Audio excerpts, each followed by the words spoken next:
up. Do you have a definition? definition? Read it to the Do you room. have a definition? You are. Yes, it's in the dictionary. If you want, why don't you use it in your own words, El Normal? Are you too stupid to say what evidence is, El Normal? Well, everybody. Are you too stupid to put it in your own words? Do you not know what it means? Are you too stupid to put it in your own words, El Normal? Are you so dumb that you don't know what evidence Are you scared to say what evidence is, El Normal? Well, how do you qualify something as evidence? How does something qualify as evidence, El Normal? Okay.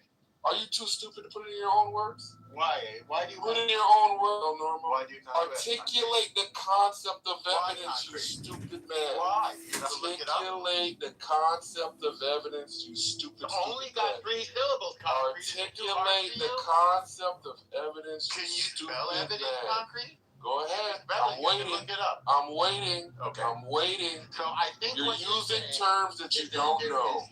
Is that what's happening? Of racism. You're using it again. What is evidence? If you disagree, what is evidence, El Normal? El Normal, what's evidence? In this case, El Normal. I challenge you. El Normal. The evidence of racism. I'm ready. Go. El Normal, what's evidence? Show us the evidence. El Normal, what is evidence? Why do you ask? Because you don't know what it is. Okay. Human beings appeal to it. You don't appeal to race? Do you appeal to race? No. Do you appeal to race? No. You're a liar. You're a fucking liar. You're a cockroach liar. No, you're a cockroach liar. You're a liar. You have no integrity. Shut your fucking mouth. No, stop squirming on the garbage. I've just blown you out. Go take your loss. Go do the walk of shame. And if anybody thinks that race is a factor in this case, just bring the evidence and we'll look at it together. I rest my case.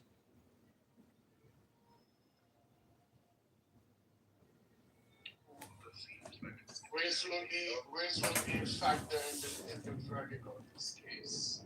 People, racial bias. There's not going to be any proof at all.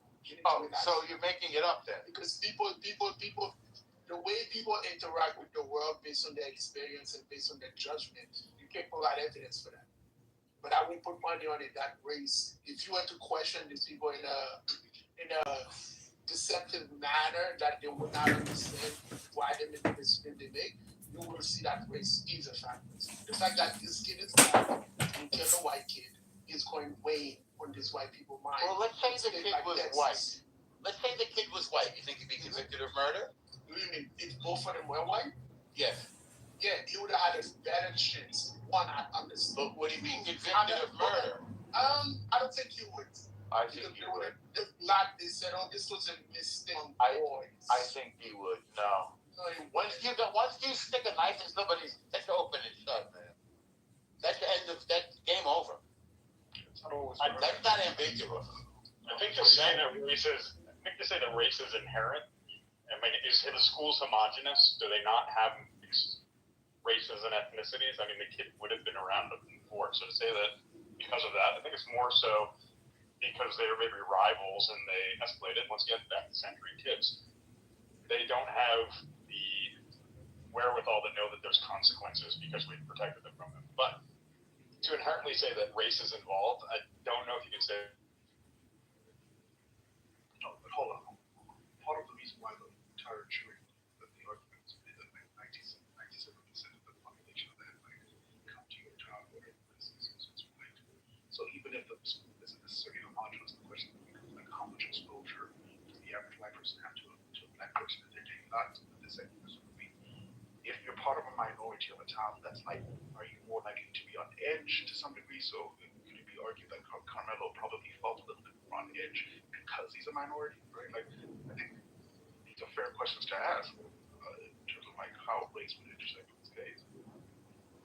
Exposure to the African race doesn't mean from being a racist, by the way. I was gonna say, couldn't the inverse be true though? Being a minority in an area where you are the minimum, like you have an expected air of entitlement. Oh well, nothing's gonna happen to me. Yeah, I mean, so absolutely not. Not in this country. I don't think there's a simple contract for the minorities, right? Is racist toward the majority. I know, I take that back. On a couple of places, I take that back. But even though Shipwreck, like even if I granted you that could be the inverse could be true, that just shows that race would be a factor necessarily, right? Like race isn't something that we can afford to ignore when looking at the case. It's a good question to ask, though, right? Like, it could be the case that he was entitled because he was a minority and maybe he felt like some kind of protected status or privilege type thing. But I just don't necessarily. It doesn't make as much sense to me, given the like context or how the way the story pans out. That doesn't seem like entitlement to me. But I mean, that's just me, though. Wait, what? I would argue that the interaction between the kids might not have been racial. We don't have the evidence for that. What I'm arguing is, I think the verdict will be a racial verdict. I think it's white people would not let a black kid get away with murder. Let me ask you guys a question. So there's the substantive part of a case, right? And then there's the procedural part of the case, like, for instance, picking the jury, right? I'm going to claim that race is always a part of every single case when it comes to picking the jury. What do you guys think? That's true. Wait, hold on. Do you have, like, okay, so look, I respect your opinion, your professional experience. I don't know if you're offering that as like a thought experiment, or do you have, because what I would want is like psychological statistical analysis that I can present as a study on how people make decisions and how race plays an influence, more so than like dealing with intuitions and experience. You get what I'm saying? No, I do. And I'm wondering if you have, which one are you operating on, if that is your true position. I'm not saying you're being dishonest or anything. And wait, hold on. I'm not saying you're being dishonest. I don't know if you're person. Am I breaking up or is it him? Which more is a scientific study or a combination of both? My bad, bro. You're breaking up. I just heard scientific study or combination of both, but I kind of get the gist of the Where have you question. been, girl? I based this on just Yeah, I was out. Bob was in my room. I was like, where the fuck is she? Bob was in my room. Yeah. What? Yeah. They were talking. He was saying again that his grandmother is the only Persian one. I was like, where's Narcus? So Daniel was telling Abby that the picture he has in his profile picture is his mom. No, it's Fatima. No, it's not. That's Fatima, yeah. What? No, it's not. Guys, don't think that your mom is Fatima. See the picture before that. Oh no, I can't see that one.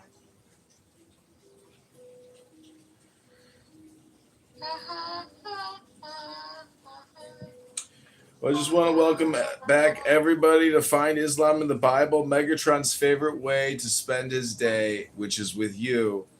And, Here we go. and Abby witnessed earlier Tuna Boy. He made death threats against me. I've been taking a shower with that ankle bracelet you got there, Ian Rand.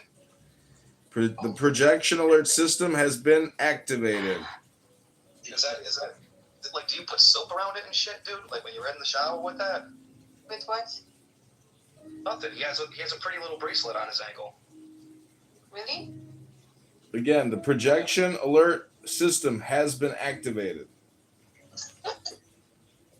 I don't speak brought back down to humanity. Just speak to this guy Ian, and he'll make you feel like less. Yeah, I know him for a long time. I didn't ask you that, Abby. I know how he is. But I'm just saying, I didn't ask you. Okay, abuse me. Not abuse me. No, I didn't want to abuse you. I'm just saying, I didn't ask you. Abby, please, she's nice though. She doesn't like me. I'm not gonna like promote. I She never doesn't said like me. that. She never liked me. I don't. I She's never never said liked that. me because I'm black. I didn't know you were black. Megatron is not black. He's black from the waist down. If you were black, I know. I want Abby to my face. Are you black from the waist down or? Waist down, black. No, I don't care about Purple, that shit.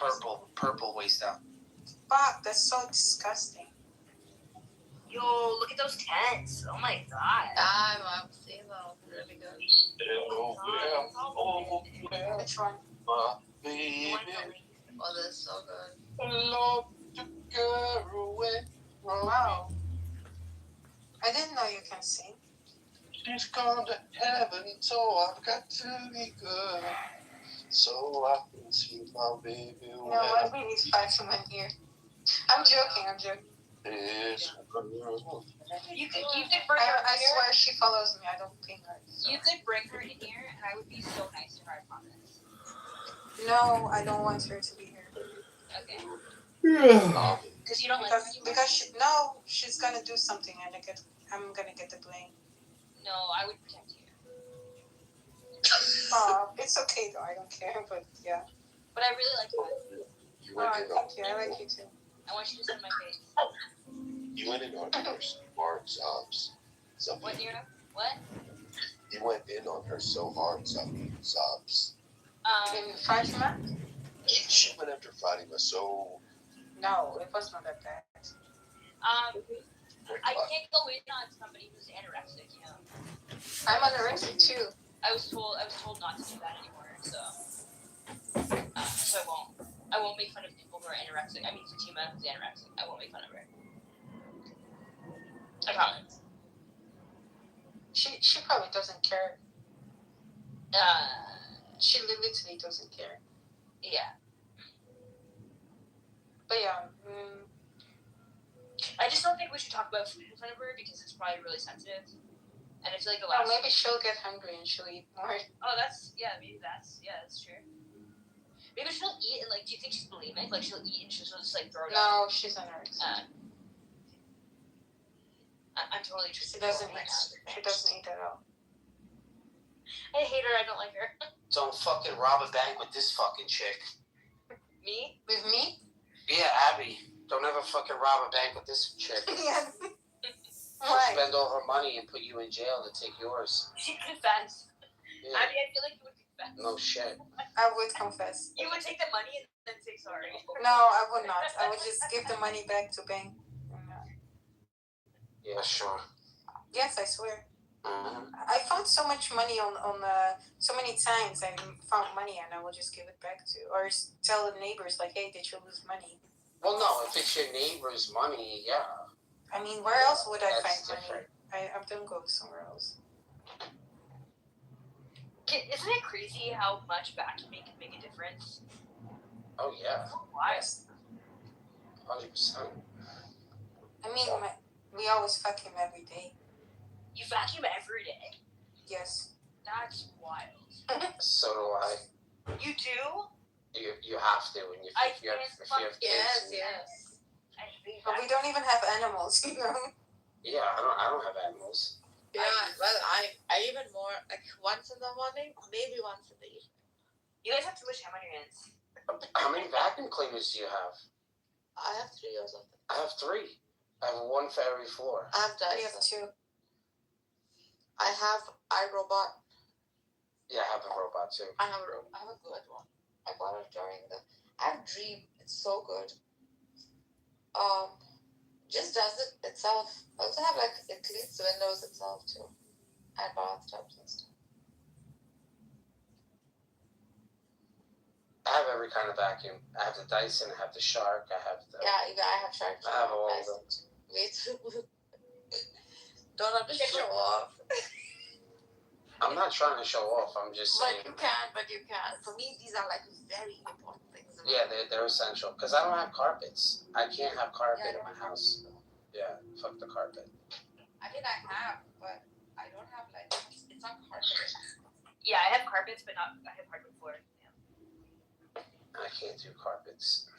I see carpet and I'm just like, oh. It's horrible. It's horrible. I like bush though.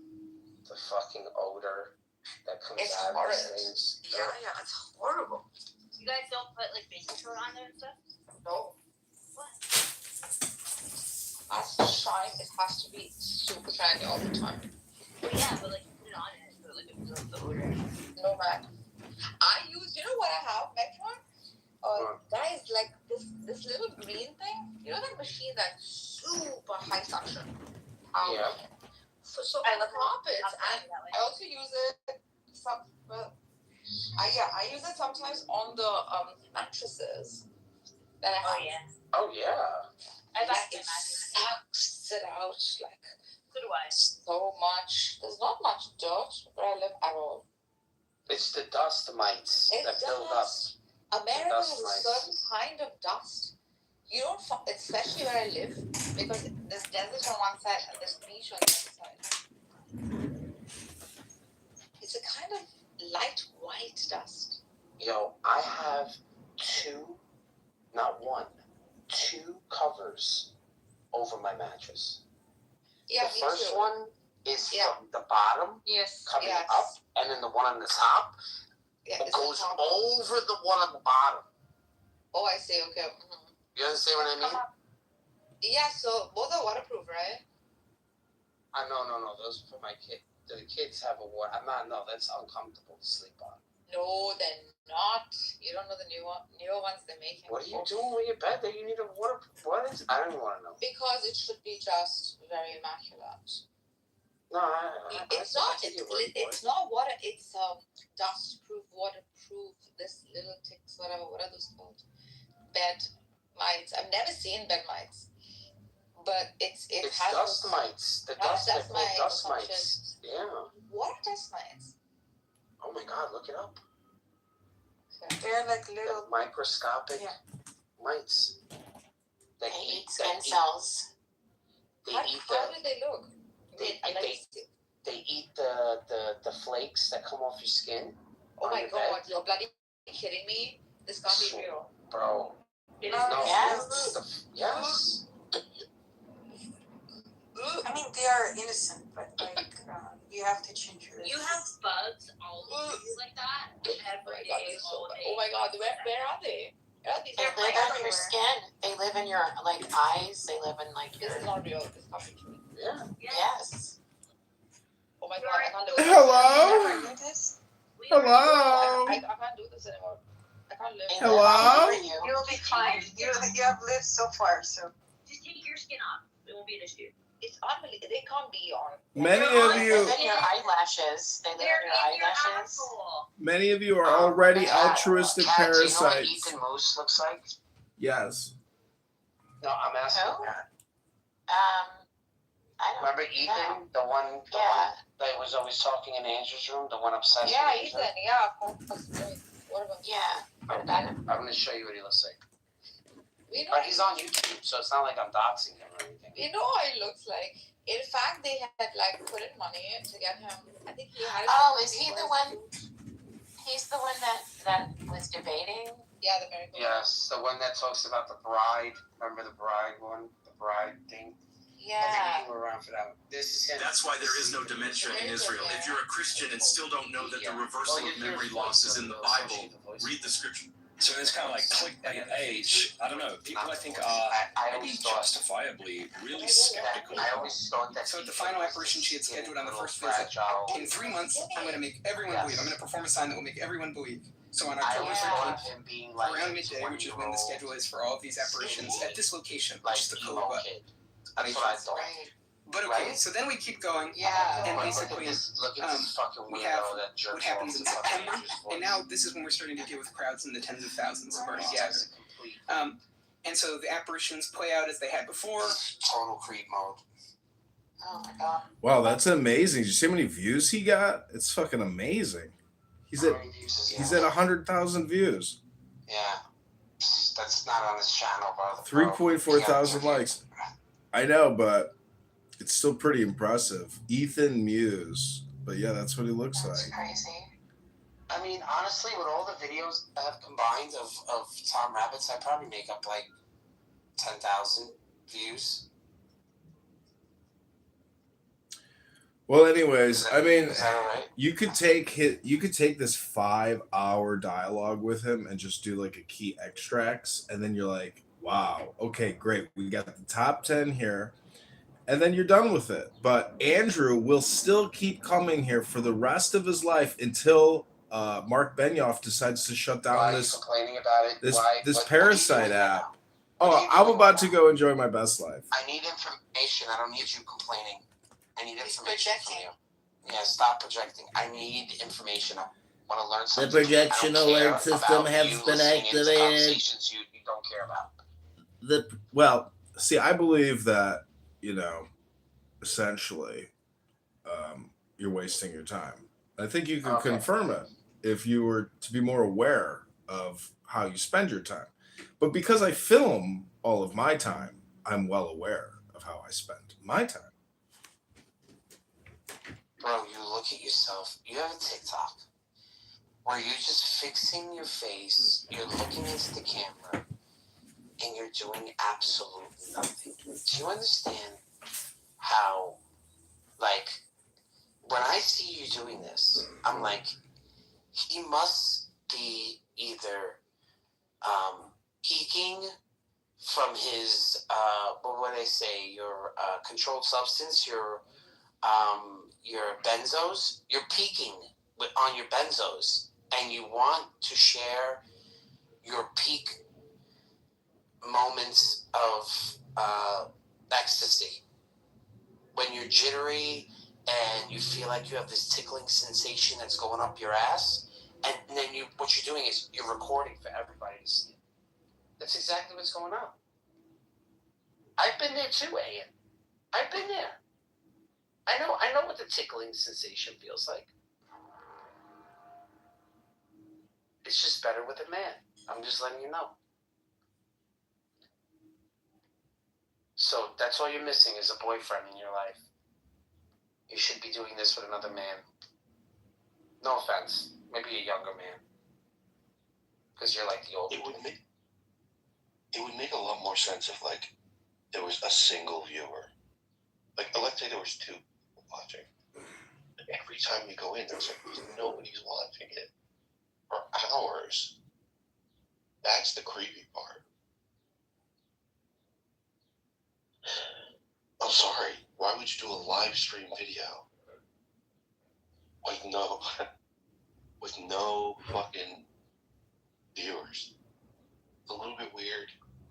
Sorry. Are you doing a performance for yourself? Are you archiving them for them to later be discovered? Maybe after your death they'll find it and you'll be heralded, as a great comedic genius. But right now we're just left to question your sanity as you sit there and perform for The projection alert system has been activated. Dude, honestly, I would have nothing to say to this guy if he didn't come in and was telling us this bullshit. He's just projecting. There's no way. I don't want to complain about John. John, do you, bro? I jerk off the granny porn. I told him 1,000 times, listen, you should animate it. I jerk off the granny porn. I told him it's a prank call or an animated fucking thing. I mean, dude, there's times where he's funny and you get some reactions out of people, and you should just fucking just chop it up, dude, and fucking make a cartoon out of it, dude, and sell it to Cartoon Network. They'll probably take it. Just gets, fucking, it's Clown House, dude. You know what I mean? Go ahead. Bro, I'm blowing low to fucking 70, 80-year-old, 80-year-old saggy fucking women online. You know what I'm saying? I have my own. You know what I'm saying, John? I get it. It's cool. Not like I really do that. I'm just saying, everyone has their thing. I could care less how you spend your time. But you need to come in here and tell us that you're spending so much better time than us, but you're on the same fucking app, recording yourself doing the same shit we're doing. Ringing bells, playing your harmonica, sitting there breathing, doing breathing techniques. I mean, give me a fucking break, John. Go, at least do something. Fly a kite. Do me a favor. You know what would be talented? Open your fucking window and fly a kite from your fucking window while you're streaming. That's fucking talent. Give me something.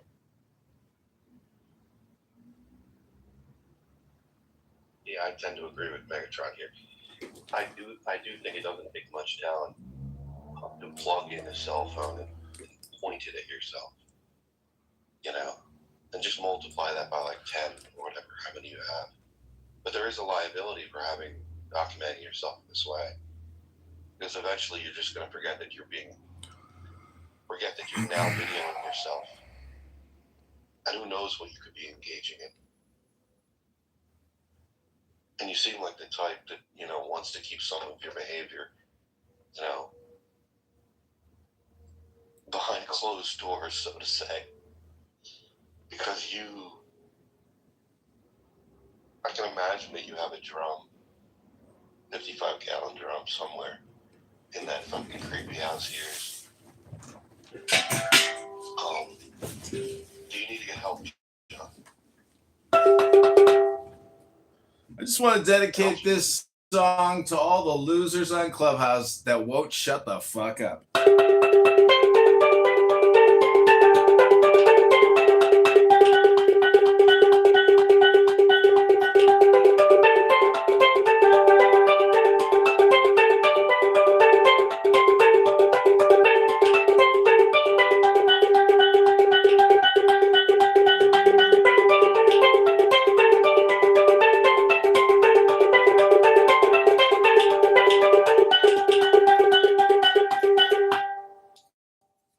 Never had one lesson.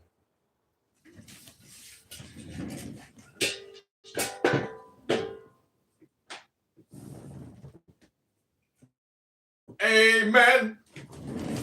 Amen. Amen. Ooh. Welcome back to Barth's miserable existence here on Clubhouse.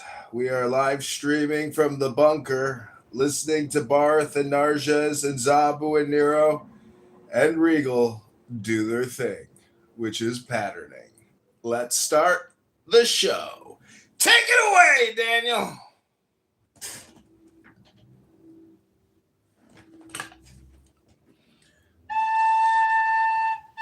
John, that doesn't help. You need to touch some grass. Maybe you'll get some ass. It's just like, this is no good for your mental health. The projection alert system has been activated. The projection alert system has been activated. See, you know, the craziest thing is, it's like we're investing all this money in these data centers, and the whole world is pretty much video at this point. So I'm actually just ahead of the curve. You guys are still using a fucking retard app. You should be on other platforms, but you're not. I'm here extracting you, harvesting you. I am House Harkonnen, here to harvest and extract the spice from your meager existences. They're watching too many movies over there. Listen, that's That's fucking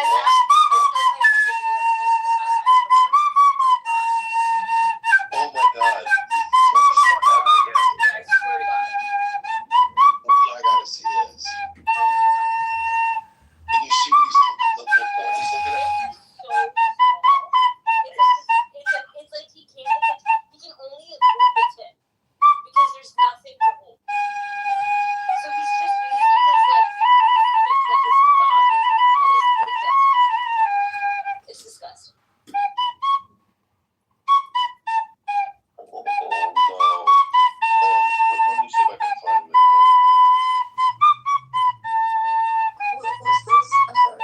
John. Oh, master. You don't like my little pan flute?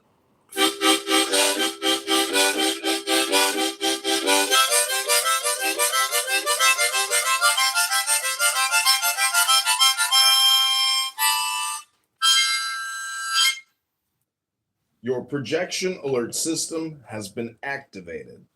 Your projection alert system has been activated. Welcome back to Barth's Clubhouse pattern, known as let's get a fucking Muslim up here and talk to him. And then that's the show. It's like George and Jerry at NBC, and they're like, what's the show about? He's like, it's a show about nothing. And it's like, a show about nothing? Because Jerry, don't tell him everything.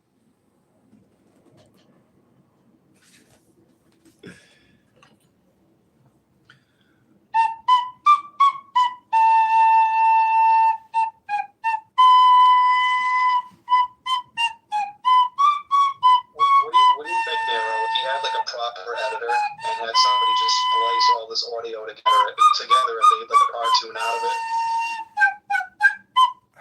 I tried to do that. It's very difficult. It's just. Yeah, I mean, it talks. You got to be creative to do it, though. You have to apply yourself and put the effort in. You know. It's tough. It's very tough. Very, very I tough. understand that.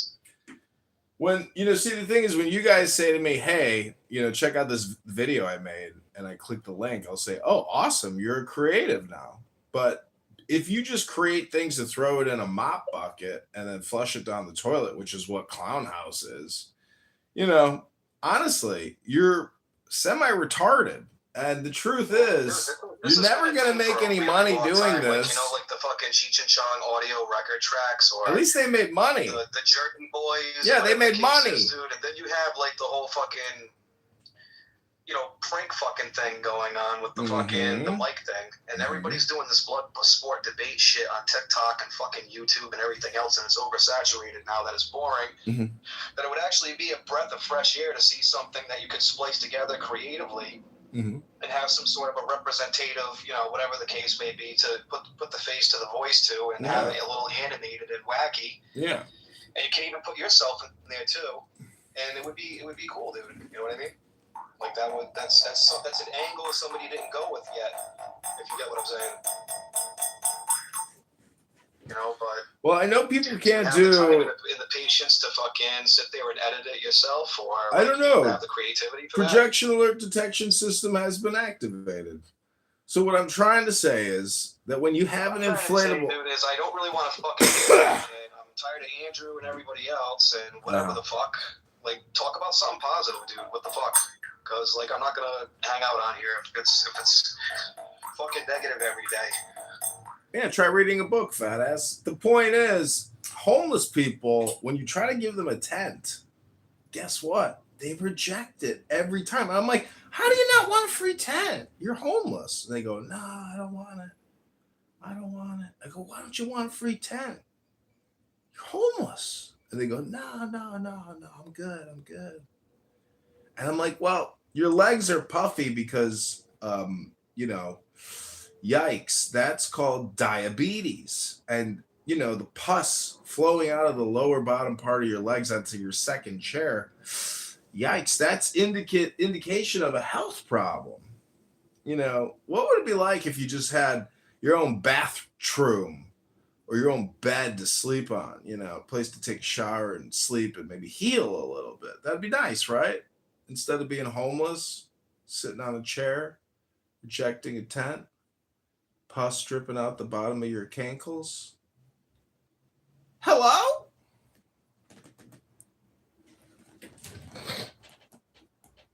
Yeah, Regal,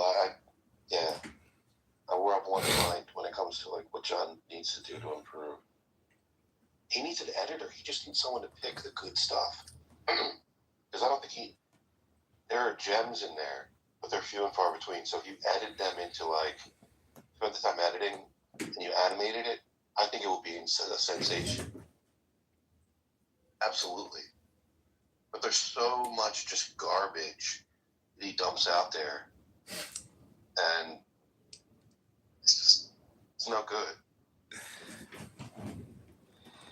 You can't have the good without the bad. It's impossible. It's yin and yang, black and white. Why don't you edit them so that it's where you can have a storyline or a story arc of different characters, and if you're just dumping it out there, dude. Yeah, it's just dumping.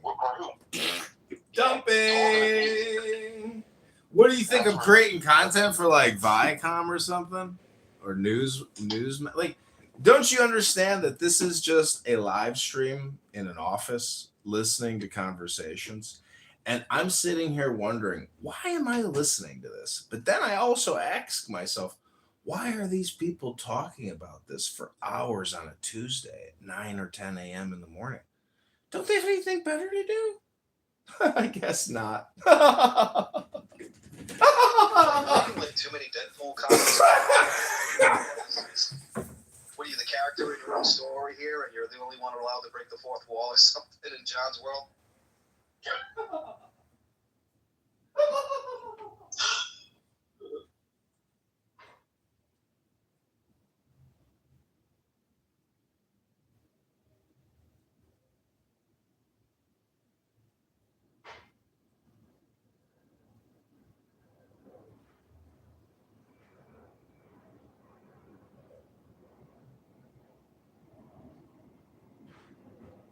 This will be hilarious. So he could do this thing where he could make himself go viral.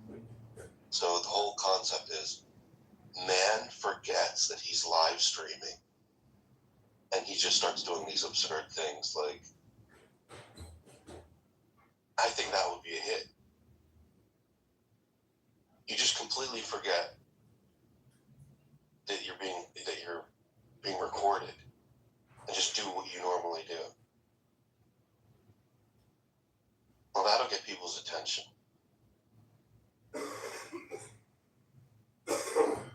What do you think? What do you think, John?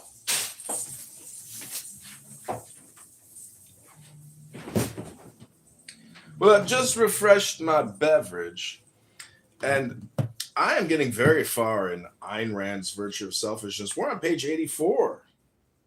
And it turns out that this book proves my theory about Clown World and R-word syndrome. And until people on this app decide, you know what, I'm going to shut the fuck up and stop automatically talking all the time and responding in gibberish, basically. And maybe I'll try to read a book for 15 minutes a day on this app. Oh my God. I would come to your room and listen to you reading a book. I would come to your room and listen to you reading a book. So could you imagine being John, but not having medical benefits? So nervous. Like I would be a nervous wreck on a daily basis, not being medicated if I was John. I didn't have medical insurance. I see why you went to get the medical insurance. Okay, Barth. Here we go again. Yeah. Another exciting I wonder episode. if anyone in his life knows what he's doing. Yeah. Like sitting at a desk with like 15 cell phones pointed at himself, broadcasting into the ether. I mean, no one's listening. Nobody. I mean, unless this is just traveling. It's beautiful. He has, Nobody's listening. Like I'm cutting down all these trees and there's nobody here. Strike a distant civilization that he'll be a success. I mean, that's about how low the probability is that he will be successful at whatever it is he's doing here. Hello? But as far as his medication, yeah, if you were medicated, I think he would have a better chance. And I think this explains why he is as nervous as he is. And I think this explains why he doesn't have that sort of medical lifeboat. He's just sinking. Bro, you're sinking. Now he's posting the live stream.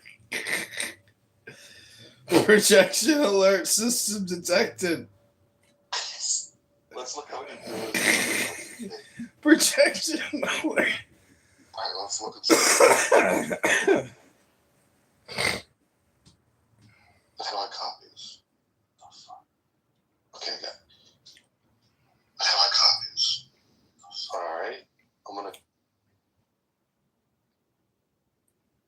Oh my god, the guy is just so mentally ill. John, he's live streaming a black screen. Ooh! It's not even, there's nothing, no noise. It says John Kitover, Chicago Mayoral candidate, 2027, podcast, news, philosophy, psychology, politics, culture, yoga. It has one view. I'm the only person viewing it.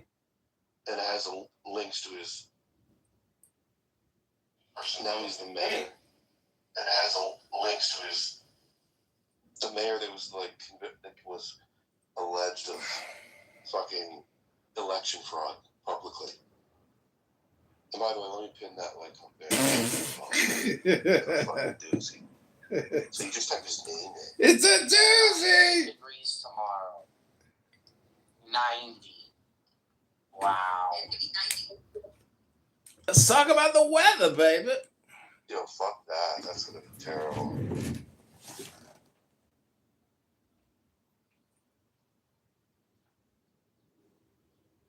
Alright, this is a document that pretty much shows that John was involved in election fraud. And where there's smoke, there is certainly fire.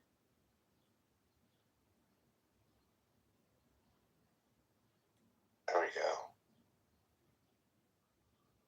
Let's have a little read here. Board of Elections begins candidate removals.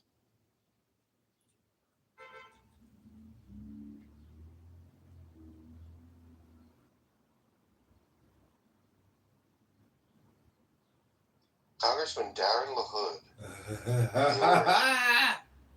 will not have a primary challenge as Republican John Kitover was removed from the ballot. Kitover was found to have only 266 signatures. It was alleged the candidate committed widespread fraud, and the court even voted to forward the petitions to the Attorney General and State's Attorney. So, John, I think maybe you should be spending your time in a better way than committing election fraud and just smearing shit on your reputationally. So reputationally, it's like literally smearing human shit on your face. Oh boy, projection Election system. Fraud, and you were only able to get 266 fucking valid signatures. It's not good, John.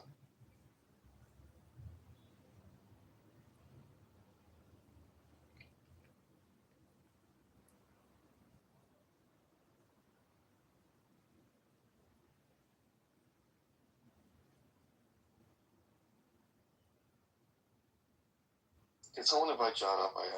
It's not letting me do it.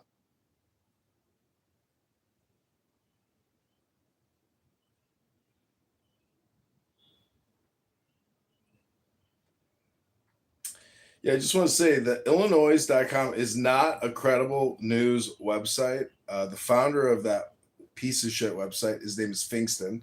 He's a Republican operative working on behalf of the Darren LaHood campaign to besmirch my good name. I committed no fraud. There's been no investigation. There's been no arrest. There's been no charges other than a news blurb by a big fat turd with a huge herpes sore right in the middle of his lip. That is who published this. It's all a lie.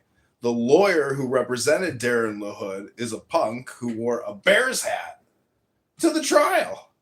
And on top of that, I accused Darren LaHood of committing fraud 1,000 times. He only accused me of it once in a third-party news source. So he's a classy guy, but why would he ruin his 10-year career in Congress by even mentioning my name? It just makes no sense. So this was just a way to besmirch me, defame me, because the truth is I actually got over 100 votes in the actual election. People hate my opponent, Darren LaHood. He has created $20 trillion in debt in 10 years because every year we create $2 trillion in debt. He's been there 10 years. That's over $20 trillion in debt. He lied to everybody about the COVID-19 vaccinations. He took millions of dollars from Pfizer, Big Pharma. He owns law firms throughout the country with his father. They're worth hundreds of millions of dollars. And, it's just politics. And until you actually enter the fray and put your name on a ballot or a petition, you will have no idea what you are talking about, sir. It is a game. I committed no fraud. My soul is crystal clear as Jesus' heart. Amen. Yeah, but John, when you type your name into Google, it's on there. So the bottom line is that people are going to get the wrong impression if this is a type of libel, and you can have it removed easily. So the question now remains: why aren't you having it removed? Well, I requested Google remove it from the search results. They said no. I haven't contacted the publisher. To the fucking that they're saying he's reporting. No, you don't understand where the actual news source came from. It came from Darren LaHood's attorney, who gave a speech at the election commission, and he was quoting my website, quoting my YouTube. It's on video, and then he took that video clip of that lawyer defaming me and put it into a little paragraph on his website. That's it. And I don't care if some fucking fat pig who ain't gonna make it a couple more years because he's a disgusting fat pig. I don't care if his website's gonna go away. It's a know-nothing website. I'm not worried about my character, reputation online. I've done my work. I've played my games, and I am complete and unsatisfied. I'm happy with what I've done. You know, this has been a lot of work. You have no idea how much effort and time and money I've put into politics. It's been a great joy. It gets you very high shitting on the biggest pieces of shit. Because you think I like coming here and making fun of Megatron, who's got a wife and kids and no pension, no retirement. He's going to be indebted the rest of his life, probably croak out, never get to enjoy a good life of retirement. You know, I'm just trying to say that at the end of the day, you always have to ask yourself, was it worth it? Was your experience doing what you're doing worth it? Hello? Yeah, I mean, the only problem is that it very well may be the case that this is just a false claim. So the claim is that there was an allegation. It says you have 266 valid signatures. It was alleged the candidate committed widespread fraud, and the board this is the allegation. Even the board even voted to forward the petitions to the Attorney General and State's Attorney. So that's a claim that can be proven or disproven by contacting the board. You know what's so funny see if that's true. Is it was a candidate committed widespread fraud, and the board even voted to forward the petitions.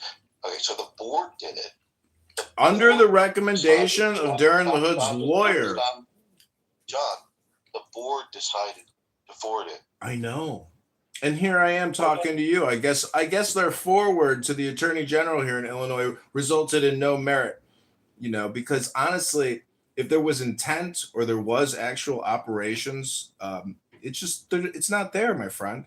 I didn't commit any election fraud. And the irony is, the people who are accusing me of this, they just recently accused a governor candidate of the same bullshit. It's just politics, bro. They put this shit in the news to try to defame you, to prevent voters from flipping on the pre-elected politicians. Try to do something with your life instead of analyzing a little defamation of John Kitover on the internet. I sit here and record you guys for months now. Sometimes I create recording studios dedicated just to your room, just to record you independently of other rooms throughout the whole day. That's a lot of work. You know, you never go to my YouTube and actually go through the lives and say, Jesus Christ, this guy's got 100,000 Clubhouse rooms live on YouTube. That's a lot of work. You know, oh my God, I really enjoy his work. He's a great artist. He puts out so much content. It's unbelievable. Magnanimous. Well, how can we? So is the objective have the or is the objective just to create an archive of these conversations, unedited? I don't see the vision of it. I don't get what can you help me out? Just understand a little bit more of your vision of it. So the idea is just having if you go to John's channel, you have on offer like hundreds of different conversations. Is that the idea? But they don't have to. No one's viewing it. No one's viewing them, man. Is that problematic for you, or is that part of the? I presume you want people viewing it, John.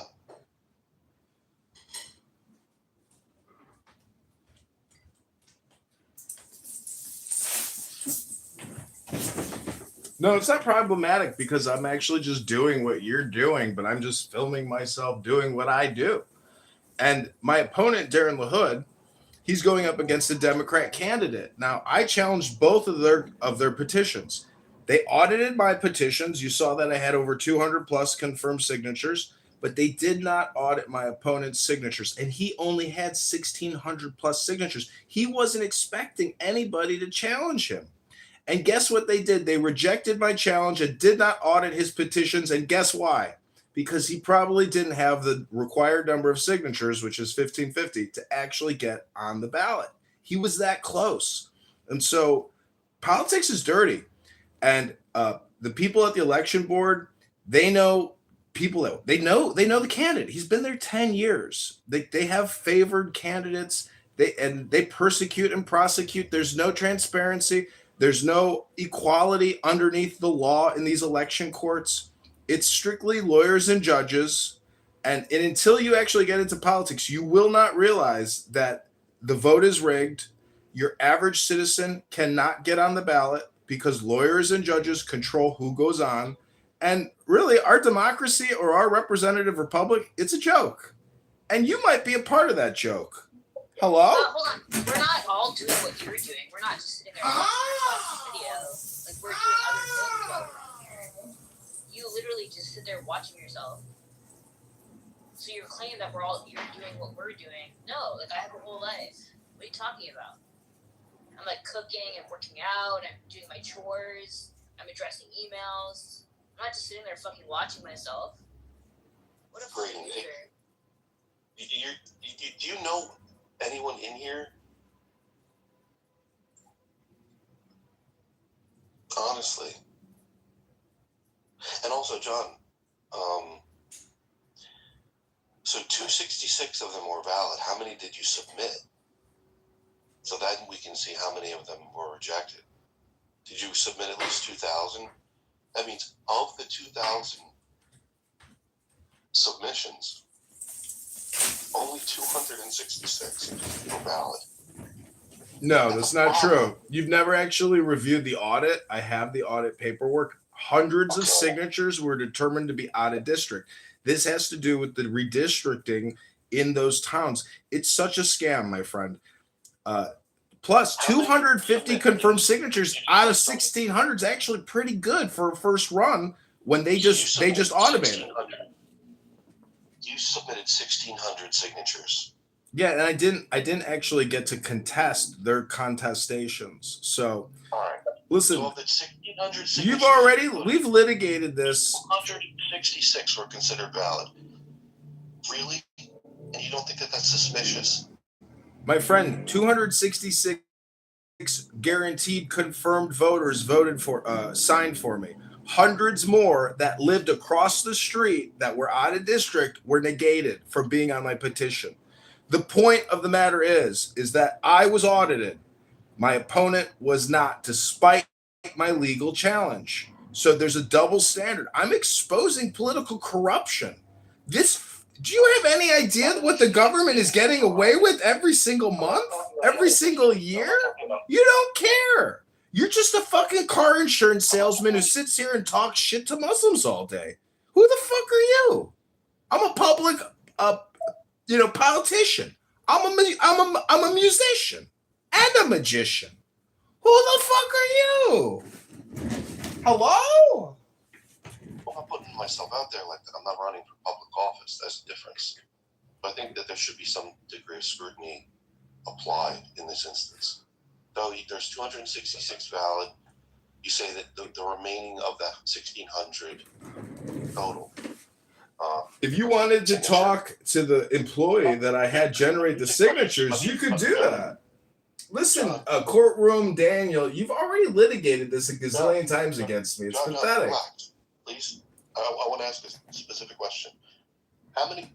So you say that you submitted 1,600, 266 were valid.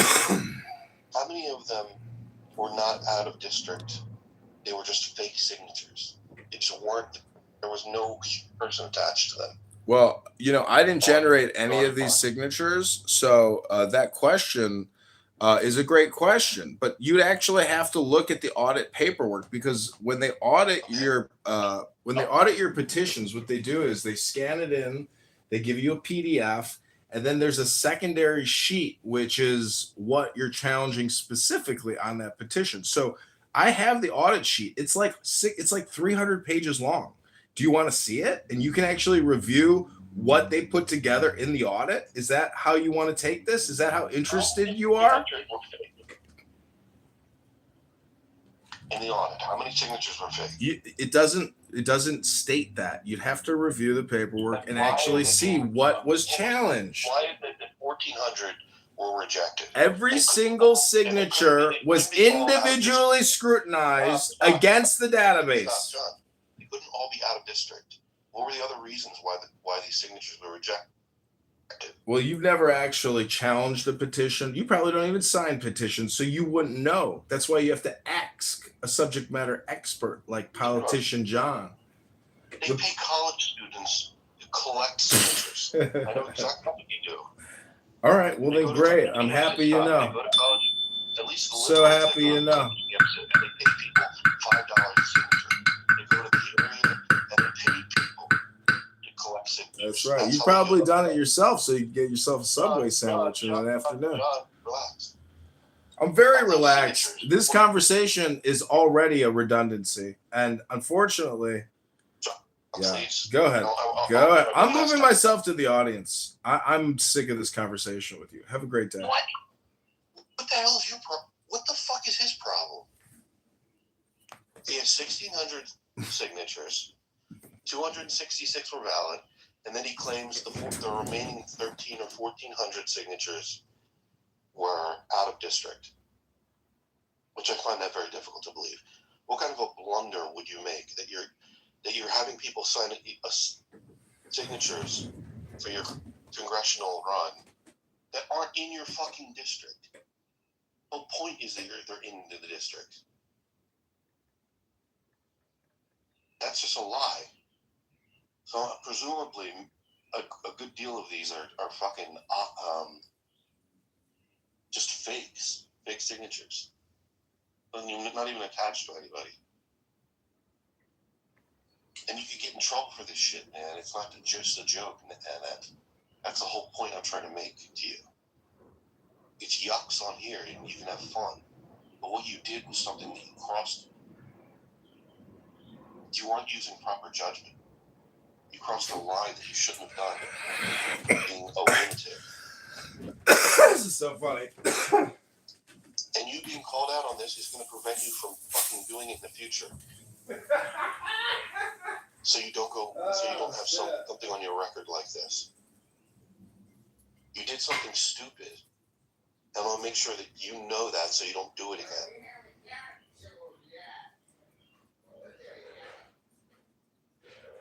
It's not just a joke, dude. What you did wasn't just a joke anymore.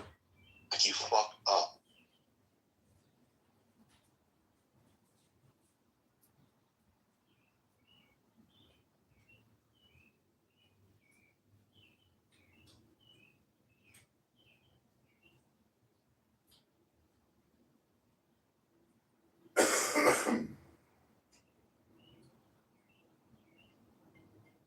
And I've notarized the forms. I've even notarized congressional applications. So what they do is they'll pay people, homeless people, they'll go to low. Someone that has a job is obviously not going to be going around collecting signatures. So a typical petition will have like 10 or 15 signatures on it. Those are just one at a time. And they pay these people, I think it's $5 for each signature that they get.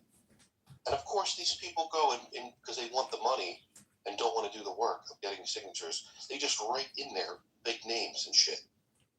You can even see it. That the signature is the same handwriting on the same petition.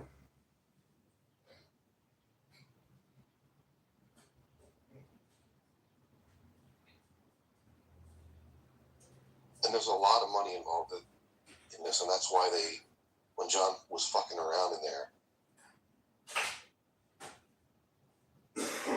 that's why they actually took action against him. Because it cost them a ton of money to get these signatures.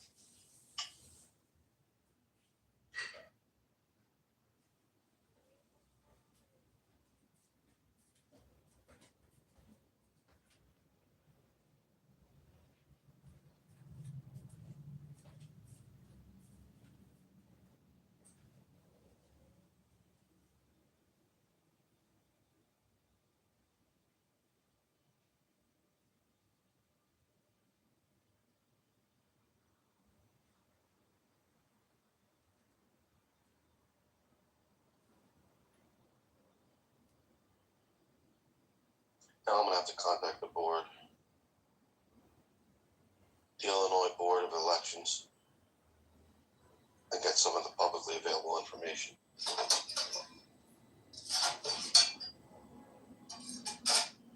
Let me see if I can find any.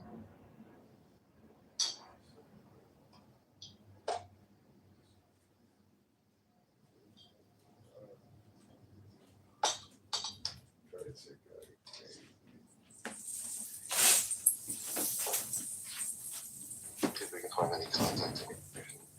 Illinois State Board of Elections. He's still going at it.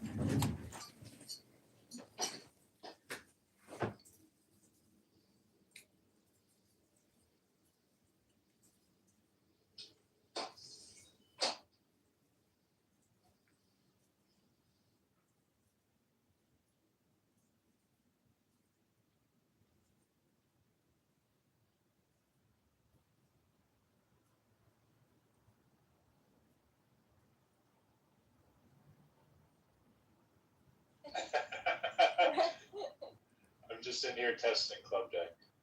Whatever.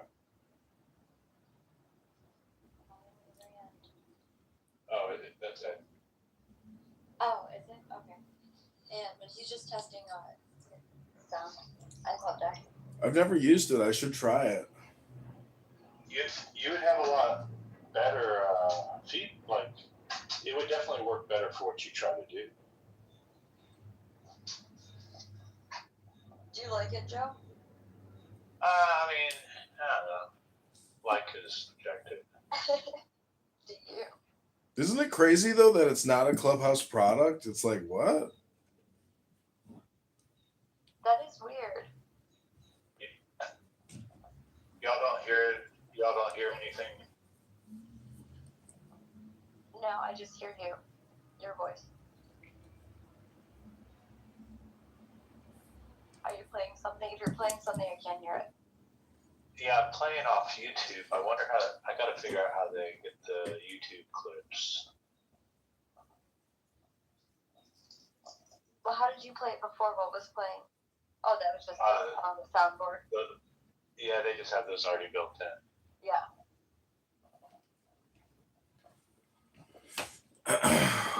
Oh. There's a lot of features. And then you've used Club Deck before, right? No. Oh, really? Nope. I just get a new burner phone when I need one. Oh.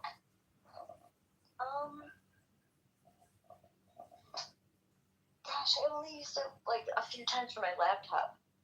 Let me ask AI.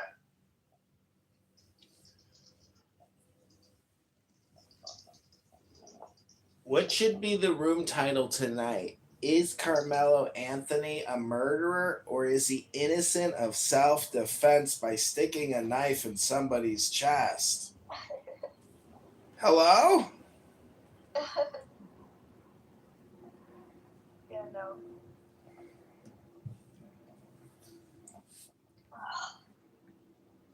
Did you get a new job, or are you still looking for a job, Ann? Yeah, I'm still looking. Damn, you'll be ready to retire by the time you start working. What'd you say? You'll be ready to retire by the time you start working. Shut up. You're telling me. You're telling me, sir.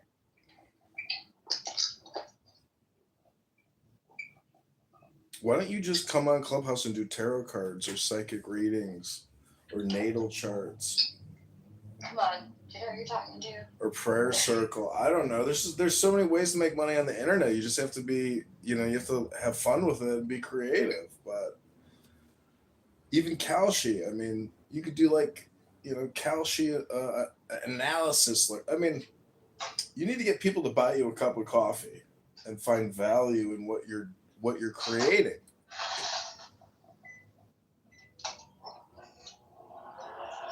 Yeah, people. Do you know how much money people make on TikTok? I mean, on all platforms. Like, you could be a fucking Facebook publisher. There's just people out there that are really good with aggregating content. Yeah. But there's so much competition. I mean, the thing is, like, if you're not I mean, if you want to get into the mortgage industry or financial services, like fuck, like you should have an Instagram about it at least, to show you're interested in it because there's industry news, there's like state organizations, like there's in Illinois, there's the Illinois State Bankers Association, and they have a periodical, you know, so it's like you should be creating content about your industry.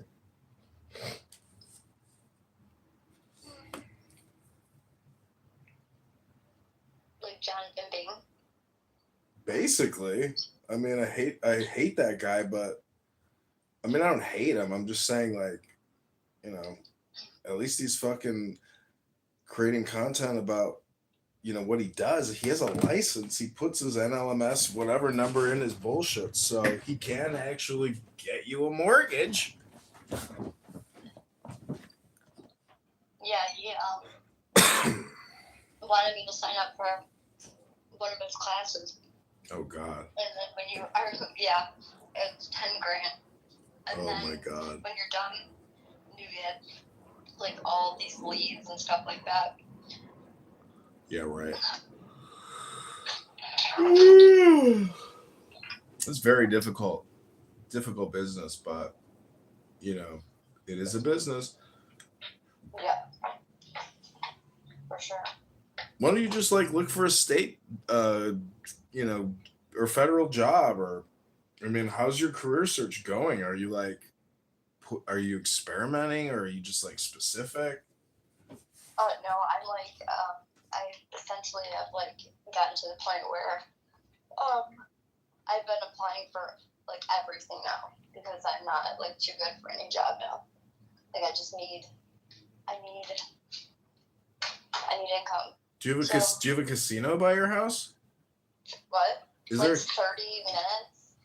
Well, that's doable. Why don't you look at their website and look at a dealer position, and you could deal blackjack, be a cocktail waitress, or just deal cards. I mean, I've applied to waitress there like many times at like all three of the casinos, and I never got a call, and I had experience. Like I did bartend for like 10 years.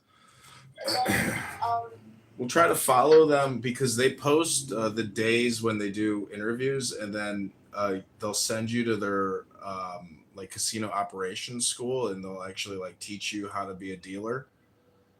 Yeah, my dad he worked at Chrysler, but then he did like he got his like dealer certifications because when he was retired, he wanted to like just deal, blackjack or whatever. It's only like a 2-week course. Well, you could also. What about the post office?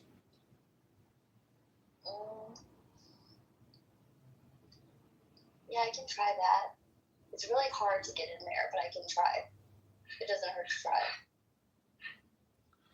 Yeah, I interviewed with the Social Security Administration once, and as I was leaving Los Angeles to my mom's house in Colorado, they called me. They're like, "We got you the position." I was like, I'm moving. I'm in the process. I am not coming back, but I thank you for the offer." And it was a federal position, which is like they're never, unless there's a riff, it's not going away, or you can come back. But those federal positions are like gravy because those positions just never end. Right. My friend works for the postal service. Like he is the one that delivers mail and stuff. Yeah, my mom did it 30 years. It's hard work. That's why I say if you were smart, you could find a way on your cell phone and do it in your PJs at home. But you got to offer real value, I literally just I just applied because I go on the district, like the district of where my daughter's like school district, to see if there's any job openings, and I just applied to be a bus driver. They you have to get your chauffeur's license and like anything. But yeah, the postal office, I should look into that. That's a good idea. What about realtor? Do you have a realtor's office near you? Yeah, That's definitely a thing you could do because basically it's just admin work and showings. You don't have to know shit. It's just open this door, process this paperwork. Congrats. You just processed the transaction and here's your commission. There's nothing to it. There's nothing to it. You could pass that realtor's exam. It's written for children. I know I'm like, that exam I heard is really, really hard. And It I've is like not. worked in the industry for so long. It's not hard. I heard that You it's will really pass it. You will pass it. It is not that hard. Just trust me. The questions are like common sense questions. You could pass that test. But that's if you want to work in a realtor's office, you know. Love your love life and your job is like geographic proximity. So Yeah. look in your immediate area and look, maybe you could there's just so many options. But anyways, good luck. Don't retire before you start working. I appreciate that. And I got to restart my computer for what I just installed. Okay. So then I'll come back and test again. But I'll get this set up. So give me just a minute. I got to end this here. Okay.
Good evening, Dr. Heronstone. Heron will do. Is it Heron or Heron? Are we going to start playing games? Well, I got one question for you, and only one question. Okay, let's hear it. Is this is going to be good. Is your title a projection? Well, of course, we've all been young. I'm in rehab. We're all brain damaged language monkeys. The only question is whether you're in rehab or not. Well, there's that saying, those who know do not know. Those who say do not know. Those who know do not say. So it's like everything is a projection. All communication is projection. But if you're aware of it, that's the spice. So when people are projecting, I like to say the projection alert detection system has been activated. The projection alert detection system has been, and hopefully they see that they're projecting on you, but many times they do not. Almost never. Can you recall one instance when it ever worked?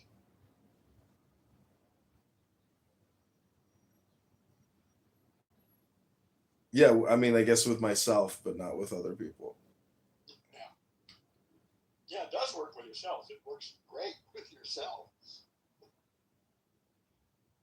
It's just so obvious, though. I mean, that's why Alan Watts and other books, they say a sage never criticizes anyone, because if a sage is going around pretending to be a sage and he starts ad hominem other people and criticizing people, well, that just won't work. You can't be a sage. It's not about criticizing people, but you sure as hell can criticize their behavior.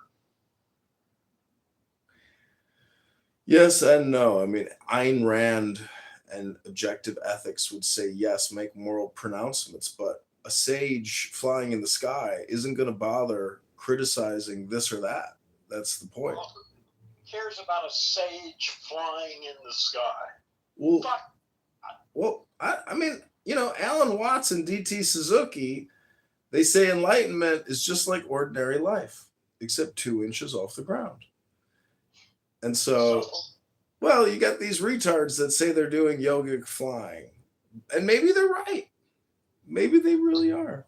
Well, the thing is, see, I just don't understand why you spend so much of your energy and intellectual stuff on issues like this. Who cares? Why It's not issues like this. It all has to do with your room title. Because what you're doing is it seems to me like you're unaware of what you're even doing. Is that what it seems like to you? Yeah, it seems to me like you're projecting that your own brain is fucked up onto other people, and you're unaware of that. Is that projection about your projection or my projection? I'm sorry, I missed that. Say it again. Is that my projection about your projection or my projection about my projection? I don't really care. You figure that out. Well, it's not up to me to figure out. It's up to the viewers, the listeners, because I'm gonna jump in a. Listeners here. It's just you and me and a robot. What are you talking about? You're live on 30 different YouTubes. 300 people are watching this conversation right now, all across the world. We got little. Because you're on that right now. That's it. So you brought me into your thing. So now a bunch of people are listening to me. Yeah, I mean, it's one huge network. And so you're saying there are other people on here live right now listening to this? On multiple platforms, on multiple accounts. People would you imagine are actually listening? Wait, let me total it up. 1, 2, 3, 4. What is 0 plus 0 plus 0 plus 0 plus 0 plus 0? How many zeros till you get past the 0? Oh, we got a 1. We got one. Listen. You and I are here. That's enough. This is a joke, meaning that this app.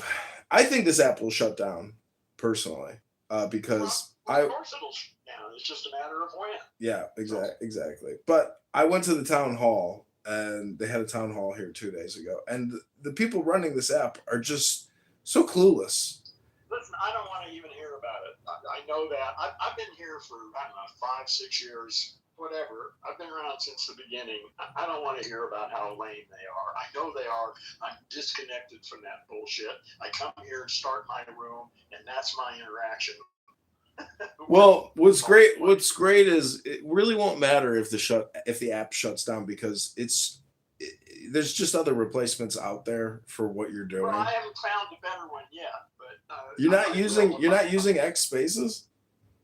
I've heard about it, and I've gone there, and I haven't seen exactly. This satisfies me for now. No, if I have to, that's certainly one place I'll check out. What other thing I wanted to tell you was on Amazon I bought a memory foam meditation cushion, which is ergonomic, a memory foam. So it supports your legs and your sacral and all that. It supports it perfectly ergonomically with the memory foam. So that is exciting, because the sleeping leg syndrome and the pain of sitting, now you can ergonomically sit into memory foam and offer a much better experience. You're talking about for meditation? Yeah. What posture do you use? I mean, are you sitting with a full lotus or half lotus or just cross-legged? Just cross-legged. Oh, okay. Well, that's why you need special stuff. doesn't work very well. Well, I have other meditation cushions that if I sit there, I've been getting a You little. don't need a cushion if you know how to sit. I know, but it's like a ritual practice of using a specific tool to, you know. Listen, I'm not going to criticize. Listen, I don't even do any, real meditation anymore. I mean, where I sit and do it properly. It's been ages. Well, I have found that the best meditation is just chanting books, like Lao Tzu's Tao Te Ching or Bhagavad Gita or Dhammapada. Well, yeah, the best for you. What works for you. That's good. Yeah. Well, what I don't think people are aware of is that, the concept of meditation is just focused attention. So when you chant a book, you have to focus your attention to do that. So it puts you in a very focused state of mind, unlike, these casual conversation state of minds. It's very unique. It's transcendental. Your idea about meditation, that's completely different than my whole approach to meditation. And I don't know. You come here with all these statements that are so broad, and you're really talking about your own personal experience. You're not talking about the way the world is. You're talking about the way you like to do things, which is perfectly valid. But yeah. You put it out there like this is the way the world is. Well, I'm just saying that I record myself doing it, so hopefully other people can also experience my joy and maybe imitate what I'm doing. Doing what? Reading books. Well, yeah, good luck. It's futile, but because I know on YouTube, have you ever seen what is it called, Audiovox or what do they call it? Anyways, there's just YouTube channels that are dedicated to recording books that are in or out of copyright. And LibriVox. Have you heard of LibriVox? It's a nonprofit. Yeah. You can listen. There are plenty of recordings, and you can get recordings of just about every book probably nowadays. It's trivial. Use AI to generate it. Yeah, that was one thing I was talking about yesterday. Is just photographing a page from a book and then doing photo to audio. Yeah. I haven't figured that one out. That's all trivial these days. It's easy. I did take a photo of a page from a book and said, create me a political flyer based off of this page. That was pretty cool. Yeah. It's good for all sorts of shit like that. Yeah. Anyways, I got a hot bubble bath percolating and bubble bath? Yeah, bubble bath. A bubble bath. I was listening to Alan Watts yesterday, and God, he was saying something so remarkable and just so it seems like he's here right now, giving the analysis of the situation accurately back then. It's just remarkable. The guy was like next level intelligence. But I would, have you ever used that app Meetup? Oh yeah, I've done a lot of that over the years. I always thought about just creating an Alan Watts Meetup where you just play. Yeah, that's a good idea. Yeah. You probably find some interesting people, and you'll probably attract some people if you do that. Yep. That would be a good thing to do. Yeah, that's always on my to-do list because I just. Well, so that's easy to do. Take it off your to-do list. Do it tomorrow. Well, I don't know if I would use Meetup. I guess I would.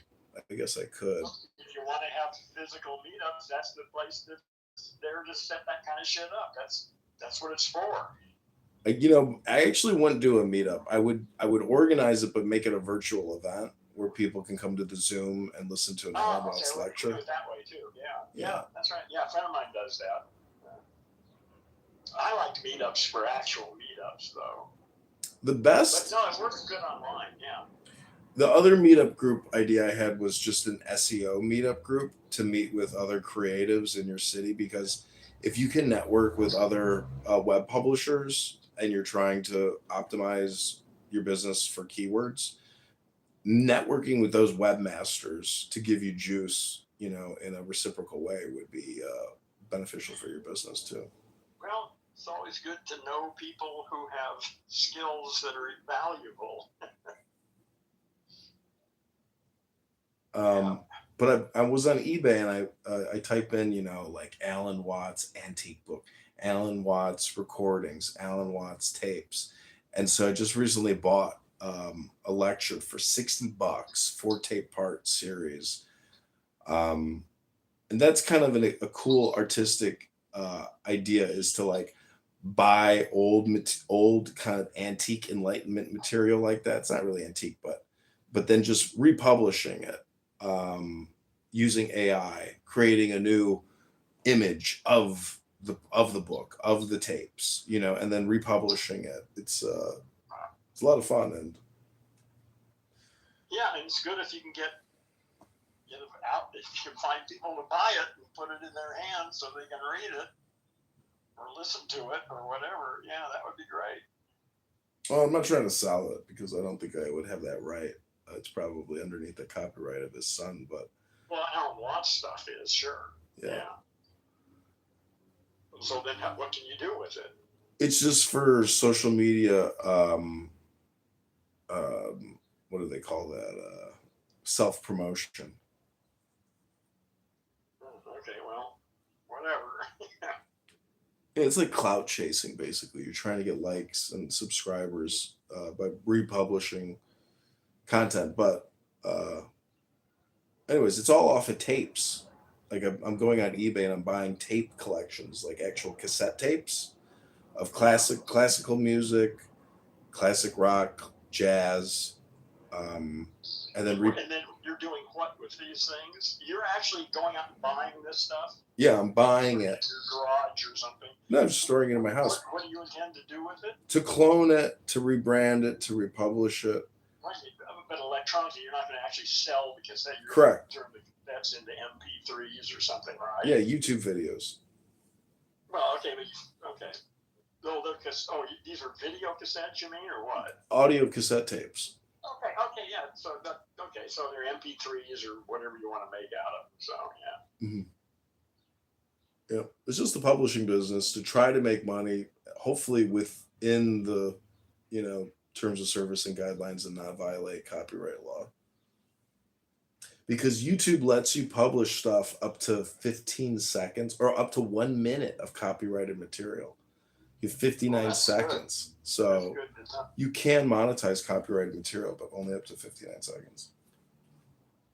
Really? Okay, so 1 minute you can use anything as long. What if you have like different?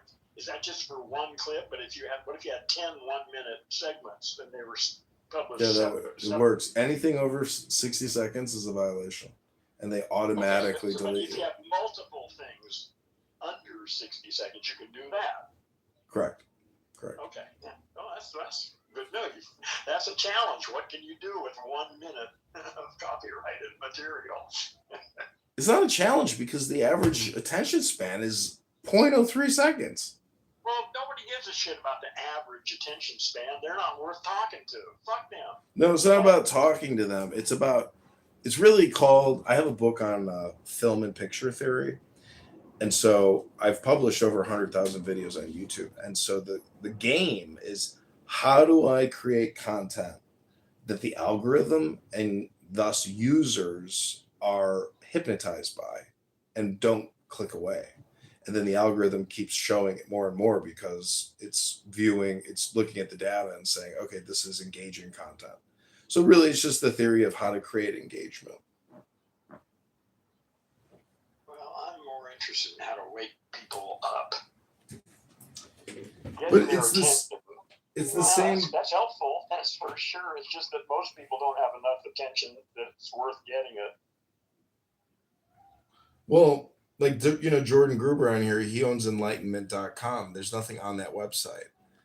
And why waste it? Like, read the Dhammapada by the Buddha and just publish that. Like, at least give people something. Well, tell him that.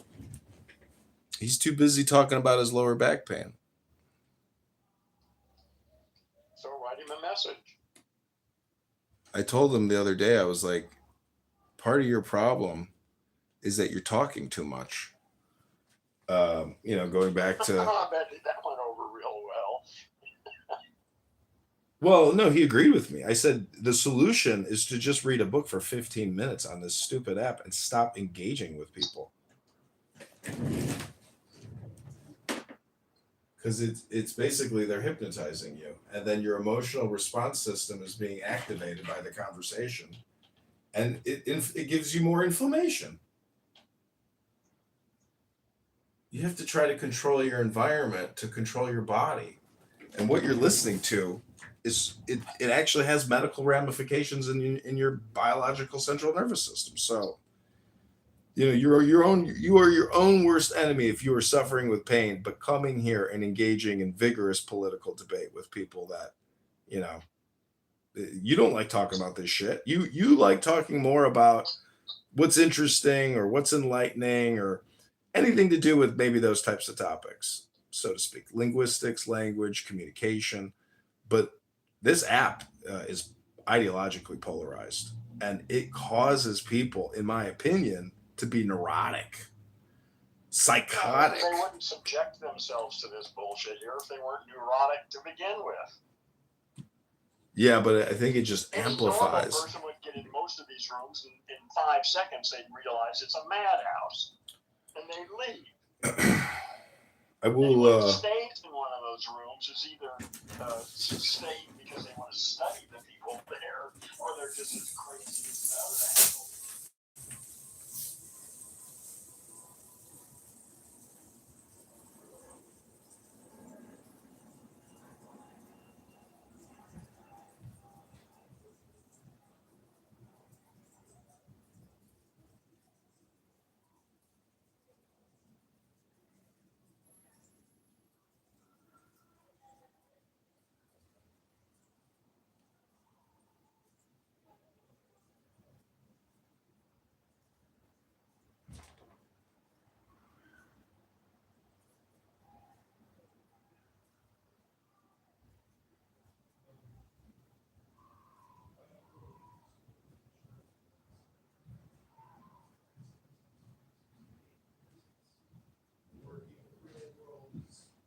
Difficult compared to working with paper.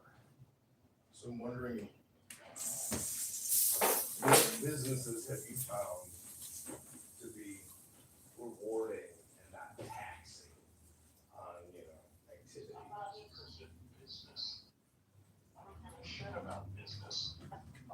Yeah.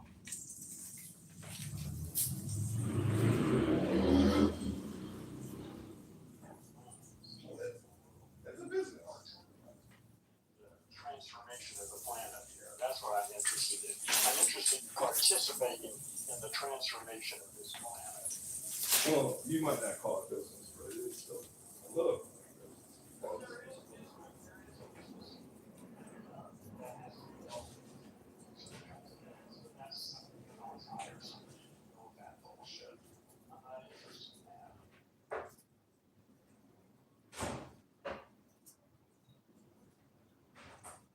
I have this one book called The Nectars of Chanting, and it's all in Sanskrit and in English, but it's talking about the guru being the highest form of enlightenment, and how the guru, abolishes and banishes this god and that and this and that, but it's trying to emphasize what a guru is. So I look at it as like a business in a way, because Ram Dass and Alan Watts and Eckhart Tolle and even Oprah and so many other people, they're really espousing self-help and personal development material, which is all interesting and highly valuable. And in fact, it's far more valuable than 99% of the bullshit that people encounter in the media content space. So when you say it's not business, and I say, well, it is a business because it's a publishing industry dedicated to wake people up.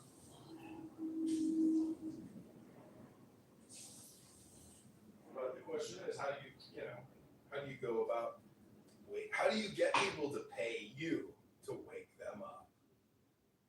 It's marketing, you know? Well, that's also, I think, the world is changing too. People are, this couldn't have been done any other time in history. People are ready now. It's the time is now. And you're still not quite ready. Time for change.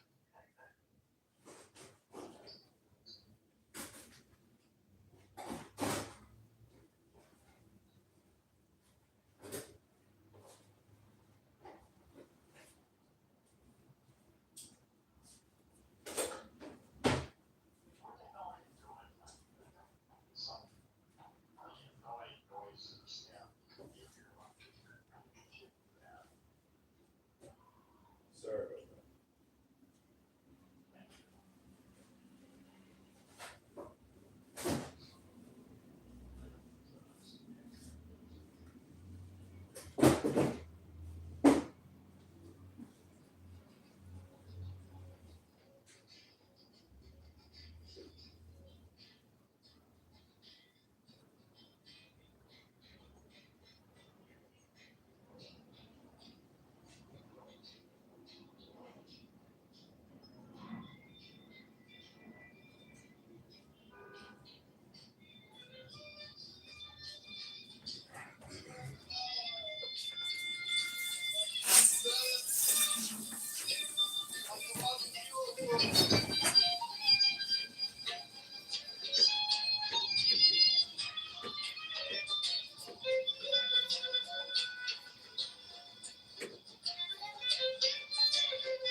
didn't hear him when he came in here before. I wasn't here. Okay, I'm sorry.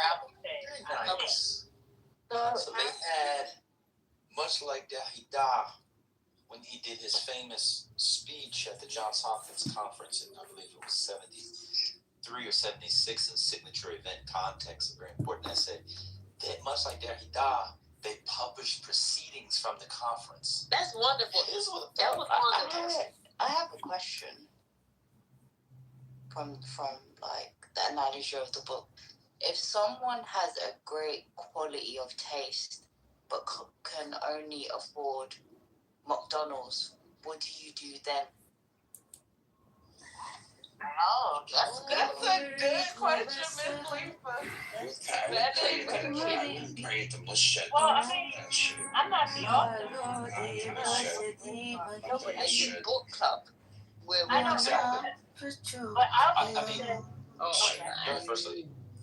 My favorite is the recitation before eating. Oh, me too. It's so beautiful. Let me look it up. I forget what it is.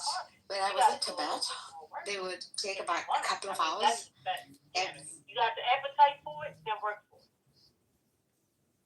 I think that's part of it. I mean, I think that's a good answer. I think I certainly agree. I think another thing is this is what like budding chefs do. If you know a kid who wants to be a chef, they'll take the ingredients they have and they'll do, watch this analogy, like Chopped. Y'all know the show Chopped on Food Network? Skittles, egg yolks, poppets, and so make an entree. So you take what you have and you make do. Take the French fries, open it up, take out the potatoes. Guess what you have there? You have potatoes there for you to make your Gruyere mash. Now you couldn't afford Gruyere mash or the potatoes, but you can afford a little bit of Gruyere, right? You got the potatoes. You can take your beef. There you go, beef, right? Get some butter, a little mustard on there, piece of bacon, put it in the bread, bacon, beef Wellington. It's called improvisation, innovation, renovation. It's called the Black experience in America. What have Black people done other than making brilliant things out of things they weren't allowed to have or couldn't afford? I'm dead ass serious. So that's what you do. And that's what many people do with their partners. That look at Rhombus's wife. I'm sure she didn't want to have a 50-year-old man who didn't clean up after himself. But she found a way to make do. I'm sure she didn't want to have a 50-year-old man who has a dog with children, but he doesn't take care of the dog. But she found a way to make do. I'm sure she didn't want to have a man who sits out in the garage with the car running. But she found a way to make do. I'm sure she didn't want to have a man who's 50 years old who charges their neighbors so they have to see while getting mail and at dinner parties, etc., charging the neighbors for shoveling. But she made do. So when she showed up at the McDonald's, she wanted something from Le Cirque. But all she got was an Arch Deluxe and a Diet Coke. So she made do. Do you guys feel like the author gives men advice in regards to them dating as opposed of like informing women to have standards? Like, is the advice towards the men dating women, or is it the advice towards the women? So like, you know, like with the women, it's like obviously if you don't want a happy meal, just, you know, have standards of where you would like to eat and what you want and what your needs are. But when it comes to the men dating these women, is there much advice around how they approach the dating scene? I feel like it's an easy question. Oh my God. I feel like this is there's certain parts where I feel like he's talking to the woman, but then I take it back. I think this is totally for the woman. This is the woman's guide. But they're pieces. They're pieces because when they were discussing about the tangibles that the guy has, and if he doesn't have tangibles, then what he can gain on the market. So I do feel like it does, but not as much as the woman. So I will say that. So although it's geared towards the woman, there is a little bit.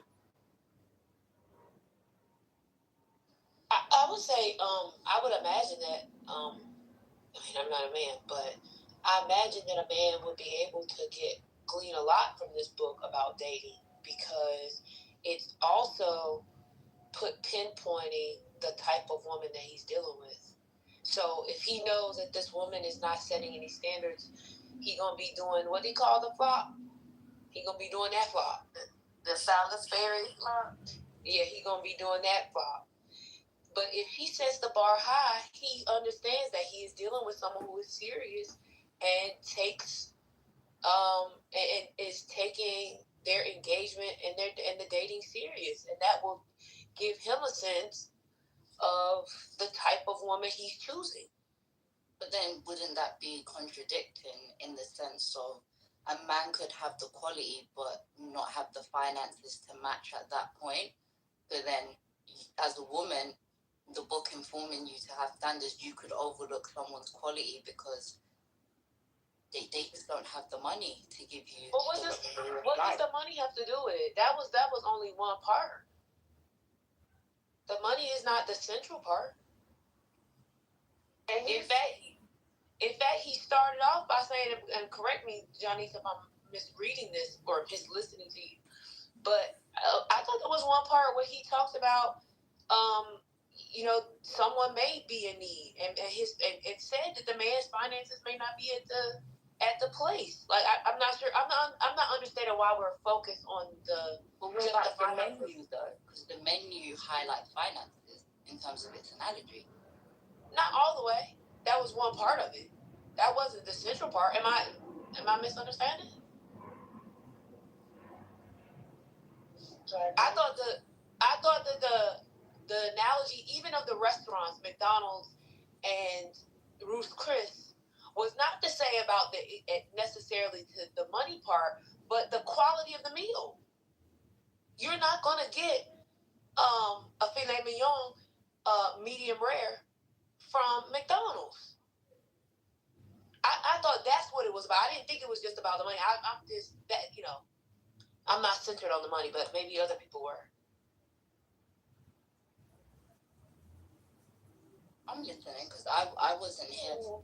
I wasn't listening at the very start, so I've come into it during the menu and the interplay.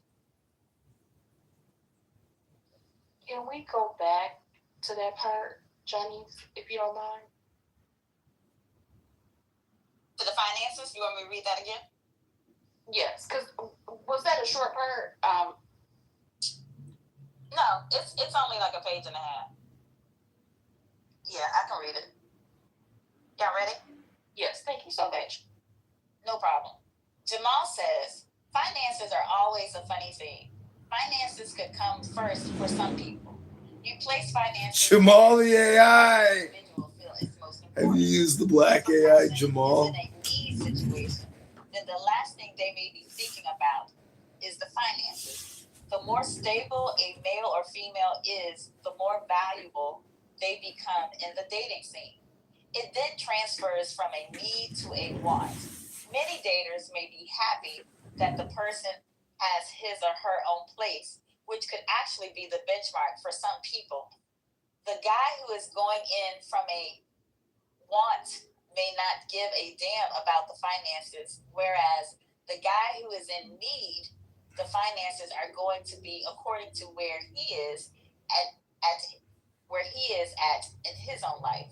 He may feel like if he has his own car or place, he deems himself as doing something. But will she? If they are in a need What is category, this shit? then Time to take a the finances may start as a number one on the list. It depends on the man or woman you're dealing with and where they are at. finances are important, such as asking, does the person even have a 401k plan? Those things begin to matter as you get higher up the scale and the type of man or woman you're dealing with. If you're dealing with a man that wants that co-partner or someone on his same level, then those guys may still consider finances low on the menu. If you have a guy who can provide for himself and you as the woman have a small job to just contribute, then he really is not going to trip about that.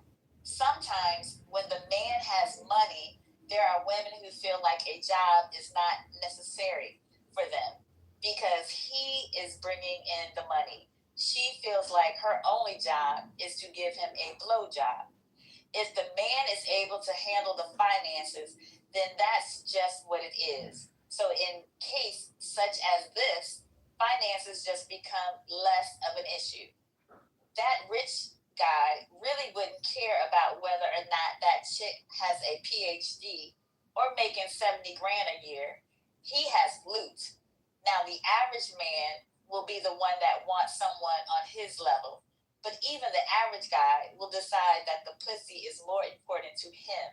If you make him chase the pussy, then he wants you. If he wants you and he is an engineer, then ladies, your financial situation really doesn't matter as much. That's it. So what I gathered is financial stability in a relationship is transactional. Am I wrong in understanding that? It might say that. I don't know. This is the hardest for me to get because I'm not a woman. And notwithstanding my food stamps and being unemployed and a slave, I don't really think about it for various reasons. But I think I disagree. Was that Jamal or Asia at the end? Janice, who were you reading at the end, Jamal or Asia? About the finances? About the rich guy. Yeah, that was Jamal. Yeah, so this I think this is wrong actually. So I actually think this is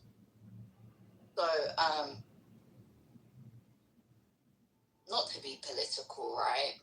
Or actually fuck it. So in the current times that we live in, statistics have highlighted that when we look at predominantly black women tend to be the breadwinners in their household. So if a man isn't earning as much, and like in the book it said that, whether she had her accolades or a PhD, it doesn't matter if the guy had money. But if the guy didn't have money and she had money, would he be offering dick on a plate every night and eating pussy? Okay, two things. One, I'm slightly uncomfortable with you saying dick and pussy in that accent. I'm just gonna be honest with you. It makes me very uncomfortable, and I'm gonna ask you to refrain from using those words in that accent. Don't worry, man. I'm about to be in the middle of a sentence right now. Oh no! God. I literally just threw my phone across the room. This is insane. Lisa and Ben and this threads is crazy. This is my day. Oh my God. Hold on. I don't know what I was trying to think. I really want to think about this because even though I think she's here, Kimberly Foster used to talk about this. I think she is in here. Just so people know.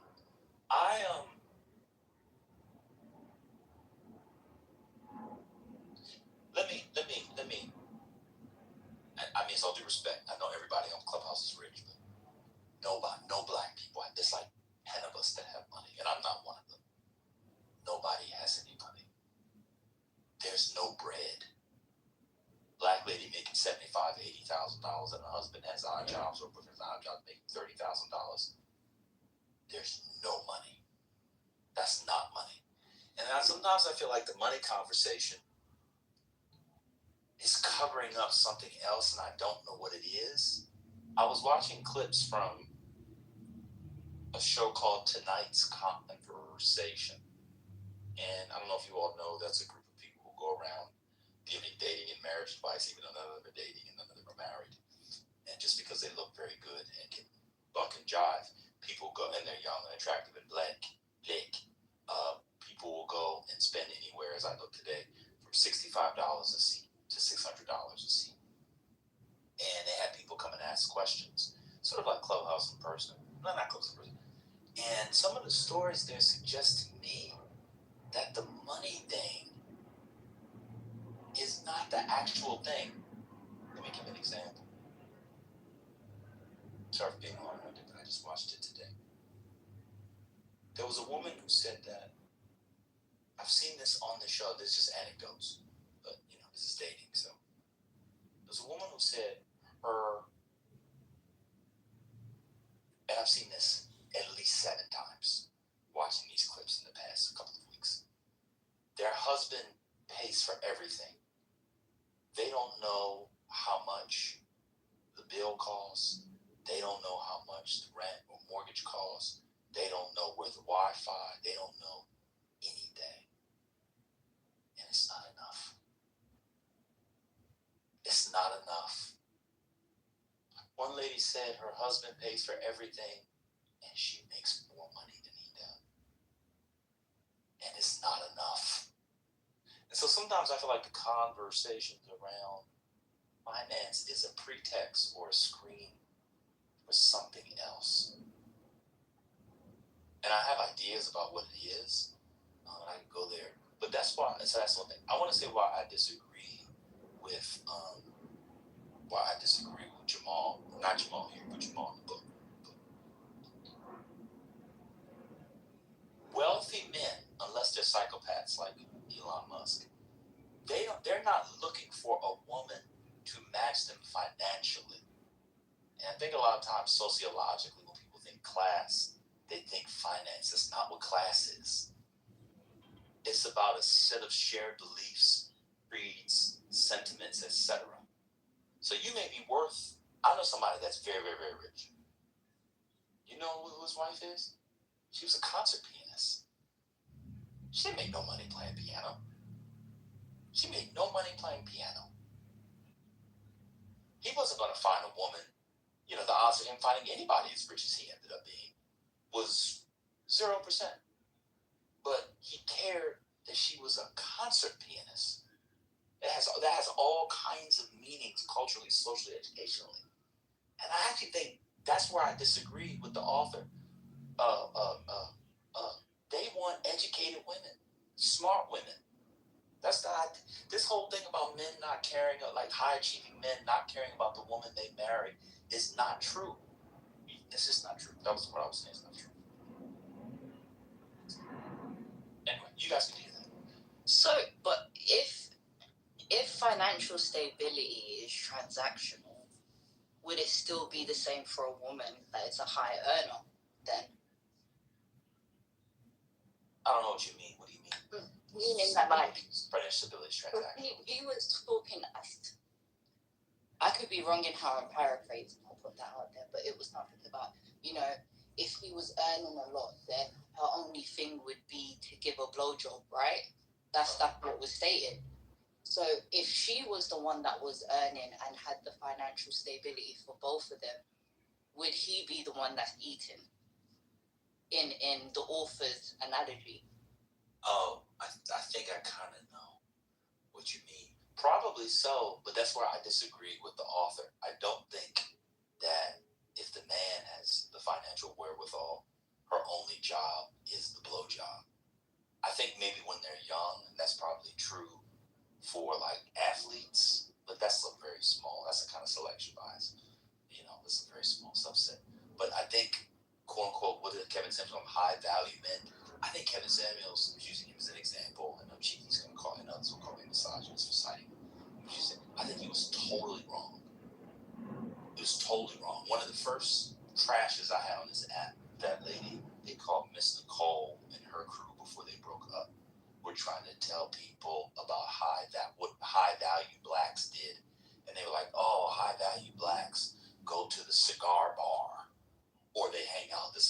no, they don't. They don't hang out to high-value blacks. Don't hang out to no fucking cigar bar. Are you insane? Then I started mentioning places on the Outer Banks. I mentioned places in the Hamptons. I mentioned places that she hadn't heard of any of them. And so I think when people project, especially blacks, when they project, I said, what schools did they go to? What organizations did they go to? She had no idea. It's because they project on, because their idea of a rich person or a high-value person is like an athlete or an actor. Those guys are birds. They're dumb, respectfully. Not all of them, but they're generally dumb birds. They want ass. They want racially ambiguous, fat but not too fat, ass, titty, thighs. Some we're finding out want dick, balls, and vagina. After all that, some do want that. That's a different discussion, right? So that's why I think it's wrong, because it's not just a blowjob. Imagine being a 50-year-old, imagine being a 43-year-old man, and you want a woman to raise your children, and all she could do is give sloppy top. We know that's not the case, because where do most high-value men and black and otherwise meet their spouses? In graduate school, in college, in residency. One of my brothers met his wife. They got several kids now. Met her in residency. So he's fucking her in the weight room. They got ding, ding, ding. They got married a year and a half later. They was smashing on breaks in between rounds. Can I get another round? You thought they was singing about round in the hospital. He was rounding off in the motherfucking break room. Now he got kids. So that's people just don't understand. And no one will guess what he did. So, well-respected surgeon, and she's an anesthesiologist, and they make millions of dollars, and the kids are this, and they're what. He was cracking it from here to kingdom come. Took another round, just like Fat Joe and Breezy said. So that's where I disagree with the author on this. I like the book, but I disagree with the author. It's not just give me the blowjob. And that's why the whole transactional thing, and I'm talking a lot, then I'll end here. I also will say that I think working class women want respect and calm from the chaos of the world. If the man makes a little bit less, if the man makes a little bit more, I think it's true for working class Negroes as well. I think all this discourse around finances and we can get K Dusty in here. Well, actually, the man makes $53,000 a year and the woman makes $51,000 a year, so he actually makes more. So he's the bird. I think all that is online stuff for the birds. I've talked way too much. I'm now at this point avoiding the work I'm trying to do, which is not an expert work. It's a slave work. Do we feel like the author had a target audience in mind when writing it? Yeah, niggas.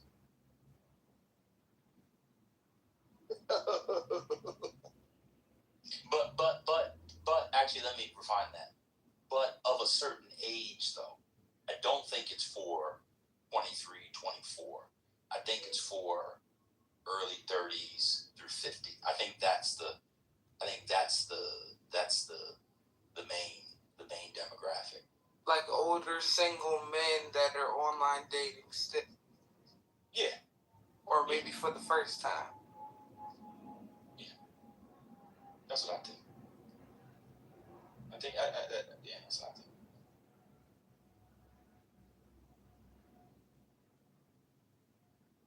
Anybody else from book club that has questions?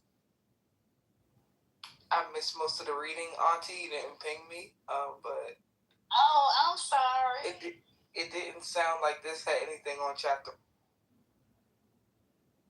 I mean, but I missed we the read math, the 4 so... categories. You did miss the math. We did do the categories, but I think what was one of the most appealing parts of tonight's reading was his analogy in the love menu section.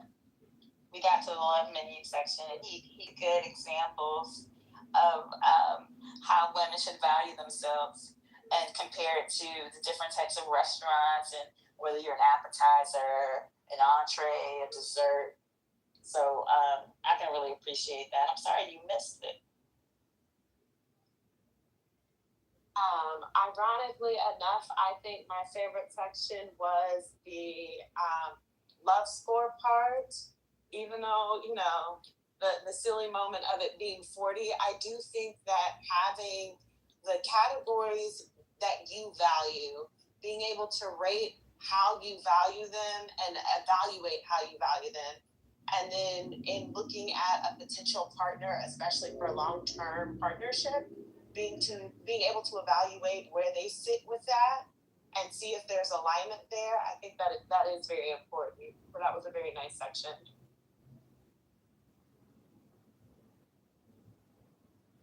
Like halfway into listening, I wondered if the author ended up finding love. Well, I mean, Jamal been married, so yes. Before the book or after the book? Before, for sure. I don't know his relationship status currently, but I'm assuming he talks to the ladies. Or was the marriage before the book? Did the marriage inspire the book, or did divorce inspire the book?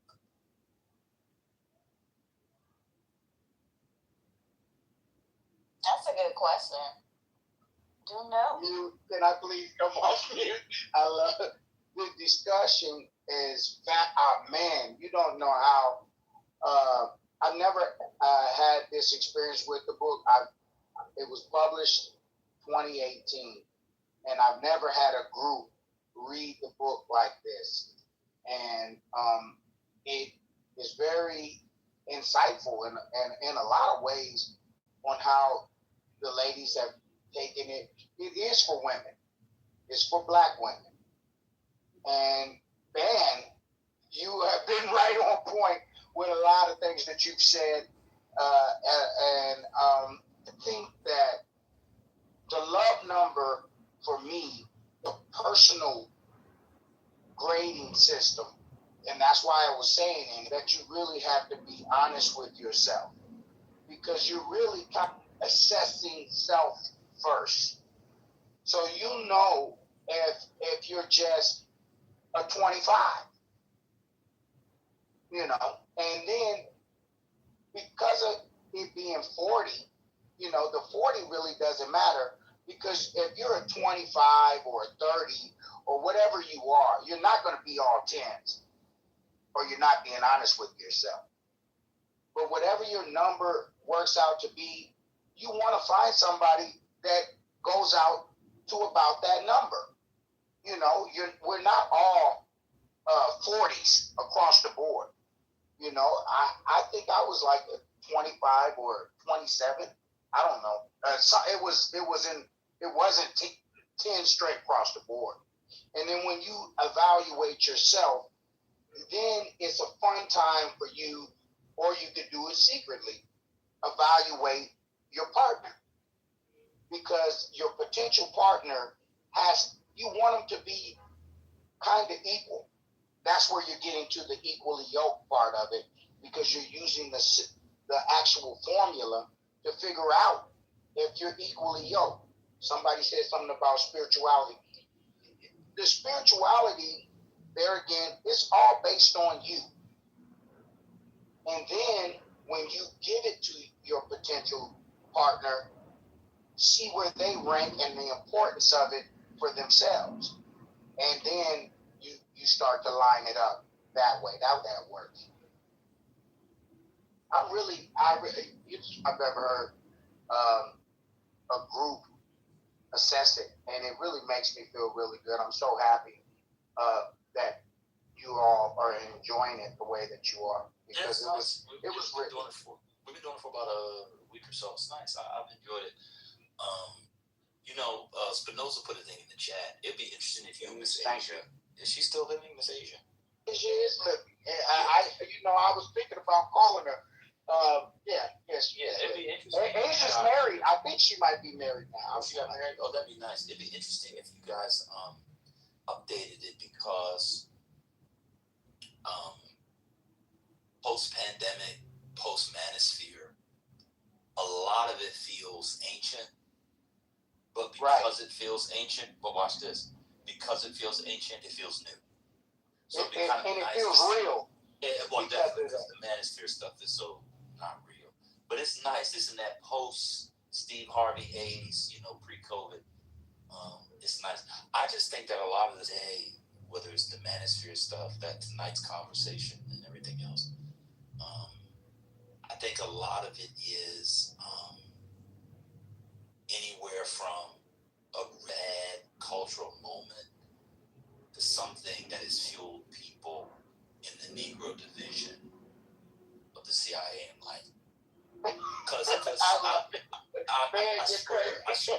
swear, because when I watched this tonight's conversation, I watched one tonight where a woman got up and said she was a young woman, and she was maybe 20. I said married. Oh my God, it was like 1995 again. I was back in Baltimore.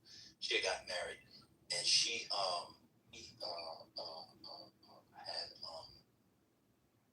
had brain cancer. And she was now 24, so she was married younger. She had brain cancer. And her husband was also a young man. These are all Negroes. He was there every day. He took care of her. He nursed her. He was with the convalescents. He wiped her ass. He wiped her ass and did all the things that they say black men would not do. Only a white man who reads Toni Morrison would do. He did all the things. Her question was, when was he going to plan more romantic dates so she could feel like he thought she was valuable? I picked my computer up, I threw it out the window, and then I took my gun and shot myself. There's no way you can tell me that is not a government agent that is putting that in the atmosphere. You don't think that you're valued because he doesn't plan spontaneous beach dates, but you wiped your funky ass while you were going through? Like, what are we doing here? She didn't work, or he paid all the. So all this is to say, it'd be interesting if you updated this through to the moment. It could be interesting. But I think that. Sorry, illnesses causes insecurities in people, though, like their ill health and them being weaker and their independence. Not that I'm saying that he's right on everything in him not planning spontaneous dates, but maybe she lost her sense of self, her individuality outside of her illness. Look, I want to just say this.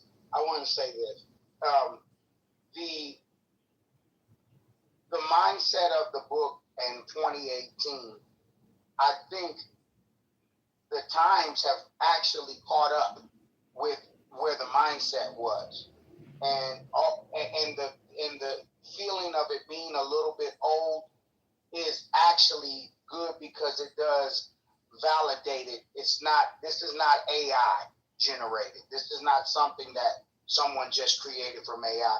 This was created from 8, maybe 10 hours of interviews that were live recorded interviews that were given to me. And after we did the interviews, then we just transcribed it into the book. And so, like I said, I think that it's something for Black women, and I think that Black women can get a lot out of it. And I hear Black women discussing it and getting something out of it because it was for them. If you look at that book cover, the book cover says a lot too, and I had that put together the way that I did because I saw that in my mind. Whereas you see the educated business Black woman with the briefcase, and you see the hood dude with the condoms and the Tim boots and the wife beater. And so what Papa look like? Yes. And so if you look at the cover of the book, I'm saying a lot with that cover. I'm telling you, this was for professional Black women, and it was written with Black women in mind. And so to see you guys really kind of feel what I was putting out there, it just really makes me feel good. And I just thank you guys. I'm so humbled by it. Can I ask you a question? Totem Pole? Yes. Was the book inspired prior to you being married or post divorcee? I was divorced. This book came to me. I have, like I said, my experience is I've been a millionaire. Nigga, aren't you divorced tonight already? Why? And I've lost money, and because I've taken a. She asked about your marital status, Jamal. Can I have the right to explain where all this came from? Yeah, we're talking to the author, Brooklyn, not Jamal. Yeah. Okay. Thank you, Brooklyn, and I love you. But the reason why I wrote the book, I homeless, and I had just lost my business, and I was sleeping in my, and I started to get on the internet, and I said to myself, I gotta find a woman because I'm in a tight spot. So I was in that need. I was the dude in that need position that I talk about in the book. And so as I started to talk to women online, I started to come to my mind. I was like, man, I gotta write a book. These women don't. And then I just had a list of things that I seen a lot of women responding in a real negative way with online. And so when I met Asia, me and her, she was talking about stuff that she was having problems with because she was making, Asia's a PhD, so she was making a lot of money, and she didn't have nobody that she could go out of the country with, nobody she could travel. She had her own list of things that she wasn't happy with the dating. And I said, we should write a book. And so that came from that. So I was single when I wrote this book, and I was homeless. You were divorced when I wrote this book. Were you divorced? I was divorced. I've had 2 wives, and I was divorced. This didn't come from a result of being divorced. This came from a result of me losing a lot of money, and I was in a desperate place in my life, and I was blessed with the idea to do this.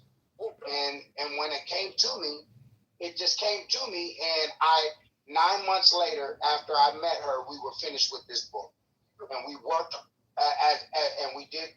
we worked, and we got it done, and it was just something that I just manifested into my life.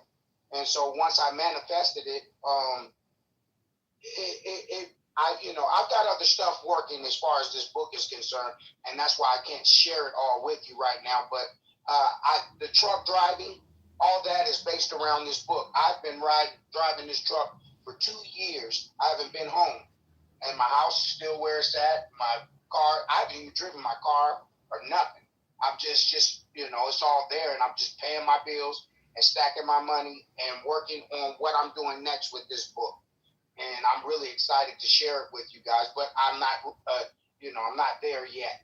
About 12 weeks, and I'll be done, and I'll reveal the next piece to the book, and it's all based around Black women.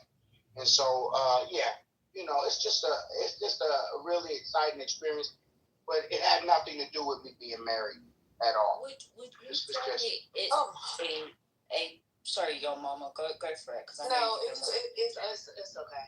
Go ahead. No. I'll go after you. Please go.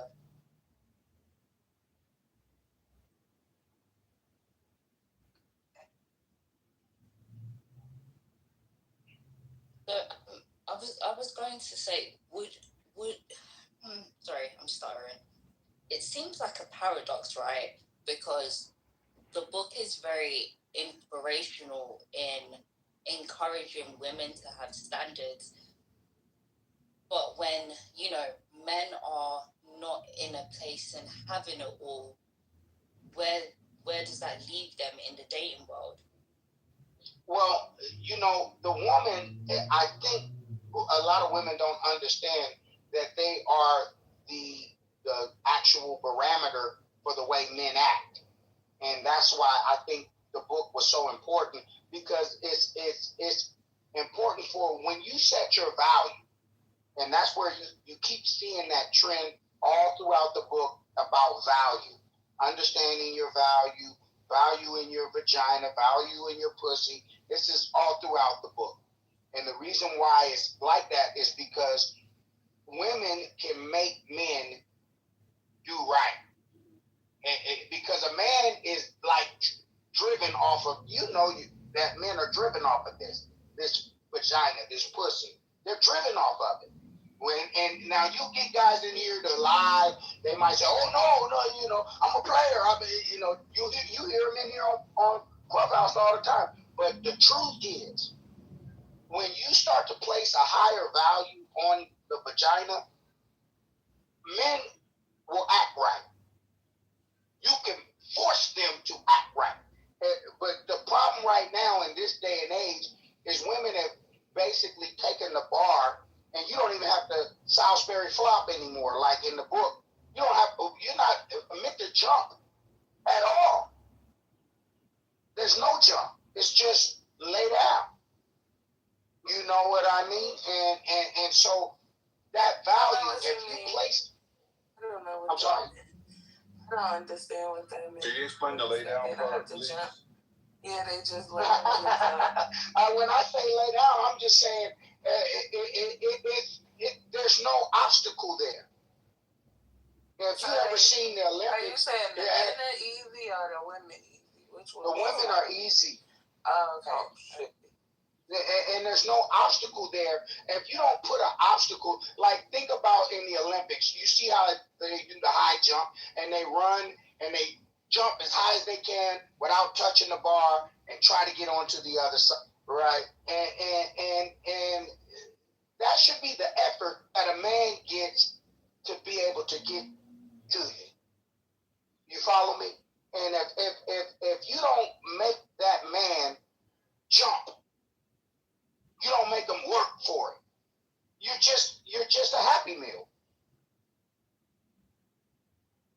You feel me? What do you mean now, by there are some. Like, well, you didn't hear the. I love you, Jim. Well, you didn't hear the reading of the love menu. They understand what I'm saying, but you didn't hear it in the book. But it's talking about the love menu, and so you're just it's really cheap. It's real easy. You can, you might just be a entree. I mean, not an entree, but a appetizer. You follow me? And so you want to see yourself on the menu as a full course meal, right? That's where you ideally want to. And you just don't get a full course meal for McDonald's. You follow me? But don't people have 3 full course meals or multiple full course meals a day? I mean, that's not where this analogy is. You didn't hear it. So I don't. Okay, yeah, I'm late to class. You're right, bro. You're late because you're kind of not on it. But yeah, that's the point of what I'm saying to the women is that there is a value inherent, and when you move like men shape the hell up, and they shape up that because think about the 20s. Men was wearing suits, 3-piece suits. Why do you think men were dressed like that? And why do you think they had those Daffy Duck shoes and those 3-piece suits that they would wear every day with a top hat? They weren't doing that because they wanted to look like that. That was what the women required. That's what your great-great-grandmother required. He had to be clean. He had to be sharp. His shoes had to be shined. He had to come at a woman at a certain level to even get anywhere. She held up a standard. It was a high bar. He had to do it. If he didn't do it, then he couldn't get close to it. And that's the most important thing out of this book that I keep pushing. And as you guys read it, you see it. You see what I'm saying. I know you are because you said it. I said it a couple of times. Can I ask a question, Jamal? So you're pushing the line of a woman needs to establish her value via the difficulty or the expectations that she establishes before being willing to be physical with men, correct? That's right. Okay, so how does that align with your thoughts that if a woman comes to party with me, she has to party, right? So that means she doesn't have much of an option. Not today. I'm not going there with you tonight because this is something. Hold on. This is something that has nothing to do with. I don't want to answer it. Oh, Can you accept that answer? Well, I'm trying to understand how that aligns with. I don't want to answer it. This is not about my clubhouse. You're not talking to Totem Pole tonight.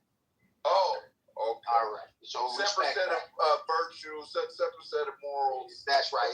Whole different. We're talking to the author tonight, Jimmy. Right. You're not talking to okay. Yes. All right. Yeah. But anyways, the point of the book is what it is, and I think the women are getting it. I think they're getting the gist of it. So can I just interject one thing? To the room, Johnny?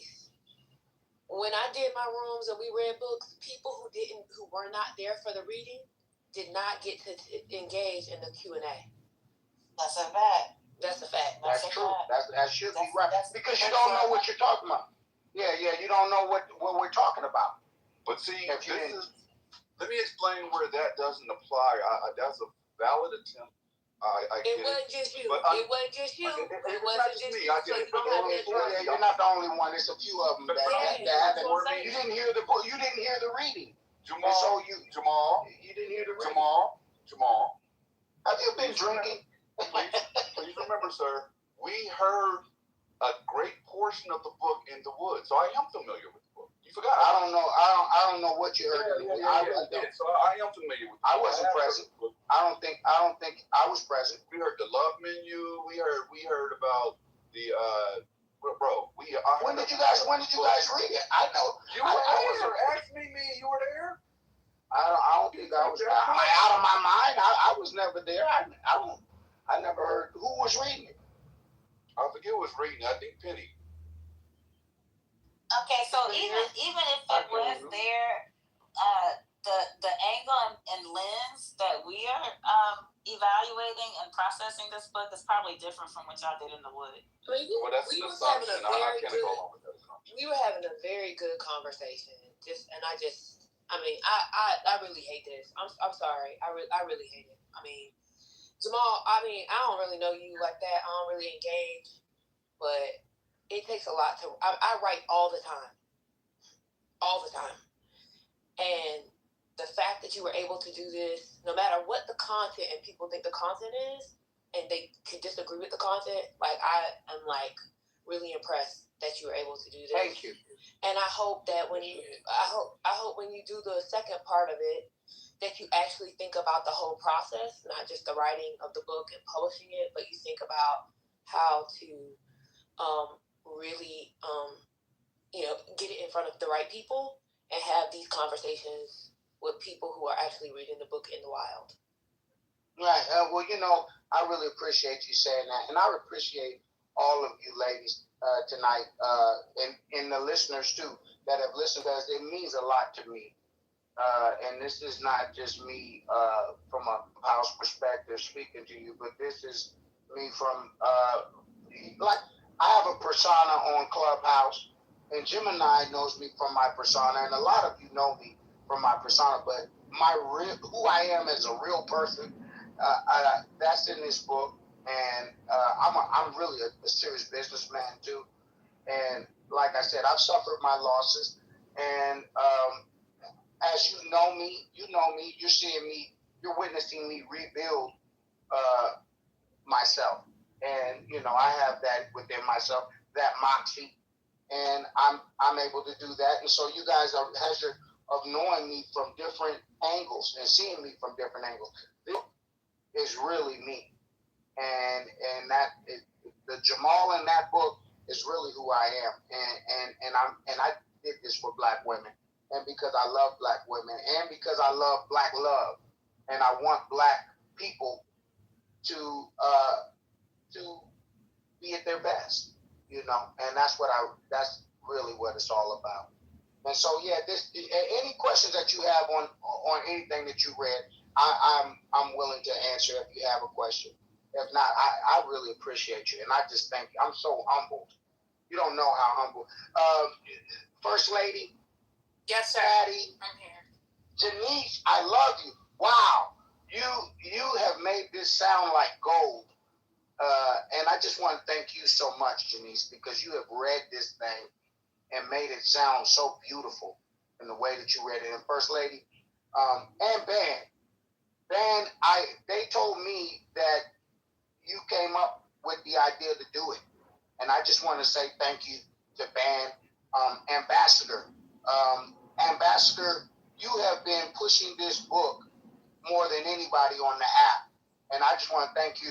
You've actually bought the book for one of your girlfriends, I think, Ambassador, and I appreciate you. We've had conversations, quiet ones, and I just appreciate the ones real quick, who have supported me. I appreciate hate to cut you off, but I gotta run.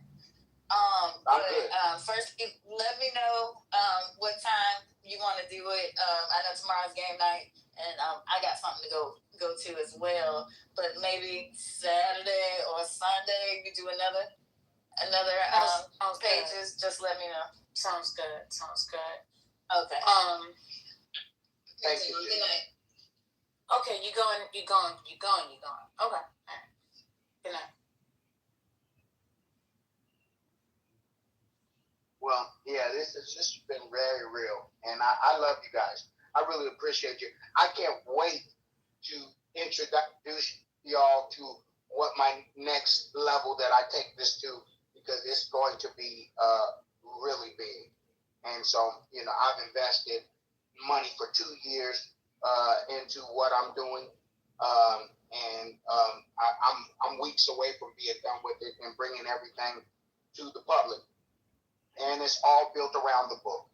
And so, you know, this book has meant a lot to me. Like I said, I started to do this when I was homeless in my car, and I was really broken, but I was blessed because I got an idea, and not I get an idea, I acted on it, and I brought it to life and manifested it.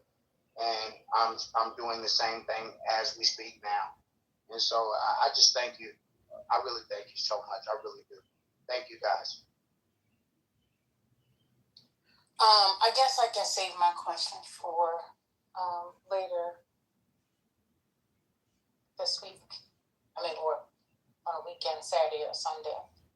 But I just wanted to go back to a couple chapters in regards to, you know, this virtuous woman who kept her cell phone so nice and clean and waited. How did you end up letting it go? But, you know, think about it. Don't answer it tonight. Yeah, that one. Wow. Oh man, wow. We'll save that one. But that, hey, yeah, that's what I said. Think about it. You guys, you know what? People really took to that first chapter. I've gotten a lot of really positive responses from this on some other interviews, and people have said different things about it, and I really am so glad that it resonates with you, and it all makes sense too. You know what I mean? And ladies, you do need to put face protector plates on it. Put a protector plate on. Don't just be a community phone. If you know, you know. I'll leave it right there. Just.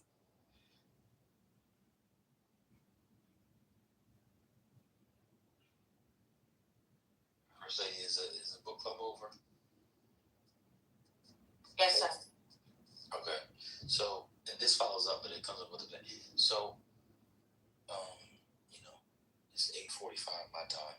So, really think something is afoot with this dating stuff, because watch these videos and I see Manosphere and I see the Blackistan people. What are those people called? The divestors. Something, it feels coordinated somewhere. And I can't believe a person said she didn't feel valued because her husband didn't do spontaneous dates when he nursed her back from brain cancer and wiped her shitty ass constantly. I can't believe that it's not coordinated. When somebody makes more money than her husband, she doesn't pay a bill. I can't believe it's not coordinated when a woman says she's wondering if her husband still loves her because her boyfriend certainly does. I watched all of this just today. People should watch that show, Tonight's Conversation. People should watch that show.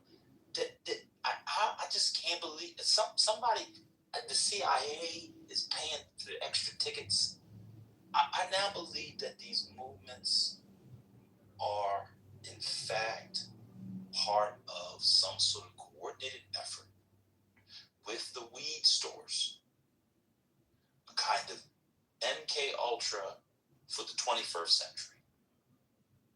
You cannot tell me that there are black women who honestly believe that their husband doesn't care for them because all he does is take care of everything and only plans 60% of the spontaneous dates. I literally saw that. She was really she asked him, should she get a divorce? She asked them, should she get a divorce? Random niggas online who fucked 3 of the women at the show that night. Why are you asking them? Because he has a moist beard and a skull cap, and he's wearing loose pants, and he's light-skinned with thin-rimmed glasses? Why are you asking him? Nobody can tell me this stuff is not coordinated, because I think what they realize, not with the welfare and the home, the family thing, I think they realize that at this point, you can't use the law anymore like you used to be able to use it. You can't use lynching anymore like you used to be able to use it. You can't do any of that stuff. But what you can do is you can get the people to hate each other. There's a man here, I'm not his name, but he's a half-breather. He hates black women for no reason. A Christian, but he blames women. How can you be a Christian and not blame the men of the community from a Christian lens? How does it make any sense? You have another person who is a healthcare professional and constantly citing, was it HPV-2-1, not herpes simplex, but women, that black women have higher, the highest herpes rate, but never deals with the physiology and biology of herpes transmission. What is getting in his mind? It's got to be the government. It's got to be the government first. That's what I think. When I go back and watch the old Donahues and the stuff from the 80s, they didn't talk like that. In versions of that, obviously, the rhetoric, the diction will be different. They didn't talk like that. Something's got to be off. Everybody knows that it is much harder for a man to contract herpes through intercourse than it is for a woman. Who's spreading it around if it's not men? You think you're spreading herpes around from scissoring? Huh? Come on, man. Something is going on. I think it's the government. I really do. I know this sounds conspiratorial. Have you seen that show, First Lady? Tonight's Conversation. Have you seen that show? She might not be here. Oh, have you guys seen that show? Tonight's Conversation? I have. It's with Ace Metaphor. Trip Fontaine, Kitty Rose, Cheyenne Bryan is on there sometimes. Yep. You can't tell me that it is not the men, the U.S. government, the Russian government, or some government, or government adjacent entities that boost people like Cheyenne Bryant.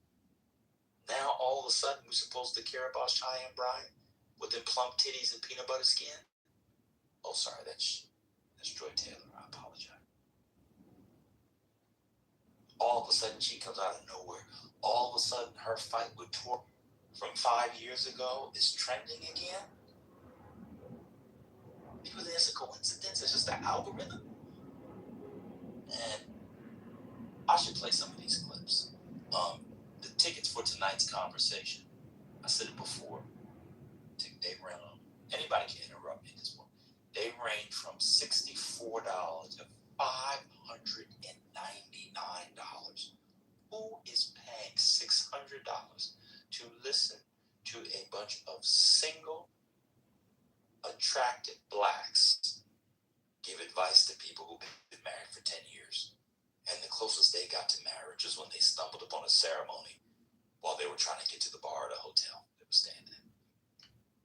It is so funny to me that Ben is mentioning this and asking this question, because I remember when my aunt asked me about that program because there were tickets and she wanted to go and asked me if I wanted to go because she found that very tall young man with the glasses attractive and so smart. And she asked me if I wanted to go and I said, oh no, madam. But that was before they had that big breakup where Keita was telling all their business and talking about how two of the panel dating each other, even though one of the panelists were married, and that was something. But to your point, the clips come across my feed, and every time I listen to the clips, it's just. I don't really know how to describe it outside of I see why people like that content. It's not anything new, and I do not know who in their mind would spend $600 to sit in a cheap seat in an auditorium to listen to listener letters, shout out the read, for what, an hour, 2 hours? That's crazy. Yeah, I feel like the way it works, well, a couple things. People on the panel in the audience.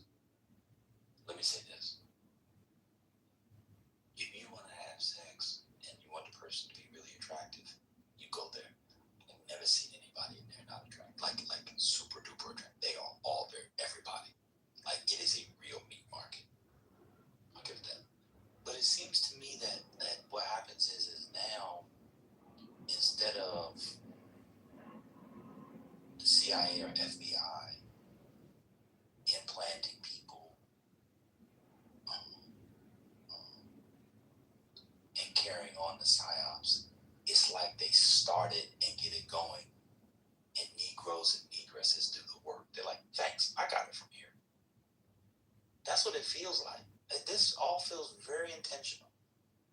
And when you watch these clips, they just don't seem like real life. You're telling me there are women out there who are basing their value on spontaneous dates, and you just had brain cancer?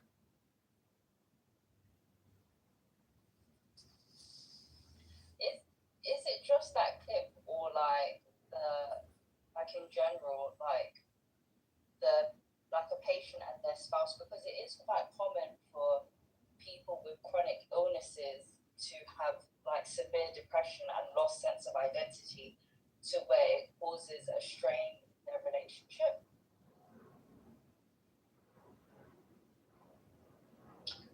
All the clips are crazy, even the ones that involve men.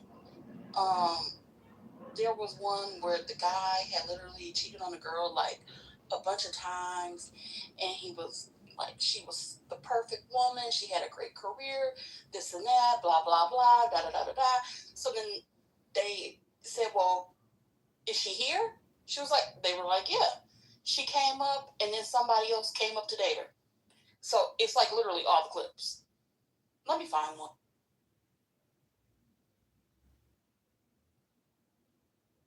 So I missed a lot of that.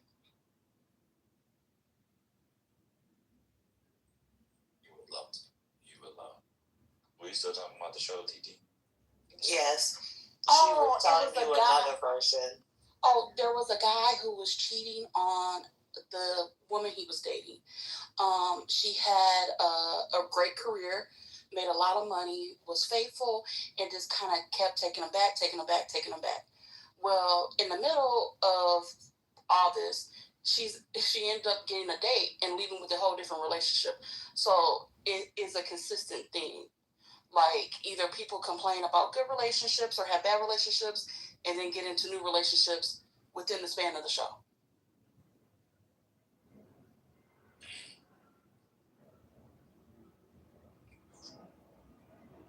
Maybe that's the point of the tickets being so high. They going to meet people, get together. Hey, we can't go to the club. You mean to tell me that our third spaces are now tonight's conversation and not the club? Brooklyn, if you had said that our third spaces were now the strip club, I would grimace. But you know what? Sometimes they have good wings. Yeah. They might have all right pasta. You know, they might have a drink special. The music hidden, depending on what market you're in, you might hear like new music as it breaks before it gets national. But tonight's conversation. Imagine that $600 being your VIP. Does that get you like a drink ticket or something? Yeah, I think. Do you get a high touch? I think or you get to meet the cast and take pictures and stuff as well? You do. I think that's what you get. No, you know what? It really is like a meet and greet, and sometimes they have like multiple shows a day. Yeah. Like it's crazy. Okay, I found a clip of a woman who's hold on, before you go to the clip, TT, real quick, just so you guys know, Lance Bass is now doing it with them. You mean Goss? Lance Goss? Black actor? Lance Goss. Sorry. He's now doing it with them. Next week, they'll be in Phoenix. They'll be in this weekend, they're in Fort Worth. Then they'll be in Austin. I'm sorry. This week, they're in the West Coast. Phoenix, LA, Las Vegas next week. But I wanted to say, I went to the website. Watch this. You can buy tickets with Afterpay. 4 interest-free installments. I don't think you have to be Horkheimer and Adorno to see what's going on here. Like, before you play the clip, like, the comments on these dating boards, core boards, Reddit boards, underneath also, are fake AI-generated, Russian, whatever comments. And then people respond to them, and they get worked up on them. So for a super VIP ticket, the VIP uncut experience, you get, hold on, I just want to say this before you play it, because I pulled it up to you. You get ticket types comparison. Okay. For the VIP uncut, front row seating, this is what you get for $600. A backstage meet and greet, a stage photo opportunity. You can take a photo on the stage. Priority group photo access for you and your group. Priority selfie. Priority merchandise access. Well, it's not to get the merchandise, you get priority merchandise. You get a swag bag and a concierge service to help you through to your seat and throughout your experience. That's what you get. All right, T. Okay. So let me go back. When you have fell out of love with your husband for not providing and have fallen back in love with your ex, who is currently having a baby, but is willing to risk it all. I'm gonna be quick. Cause you at the wrong podcast. I would absolutely hate to be your husband.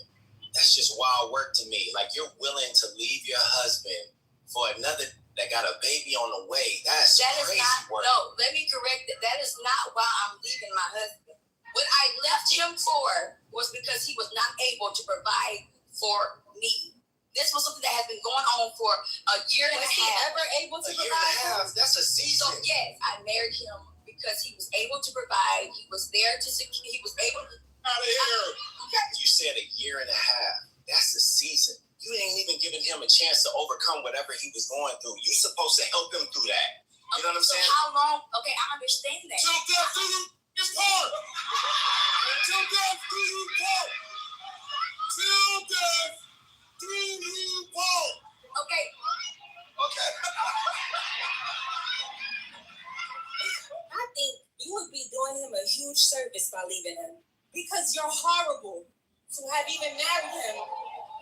Not as a person, I don't know you as a person, but to have even married somebody out of convenience and out of obligation because you probably just wanted to be married. I think you guys should both go your separate ways so that you can find people who love you and who you love. Let me just add this point. If you love someone based on conditions, when they do not meet those conditions, you are going to try to find a way out.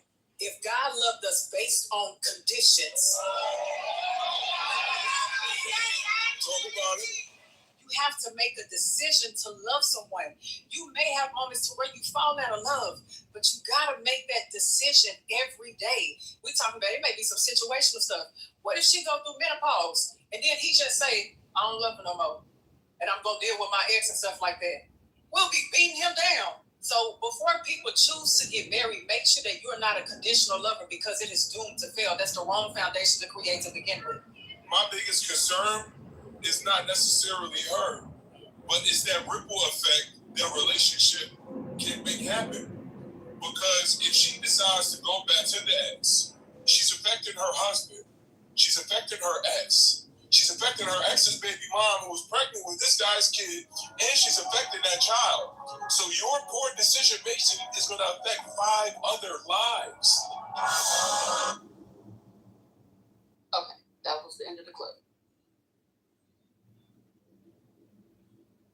It reminds me of Clubhouse so much. I think that's also part of the reason why I was never very interested in that shit on TikTok. Because if you are on season 1 relationship rooms, even season 2, the hot era, season 2 of this app, I think, was by far one of the best seasons. Best time by far none. But if you are on, season 2 of this app with the relationship rooms, like, you've heard these conversations. You've heard the conviction and the Christ and the this and the that. Like, in 2026, y'all all sound crazy. She sound crazy for offering that situation up, and y'all all sound crazy to entertain that shit. My God. Did you have another clip? Yes. I have one of the guys. Hold on, let me go back. We got to keep it equal. God bless. God bless. When your wife, she here, and all the people I'm talking about, respects and appreciates her friends more than she does her husband who pays the bills with her. Please define for me respect. If I call her and she on the phone with one of those friends that's back there,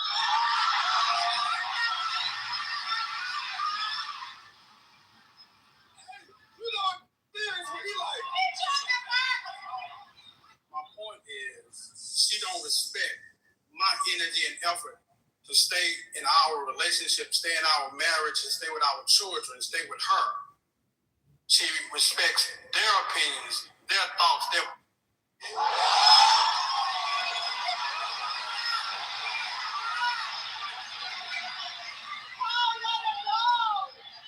Paying attention to how you're even referring to your wife right now. Like I'm paying attention to the fact that you willing to humiliate your wife in front of thousands of people also. So what is it that you do inside of the house that will make it to where she can actually respect you? Because just because you pay bills and things like that doesn't mean that you will be able to give fully that level of respect. Hold on. Because if you say you pay bills, but if I'm coming to you about a concern, if I'm coming to you about something I'm grieving, something you hurt me on, something that I feel abandoned on, will you give me the safety to be able to talk about it? Can I trust you emotionally? Can I trust you spiritually? Can I trust you financially? Can I trust you in all of these aspects to prove that you give me a level of emotional security? Do we actually have a partnership?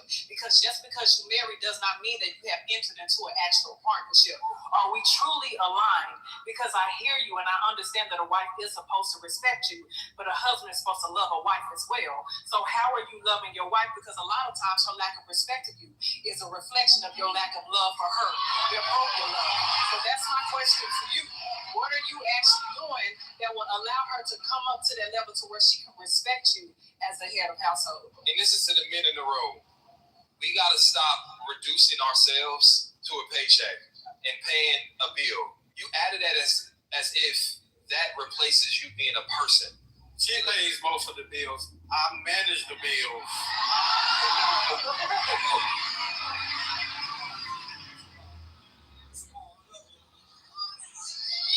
we gonna quit while we ahead, Mr. Paul.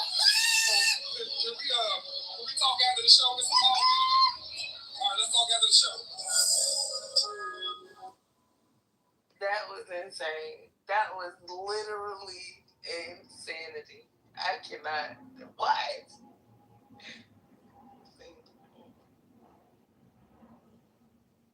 Y'all can't tell me that as a font or wellspring of rhetoric and discourse, and then it unfolds and evolves. You can't tell me that this is not a coordinated. That man says she makes the money and he manages it at home. Mr. Paul sound like he was 50 years old. Y'all can't tell me that's not the government. Almost crashed, man. It's absolutely insane. Why is a young man's aunt doing that? She be on there? Yeah, she does the panel from time to time. That's how much money they make. They probably pay her 5 feet. She probably does 2 or 3, every quarter or whatever. They probably pay her $20,000 every night. She probably show up getting between $5,000 and $10,000. They make serious money on that thing. They're making serious money. Nobody can tell me, huh? I was gonna say, this is an example of how people are learning how to do relationships. They're basing their relationships, not everybody, of course, but a lot of people, especially people in the single market, they are really taking this advice and operating from the standpoint of the people that are giving this advice. It's crazy. It's crazy. It is, but then why do smart people? I want to continue placing blame. Why are smart people then jumping on the bandwagon who say they're in it for the community, but it's a money grab? But I'm gonna go ahead and say his name and his wife, Mark Lamont Hill and his wife. Have y'all seen that show before? No. Are they on YouTube? Maybe on his channel. It's a mess. What they be talking about? It's an absolute mess. They're doing their version of relationship content. Talking about their relationship. They're old. Relationship they have content. PhDs. They have money. You can't use them as a model. She's like, I heard it the other day. She was like, it was a little different for me. I didn't start my PhD until my mid to late 30s. Like, the cash app's just rolling in. I think their audience though is me, right? Like my age group. That's their audience, I think, for that. I hope so. Which is different, I think, than maybe what we just heard. But I'm not sure. They audience is us too, yeah, mama. Okay. They like the tonight's conversation. That's an older crowd. That's not young people. I'm talking about Mark Lamont Hill and his wife. Oh, that's you what I'm mean you? Okay. They're like, I think they're looking for a very specific person, and it's like it's so. I don't know if you know Jeff Johnson, but he did a similar. He went on a similar kick for a while. He's bald now. Yeah, he's bald, but this is crazy because he had them lovely looking locks. But yeah, he went through a similar click one time, and he might be. I don't think he's MAGA because I saw him at an event maybe about a year ago. but he used to be on a similar kick when he first got married. So I don't know if it's like, these black men who were kind of out there, professional black men who were kind of like known in their like circles, who then found someone who want to like share, like they figured it. So it might be a grift, but they figure out a way that they could spotlight how they did it. But he stopped it. I think relatively soon. But that's how I feel with Mark Lamont Hill, because he started doing that thing like a long time ago when he left Black News Network.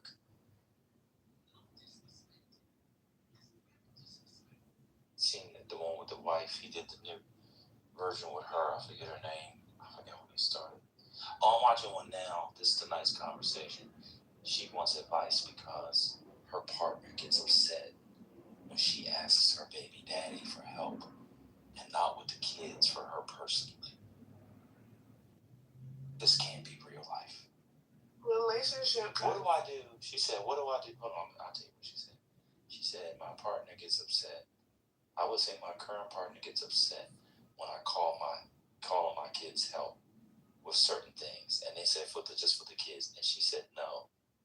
And now she's saying that the new dad, the old is significant more money than the young. So not only is she calling on the dad for help, the baby's dad for help, behind his back, he knows about it. And then my question becomes, on the other end, why is the new partner okay with that and staying there? You want to know why? He ain't got nowhere else to go. And this is the sad part. The baby daddy is also paying for the new boyfriend, because the baby daddy is probably paying rent and for food that the new guy comes in. And that's what he's upset about. Where's the self-respect? Why are Black relationship combos constantly about resources for basic human survival? It just sounds like people need roommates and sex. Just use your roommates and having sex. Don't call them your partner or your boyfriend. Imagine being a man living in a house like this, and the baby's daddy is paying the rent where you're in, and you fall asleep in that every night. These men have no self-respect. I've never lived in a house that somebody else has paid rent or mortgage on, ever. I would kill myself.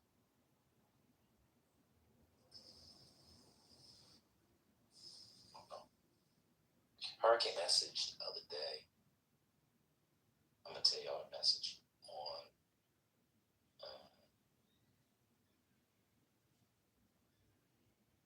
hold on a second. I always want to blame Black parents for something. The Hurricane sent me this the other day. This is his PTR. I don't know if this is what he sent me the other day. This man. Oh, with the high waters.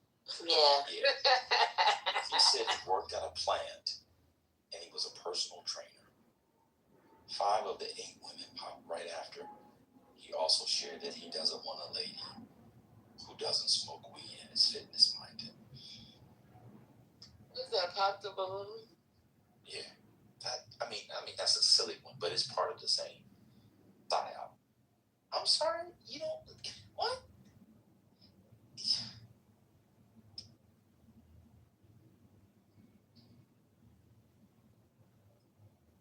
And then once it's set in motion, you just pass it down to the kids.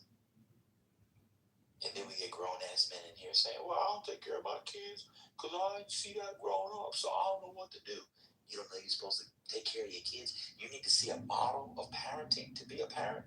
I'll never understand that. You never seen a movie, read a book, you don't know what? Or do the opposite. If you had bad parenting, you would know good parenting is the opposite of what your daddy and mommy did. I can talk about this shit forever. Like, this isn't real. Between this and the weed, I'm convinced it's government.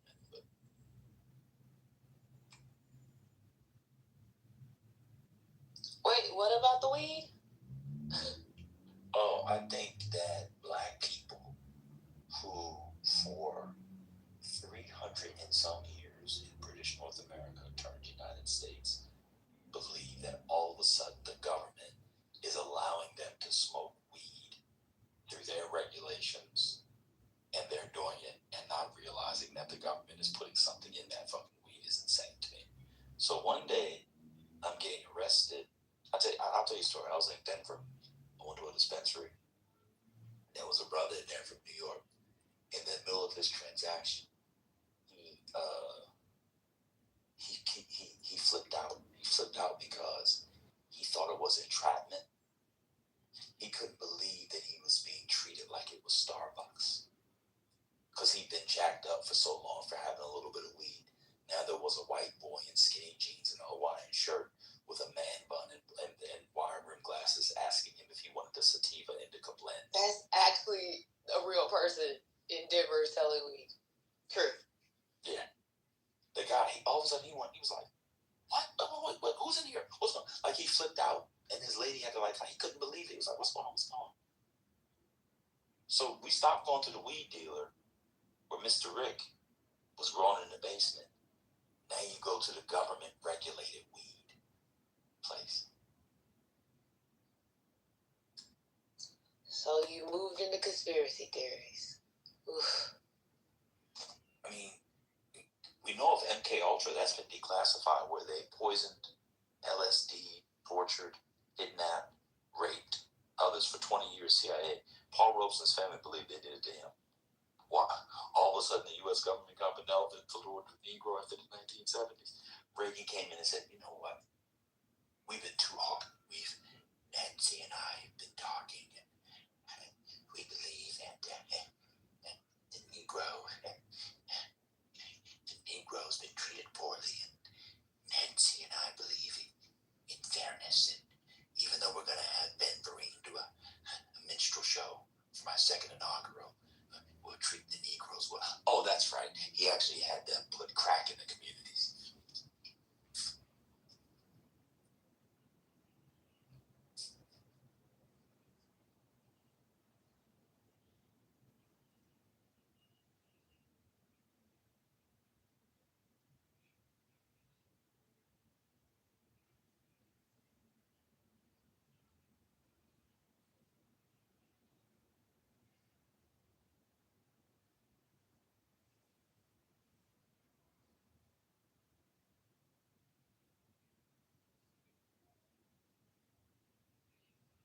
None of this stuff seems weird to people. And when we was kids, you turned on the TV, you saw theologians and black preachers on TV and black thinkers.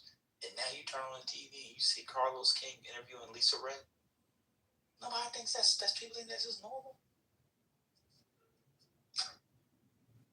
People think Carlos King is normal, loving all the love hands. Y'all think that's normal? Just the natural evolution and development of black entertainment, black popular culture. We went from George Jefferson's brother-in-law explaining to Lionel what an Uncle Tom was and how Uncle Tom's strategic figures made it possible for revolutionaries. We went from that popular culture to baddies.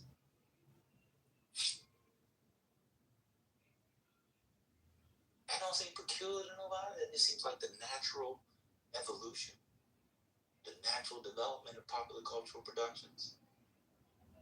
We went from James. Why does this all stem from Detroit? Well, we went from James getting a trade, or Florida getting his job because they wanted to double up on affirmative action. Double up. We went from that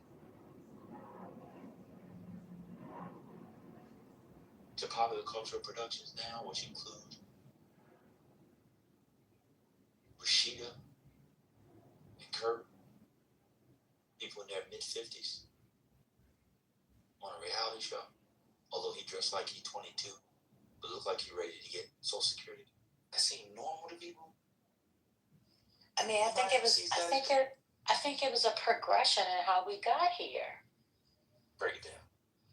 I'm just saying, I mean, you have all these acceptance of, bad behavior continuously growing and growing, and now we're here. I agree with that.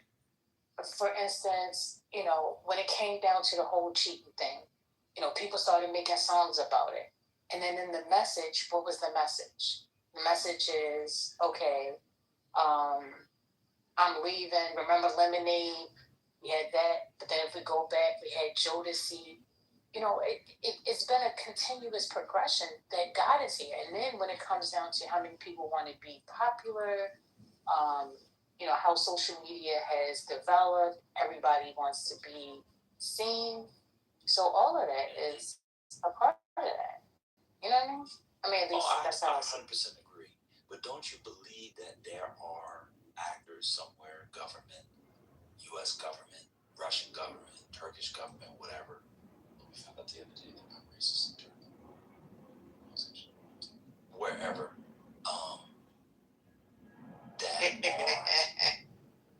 We found out, that a lot of this stuff is being bankrolled somewhere as direct assaults on black unity, black community, black families, etc.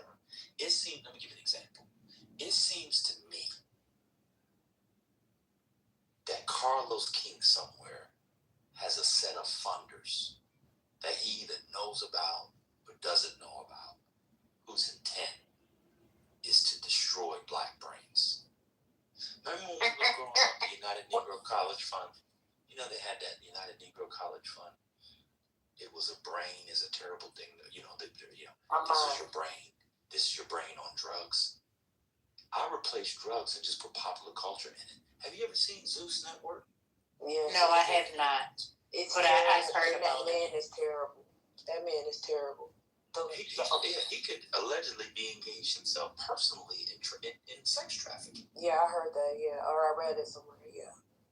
But just like with McDonald's, when they first came up with fast food, their vision wasn't what it is today. And a lot of times people get into this, stardom business or whatever you want to call it, influencing, and like I don't know if you watched Tyra Banks' Top Model little documentary kind of thing. Yeah. So what her vision was became what their vision was, and they kind of collaborated, and then it got completely out of control. I don't think what actually happened at the end was her thoughts in the beginning. So when you say that possibly, a Russian or whoever is behind it, absolutely. Because they're the ones that's behind the scenes pulling the strings and saying what they want to produce or how they want to produce it. Carlos King is just the plug. He's yeah. Mm-hmm. Nobody thinks that this Cheyenne, nobody has thought, like, she just popped up on my thing. She looks like, in this picture right here that popped up, a Reese's peanut butter. What do you mean? She looks just like a Reese's peanut butter. Like you want to eat that thing? What's going on? Hello? Oh, I thought he was talking about she was brown and light. I don't know. That's exactly what it does. And you want to eat it. If I had a peanut allergy, it looks so good you'd want to have an EpiPen. You just deal with it. That's what you can't tell me that there's not somebody, and it's not just the magic of the algorithm, that there's not somebody or somebody's doing the thing. Now, I'm not saying, I see what Mr. saying in the chat, Mr. Resist. I'm not saying like it was better than it was. What I'm saying was there were more options. And what I'm saying was you had a bigger panoply, or even in the silly stuff, it was meaningful from time to time. People don't, I know I'm good at my thing, I hate to do it, but y'all don't think that it's peculiar that Chandra Rhimes and Kenya Burris are the two most successful black TV makers of the last 25 years? What? Chandra Rhimes and Kenya Burris. Scandal and Blackish First Lady. So I only think that's because they, okay. Good. Go ahead, your mama, come back off mute. No, I'm mic on you. I think it's a reason why they are not. Yeah, but it's. But let's talk about it. No, I haven't thought deeply about it. Let's talk about it. I really don't know. It was Willie, her Willie Boy impression, and I appreciate it. Thank you, First Lady. Willie Boy. But I would like to. You never heard of Willie Boy? Over here? Yeah, that's his catchphrase. Let's talk about it. Oh, I don't. See, that hits my limits in my brain. But nobody can tell me that those television makers, I'm not saying they did it themselves. Nobody can tell me that there was not powerful forces behind them, which made them the most popular television makers in the last 25 years. I just can't believe it. Wait a minute. So you were just focusing on the women, because Tyler Perry isn't up there? No, Kenya Burris is a man. Oh. Blackish and mixed dish. Oh, it's a man, and then he got a massive. He did Top Model too. Yeah, he got a massive Netflix deal, and his. What I shat out 2 days ago was more interesting than anything he's produced. That's insane. Have y'all seen his work on Netflix? No, not. I mean, maybe I have. I don't know. You said Blackish and what else? He did Blackish, Mixed-ish, I never watched any of those. You've seen Black AF? Never. I saw none of his it. stuff. I actually find his to be, in a way, almost more insidious because they are positioned in a way of being pro-black and black forward. To be fair to Shonda Rhimes, she doesn't really do that. She's just doing love stories with great men who just all happen to be white. But it's just coincidence. It's just coincidence. All the black men are terrible. It's just coincidence, which is fine. But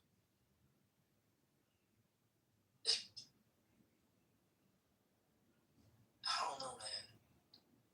People think it's a coincidence that the top talent is Kevin Hart, and now Kevin Hart is doing y'all are too woke, and I'm not black, but I'm rich shtick in the era of Donald Trump. That's just a coincidence. What?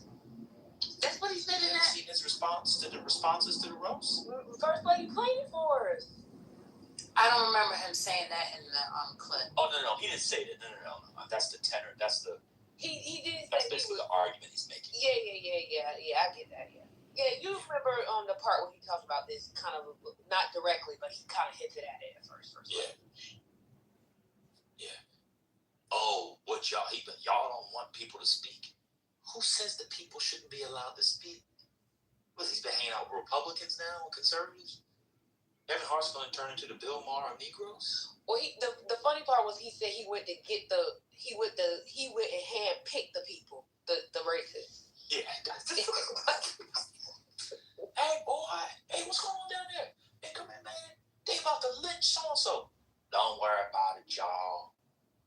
Y'all okay. I picked my lynchers. As long as I get to pick the people who's going to lynch me, it's okay. Oh, okay. Go ahead, Tom. So you're saying that Kevin is a sellout? I'm saying he's clearly some sort of plan from somebody. Now, when the weirdo guy said it on Club Shay Shay a couple years ago, people thought he was hating. And here we are. He's like the Honorable Elijah Muhammad. Everything that Cat Williams said was going to come to pass has come to pass. He's just like the Honorable. Maybe you have to be a weird sounding 4'11" nigga to see the future. Because that's the same thing that happened with the Honorable Elijah Muhammad and the same thing that happened with Cat Williams. Kevin Hart was so gentle in his treatment of Cat Williams in that interview. Like, he wouldn't even rock the boat with him. Almost like he was scared of the prophet. Yeah.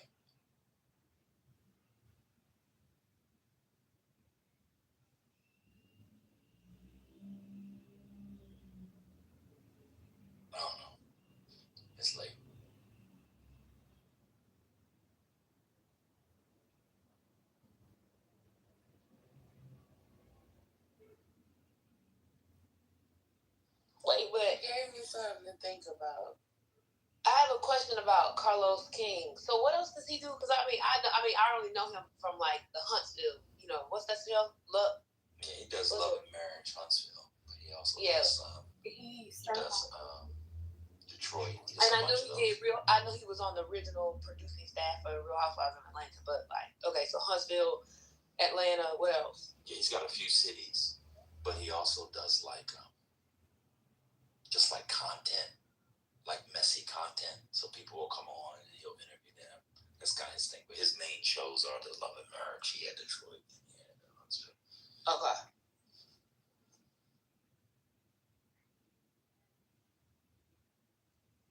He did Hollywood Divas too. That one didn't last that long.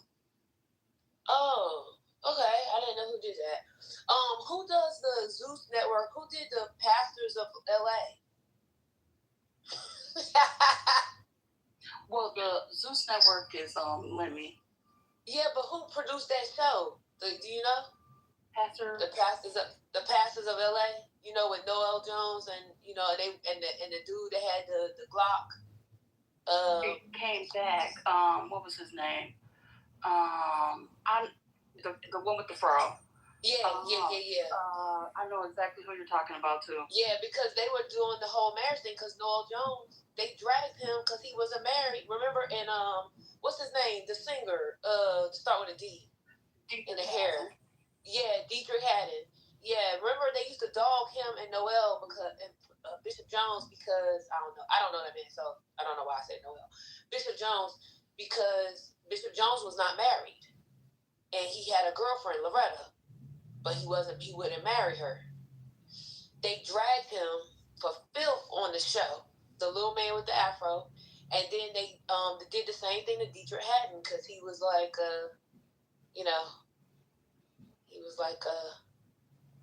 I don't know, kind of worldly. I don't know. Ron. His name was Ron. Oh yeah. Yeah. Anyway, that show was kind of crazy. And kind of like I don't know, the relationship stuff kind of fits that. You know what? Lemmy did that show. Oh, Lemmy did it? Lemmy did it, which makes sense because his dad is a bishop. Oh, because remember there was the young couple who broke up, and they divorced, and when they did the reunion, the woman had he was I don't know if the man was remarried, but he had reframed his whole world. I think he didn't really want to get divorced, and he was kind of speaking to that. But yeah, it was all about this sort of shaming them because their relationships didn't work. I mean, the shaming was crazy. I mean, the shaming. Well, Bishop Jones, he ended up marrying Loretta. I know. That became the spinoff. It was after they dragged him. Yeah. Make an honest woman out of her. Yes, exactly. That's what it was. They shamed him into marrying her. Not saying that he shouldn't have married her. I'm just saying that one. And remember, okay, I wish I could remember their names. I'm gonna go Google it in a second. But we reported that house. People have reported that house, but no one has done anything. That other politically correct, and it keeps showing up. Anyway, the little guy with the afro, the short bishop who was like a gang member or a drug dealer back in the day, and he came on a reunion with his gun, and he said that he would not fly in coach, and that if there was one seat left, that his wife would have to sit in coach so he could be in first class. I was like, what the? That's who they had on there. So maybe that's all. Maybe I'm right about that dude from Zeus. What's his name? Lemuel? What's his name? Yeah. Lemmy? Yeah. Okay. They call him Lemmy Pepper. But Bam might be onto something because both Lemmy and Carlos King are from Detroit. They are? Yeah. Oh my God.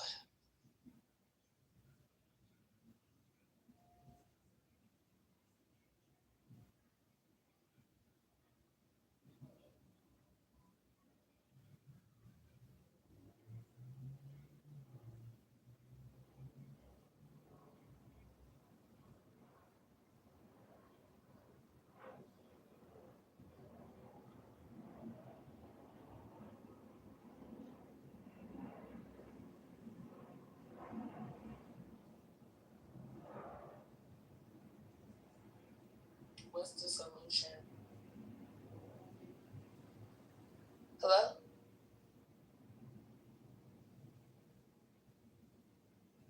Are you saying hello to the room? Yeah, y'all didn't hear me? I heard you say hello. Oh, I was talking for a long time. Oh, no. That was Okay, God. repeat That it. was what God. Repeat it. That's what God. See, this is what God do. I was just saying, the when they did the reunion for the Real Housewives, the Real Pastors of LA, or the Pastors of LA, or whatever the show was called, Lemuel came out and he looked very geeky, and he came out at the end to kind of promote the Zeus Network. And now when you look at his pictures, he's very like I felt like at the time when he was doing that interview at the reunion that he kind of had cross eyes a little bit. No offense to anybody who has cross eyes, but now if you look at his pictures, he's been like someone is fixing him up. He's got a different look. Oh, he's had a total makeover. Absolutely. A total makeover.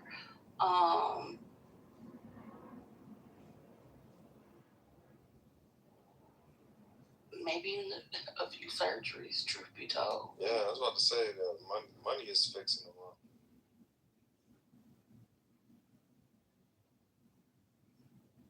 It's a damn shame.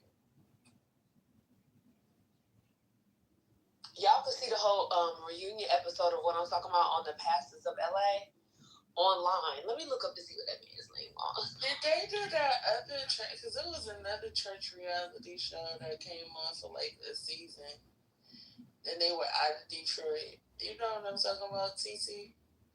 It was like, I don't know the name of it. It was like about the church families, and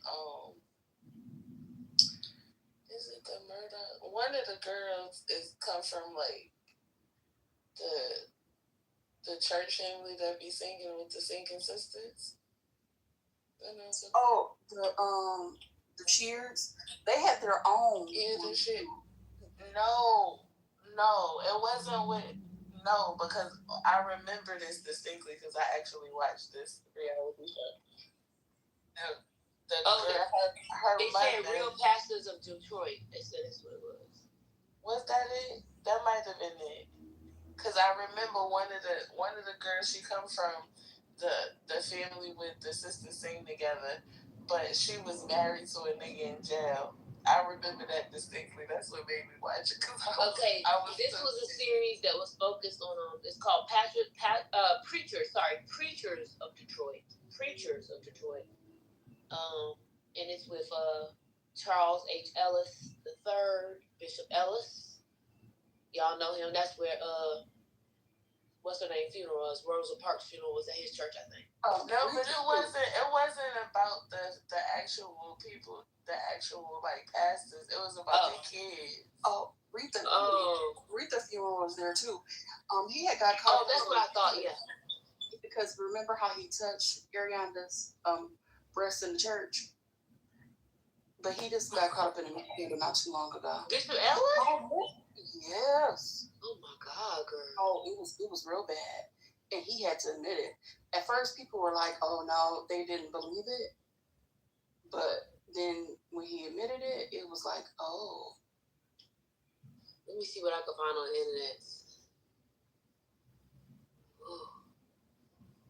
Mr. Resilience, that's interesting. you about that? Yeah, I see it. Inappropriate relationship. How old was she, TT? She was very young, and so 22. Mm-hmm.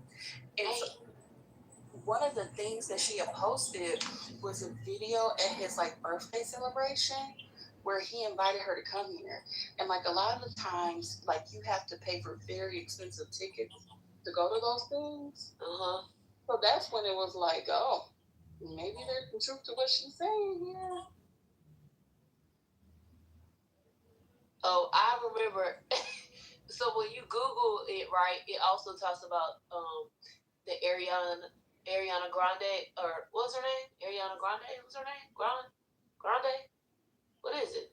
Yeah, Ariana Grande. Yeah, okay.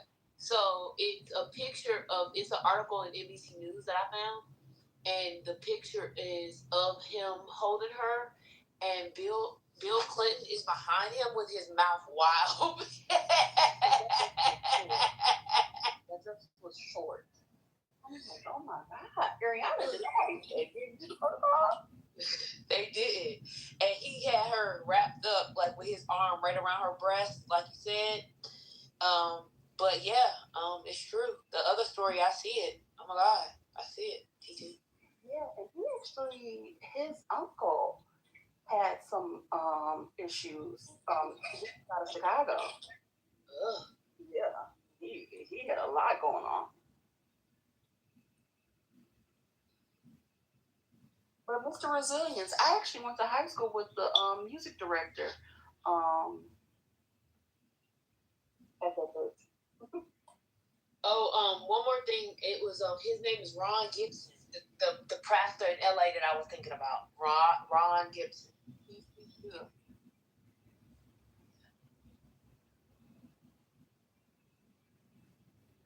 But Kiki is the Kiki who Brooklyn. I thought you were talking about Kiki.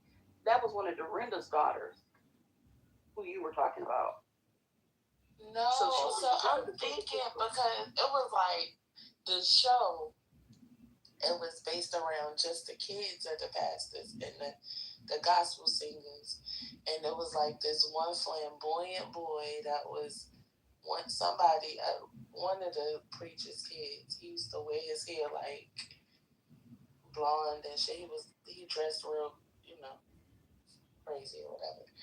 And then it was another girl who her dad, they had like a tumultuous relationship. It was crazy, and all of this was playing out on the show.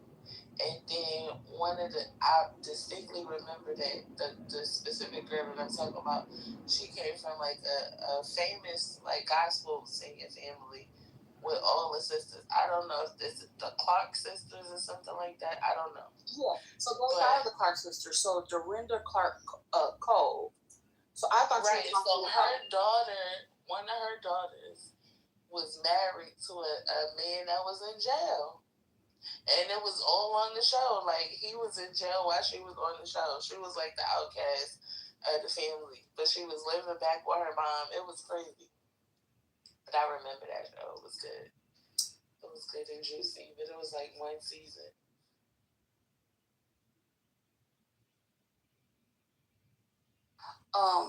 But their aunt, so they had an aunt that actually got kicked out of the group. She ain't got nothing on her. What, the daughter ain't got nothing on the aunt? Oh, the daughter ain't got nothing on the aunt. So her aunt actually showed up to her mom's funeral to fight the sisters. She showed up to fight Karen Clark Shear at the funeral. Mm-hmm. Yeah. I wonder who produced that show. Did Lemmy produce that show too? The Detroit people? Let me see.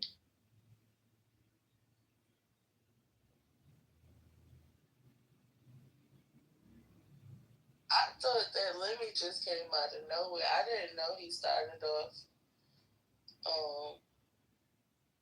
and like he was a Detroit pastor kid. I didn't know nothing about it until the Zeus Network and all his drama, because he had a lot of drama too.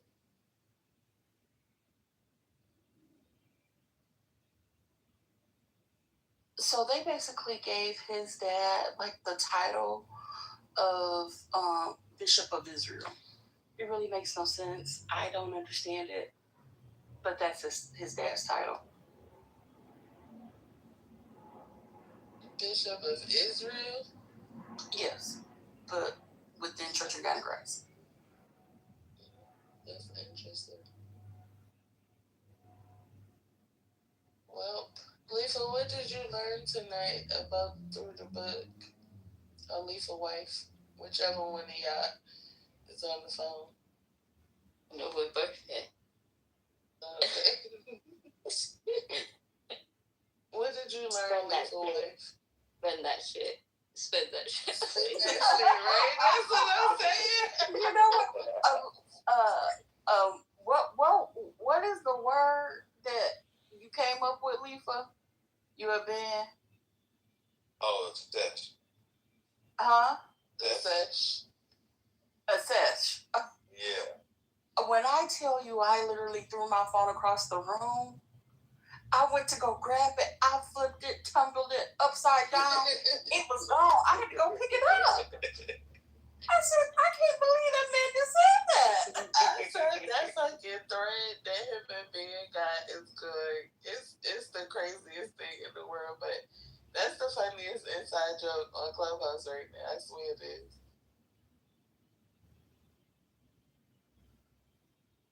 Kiki, I just pinged you in the 420. You can boom it. Oh. I'm just playing. She about to boom the room for 4 seconds. Listen, Ben, come in here. So, you know what, the other day, I was like, I don't know if I'm being accused of being anti-black or they're accused of other people of being anti-black. But somebody's anti-black. And 420? Yeah, when I was like, you know, a lot of times people don't understand that the people in the community don't have other places to go. Child, they anti-black as hell in 420. I don't know. So you know what? I actually looked it up.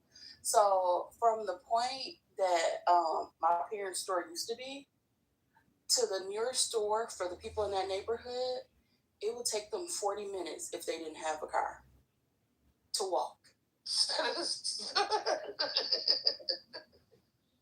40 minutes. To a black-owned store? No, just a store, period. Oh, fuck. So think about it. If the bus is not running, then you have to wait. So it's a lot of parameters. It never makes sense, this argument about boycotting shit. It pisses me off every time I hear a nigga say it. I just really want to throw everything at the nigga that says it, because what are we gonna do? Starve to death? I think it works in some cases, but I don't villainize the people who can't participate because they don't have the resources or luxury to participate. Some people have the means, and then that's okay. You can go to another place. It's easy. But a person who's walking 40 minutes, 20 minutes one way, and then carrying goods with them, that's just unrealistic to me. And then sometimes, you know, a lot of the times, it's little kids going to the store. So we're expecting the little kids to go get the stuff alone in these neighborhoods. Some places don't have sidewalks. Oh, definitely not sidewalks, especially not in no country as Hick Town. They ain't got no sidewalks. So then you gotta, you might get hit by a car trying to do all that shit. Yeah, it was like wow, because like when she moved from London, she moved to the South, and I was just trying to tell her like, bro, they ain't got sidewalks down here. And I walked, like I was like, forget this, because the gas station wasn't too far from where we lived, so I was like, I'm just gonna walk because I'm used to walking. There was no sidewalks. I think people take that for granted, not realizing that. Where in London are you from? North London. Are you from the north? My best friend from the north. Yeah. You guys rely heavily on public transportation, so I can understand that being like a big It's because I drove a lot in London as well, but I would drive more for work because I would go like out of town. But driving is like in the city, in certain like residential places, 20 miles per hour. So what's the point of driving? Mm-hmm. That's what he said. It's just more convenient to take. But then going from that to down south, I'm from New York, and like public transportation here is like, I don't know. It's not even. It's hard. It's not accessible. So it's a big transition for a New Yorker that only took the train and the bus and cabs everywhere. So I took this adventure. I was like, you know what? I want to try the train. So I took the Amtrak one day to go see my in-laws because I was like, everybody was like, well, we can drive and we can pick you up when I was switching my UK license to American license. And I was like, no, I just want to try the train. And I jumped on the Amtrak. And it wasn't bad. It wasn't a bad experience, but like, because that's from state to state. That's like but I'm talking about like local transit, like you know what I mean, the metro. It depends because I haven't been to New York, but it depends on where you live. Like if you don't live in a city place that has metro trains, right, then it's just there's no trains to catch. Mm-hmm. That you might have a bus. They may have like a county bus. But outside of that, it's not. And I live in Atlanta. I moved from a major city to another major city. But the transit here it's not comparable to New York at all. Spirits. The Amtrak was cool. I met some cool people on the train. I love Amtrak. That's my favorite way to travel, actually. It was peaceful. I had my laptop sitting there.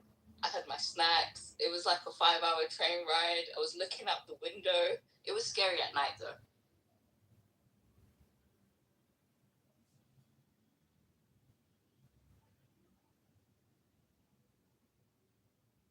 What did you take from the book, Brooklyn?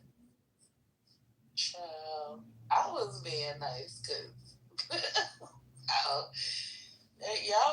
they were intellectualizing the book, but I didn't see the difference between the book of Jamal, the Jamal in the book, and the Jamal on Clubhouse. I didn't see the difference. Have you guys ever, like Brooklyn, read Wahida Clark, like The Coldest Winter? Yeah. It reminded me of that. I was like, this reminds me of the Clark. That shit was not The Coldest Winter worthy. Like, that was more like a story. It was, but I get what you're saying. It was like one of them ghetto books, like a ghetto tale. But it's different because it's an advice book too. Like he's giving advice.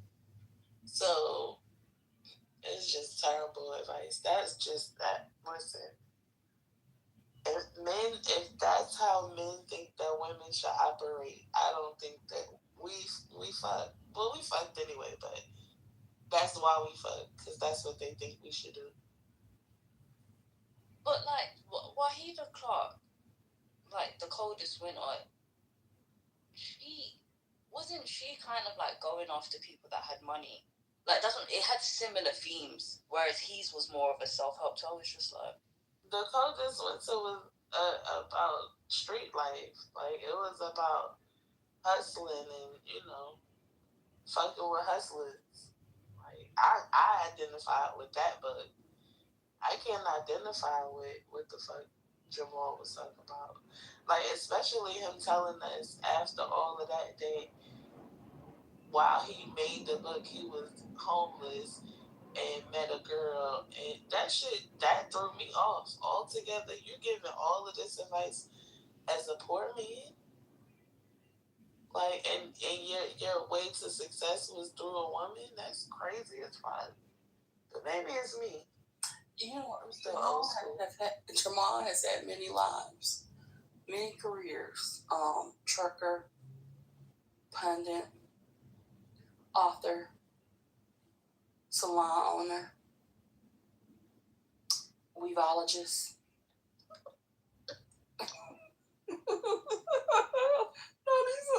I'm being serious. He really has had a salon, sold hair. Of course, we know he drives truck.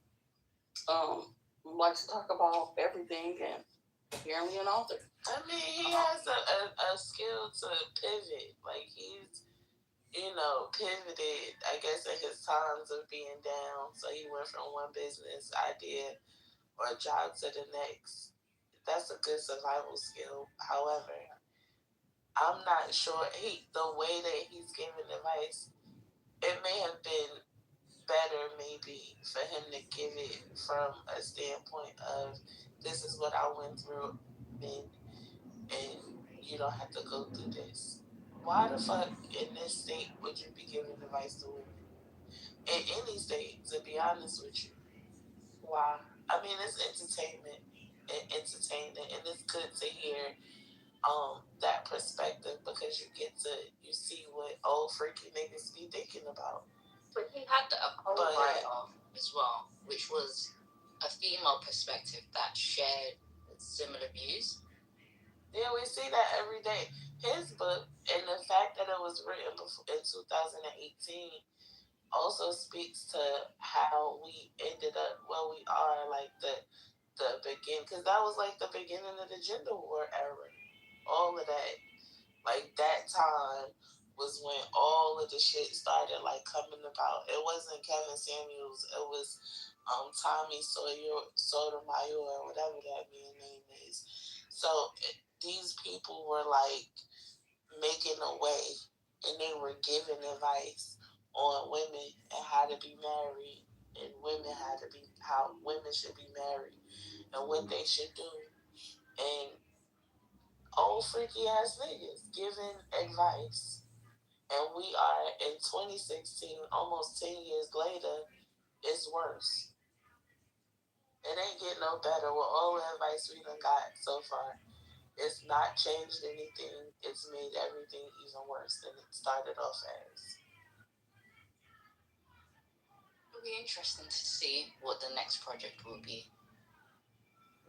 Because I hope he took the feedback from the room. Yeah, but he's also been on Clubhouse for the past 5 years. So I can't imagine it being more enlightening. This is just me being pessimistic. You may miss the leap. I can't imagine it being any better or more progressive or nothing. Like, it's gonna be some bullshit. That's just what it is. Maybe because I need to like listen to more of the book when they do play it over the weekend. I was just like, so would a man not be valuable if he's in the fixing stage of his life? Like I started pinging a lot of questions in my head. So I was like, I know like the target audience were women, but because it was coming from a man's perspective and then his background context, it was just like you're catering more to women's needs as opposed to women meeting you where you're at. Mm-hmm. Jamal was crazy. And it still gives a sense of the things that they say on here, like, regardless of the circumstance of the man, right? You as a woman are supposed to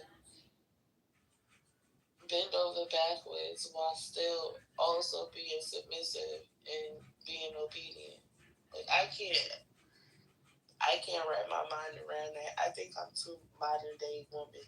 I think I have got feminized or whatever that shit is. What is it? Feminist? I'm a feminist at this Radicalized. Cause I'm radicalized and I'm a feminist. Cause I can't even see how any of that makes sense as an adult woman. don't understand none of that shit, to be honest with you. Oh, and the co-author was his former fiance, and they got in an argument, and she said, well, maybe you should write a book since you're an expert, and that's how he got the book. Oh, so wait, so Asia was his former fiance, and they ended up breaking up, and now she married because he was like, I think she's married. That's what he said. He did. That's a damn shame. What did 50 Cent say? Like, was it 50 Cent that said? I don't know if it was 50 Cent. I don't think it was him. Someone said, good publicity, bad publicity. No, Kanye. It was Kanye that said it. Good publicity, bad publicity is still publicity at the end of the day.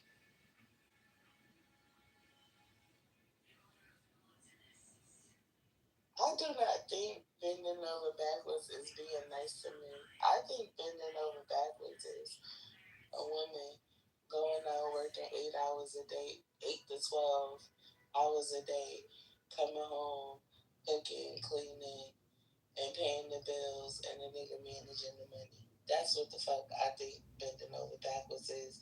And as we can see from what we've heard in this room tonight, that shit is happening. So miss me, please, and thank you. Nathan.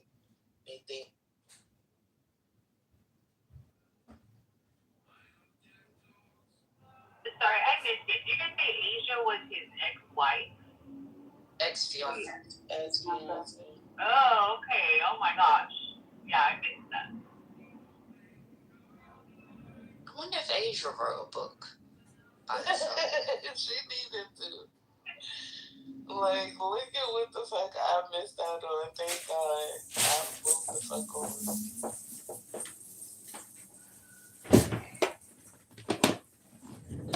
It's silly. Like, it's silly as fuck. And every day I come on this app, and most of the time I'm here and politically correct, but if you scroll through the hallways, and then y'all ever want to scroll through the hallways, relationships is on all of these people now. And it's been like this for 5 years. I'll go and listen and participate sometimes because I'm still in fucking awe that these people are arguing about this shit. Well, all of these answers that we got because of what the relationships is supposed to be. Wait, and thinking that it's like a formula. So what a relationship is supposed to be like. So y'all go and I fucking do something and start shit up and laugh and make people think that we're fucking. But in my heart of hearts, I feel like these people are fucking crazy. Like literally. Because it doesn't participate. Just doesn't. Imagine, right? Like, back in the days, like, people would be scared to get another person's name tattooed on. I think that, like, writing a book, it exists. Like, it's a level, like, yeah, now you can person. You know, work is the relationships with Your mom was not shy. Why did you not want to answer the question? I didn't want to answer the question about that beautiful white man was he married before they were after me? I didn't want to answer that. He had to come with a whole story about how he came to wanting to write the book. And then when the worst by telling us the truth basically about he found the woman that was very successful. That shit threw me off. I was thrown off. That shit. I couldn't believe it. I got it. I didn't get it more. I can't cry. This is how powerful the light it is on me.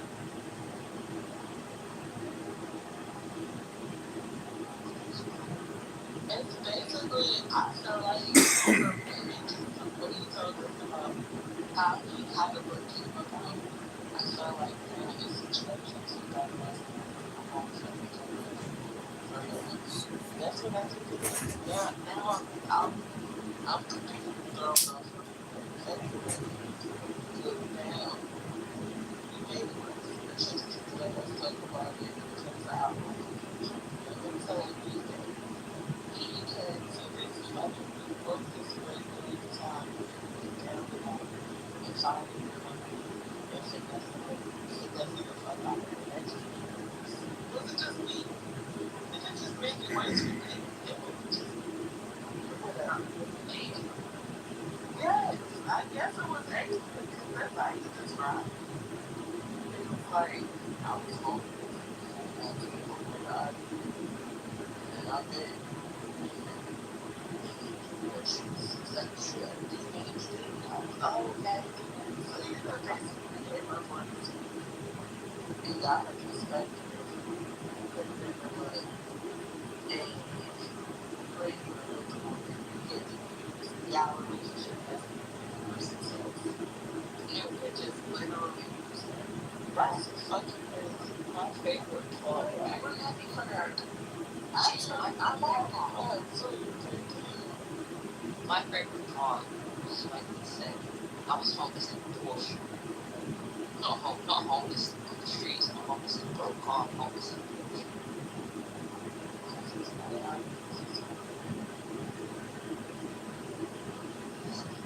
What was that saying? It's like, it's better to be crying in the phantom than on the bus. That's what it sounded like.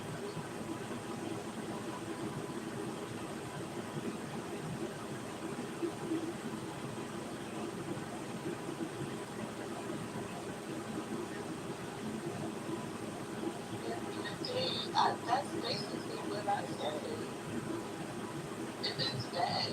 And also, what you said earlier, at that point, I started blaming too much. This is the shit that I've been talking about. But now be crashing out on the ticket. That's why, right there. They have fucking, they the ones that started dirty the number one. They put the kids in shit. It's their fault. It's mine. I feel bad. Yeah, I don't listen to my frustration because I'm not like but I feel bad. It's on its own. It's on What are you guys talking about? What's the topic? You missed it all. Well, what give me the TLDR. I'm not going to TLDR. Tell me. What are the strengths crashing out over this time? So we went over a chapter of Life on Postal, and it's love will return and questions, and then it evolved into we talked about tonight's conversation. Have you ever heard tonight's conversation? No, it's not a show. Yeah, it's a podcast. I've been into it.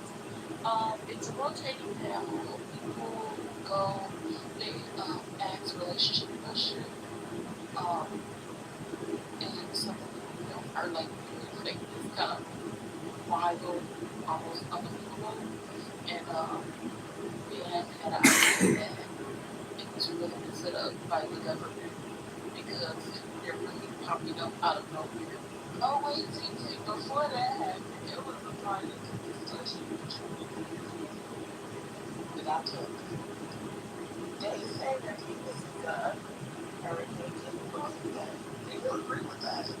Well, I mean, like in general, like it's not like what so who is they? Who is they? I think that it was a game of girls and it's an ugly deal. Well, I mean, what is going on? And I just see some ugly ones, but I'm saying not all of them. What's wrong with okay, so you say not all of them are ugly, but well, what you see is not what other people see. I could see somebody saying this is weird, they're not exactly beautiful, sure, I can see that. I don't think so. Oh, I'm not telling you about my opinion, but I'm not telling you about how I feel about things. I'm just saying that I can. They were making it. I was saying that I didn't agree. They was like, ew, how could you not? How would you think that they're nice looking? That's No, it's a beauty in the eye of the beholder. yeah, it is. Okay, so yeah, I mean, yeah, I can see some people that these things are beautiful, and other people are like things are okay looking, and then some people are like they're just weird. I get it. I don't see the problems. Go back to me. That was the only thing about it. I love that part. And I'm sure there are men who think the twins are ugly too.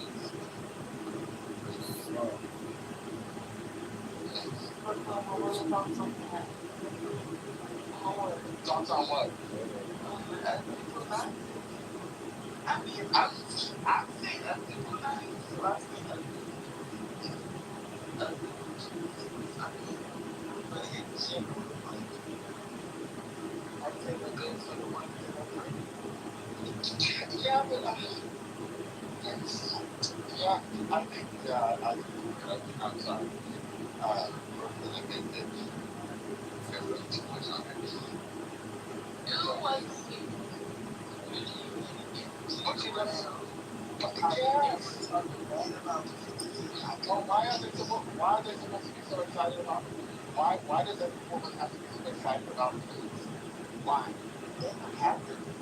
Okay, so then Be what's like, wrong with it? ew, why would you like it? I don't understand. Why there be one woman that I mean, Bonnet is not.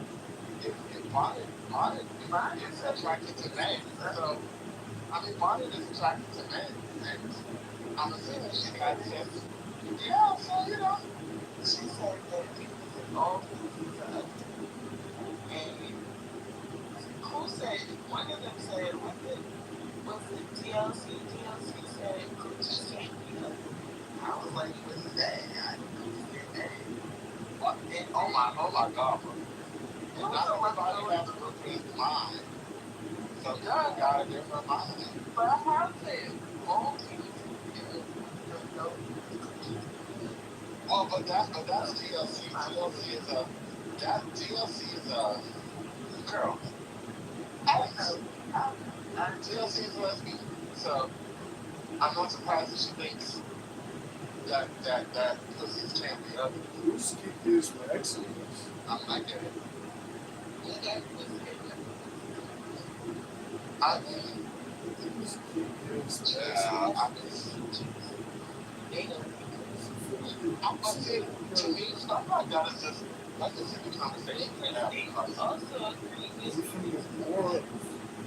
Yeah, but see, to me, conversations like that are simple because, regardless of whether you think the penis is ugly or not, if you are a woman in this straight and you want to have a relationship with a man that involves sex, you're gonna have to learn to enjoy the penis. So whether you think it's ugly or not, you still have to play with it and enjoy it and allow him to use it to pleasure you if that's the kind of sex you guys want to have. So it doesn't really matter about whether you think it's ugly or not. What matters is whether you want to have fun with the man to whom the penis is attached. I don't think it's a silly conversation to take serious. well, it's happening. Okay, that's the conversation.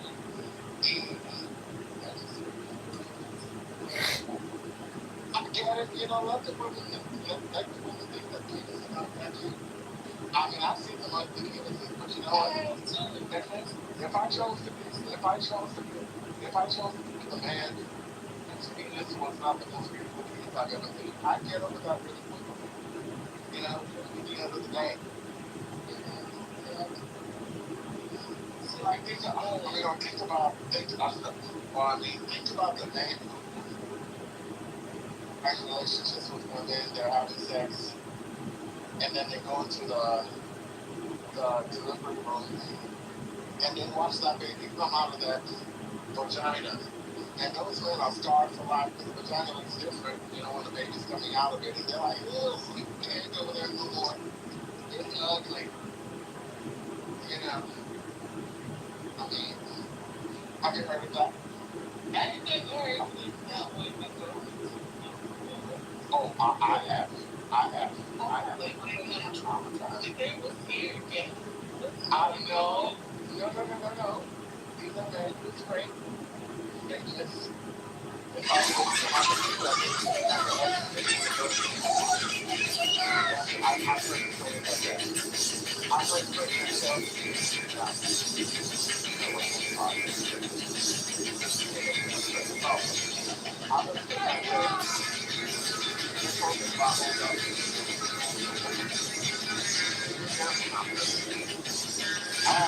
went to watch his live Wednesday birth, and he couldn't go there no more to see that people on the live vagina. So, yeah.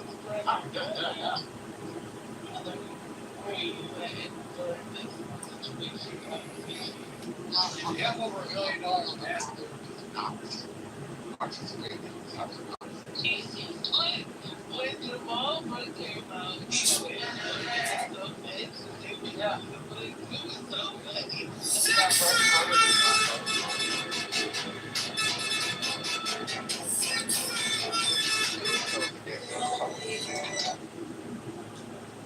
You're not going to have brother opining on the current topic. They intellectualize the whole topic. Was that just the floor? Sorry. Just the floor, right? I'm like, yeah,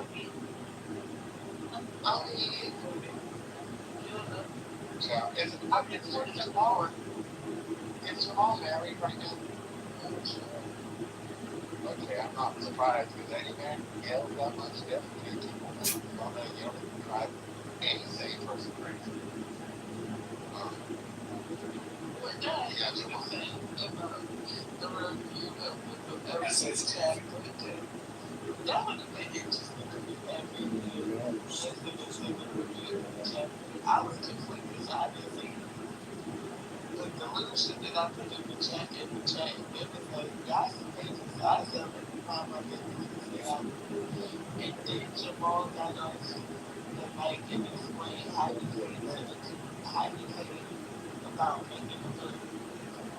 And come to find out, because Lincoln White had accent, was it before or after his divorce? We don't want to answer that in particular. So what he did was, he gave us a whole story about how he came to, write the book, and he said that he was poor at the time he was homeless, and he met a good woman that had a PhD, educated, and he basically gave up on her.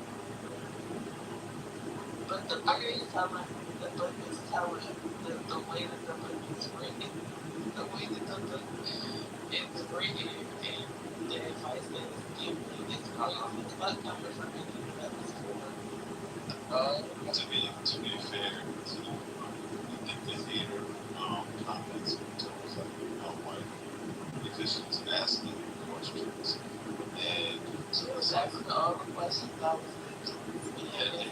And Mrs. Lisa was on the same page. In my opinion, it was just my wife participating in part of the book club. So it's like, and mind you, like, these are regular questions, just like, the first thing that Hurricane said was, oh, so where is this, what's his marital status now? You know what I'm saying? Like, the question was posted, or the question was posted during the book club portion, but then after the book club portion, he decided to jump in because he wanted to speak on it. The question was posed again. I don't see what it's like. That's just that's part of being a part of the book club. I mean, like, you know, like, if you're not part of the book club and I'm reading Harry Potter, and then I want to talk about transphobic ways, as the book club, like, how does this work? This is part of it. Right, I agree. Because I was thinking, I was just like, I don't have time to talk about choices. I have other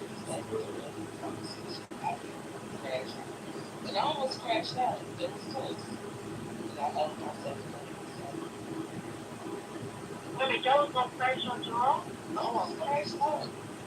I think I almost crashed out when he said that he made the book when he was homeless and he went to LA with the argument and that whole transition. And then that almost made me crash out. And then when they played that fucking Tonight's Conversation thing, and the man said that she made the money I managed it, oh, that shit took me out. I almost really I had to keep my composure.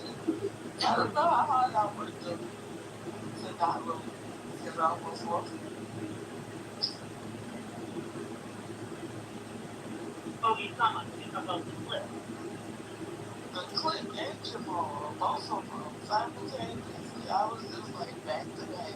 I mean, And you start posting that. No, all of this happened. Like Jamal started first when he was explaining to us how to do about making the book. And then after we finished with that, we played the fucking Tonight's Conversation piece. And I was just like, oh my god, this is just too much for me. Yeah, no, I was fighting with the I know it. I was fighting. I'm the gender war girl, and it was about to be one. But I kept it together.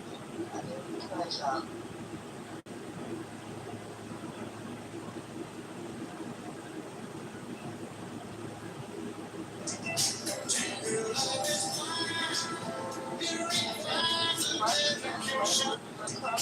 Intellectual brain.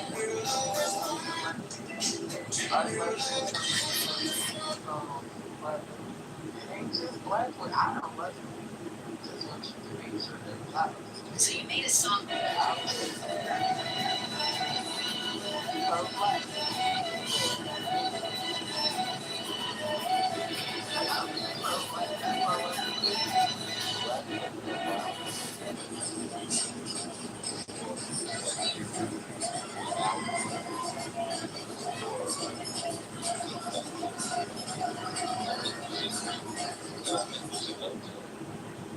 I think we should Want to go to church, but don't.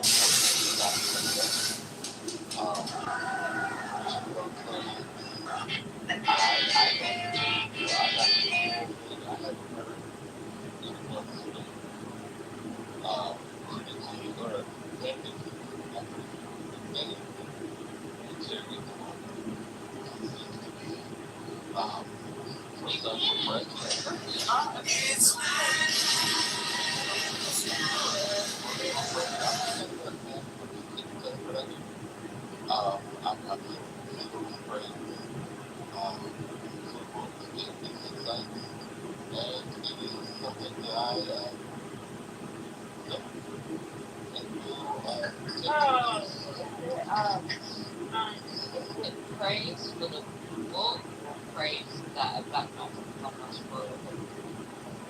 I think about not the fact that you don't know how to put that he got it. However you got it done, like definitely or not, he got it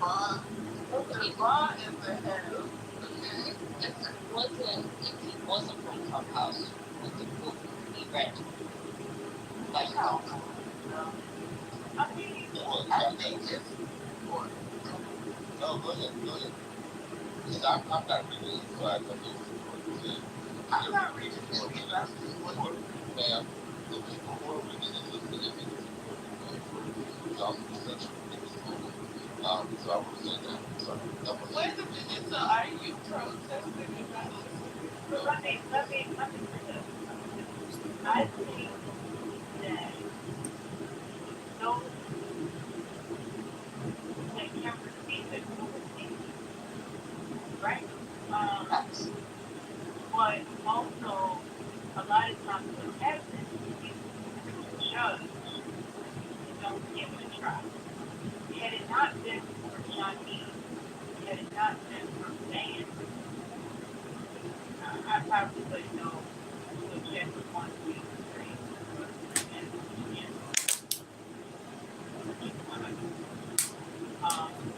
so had it been easy because we are from Clubhouse, and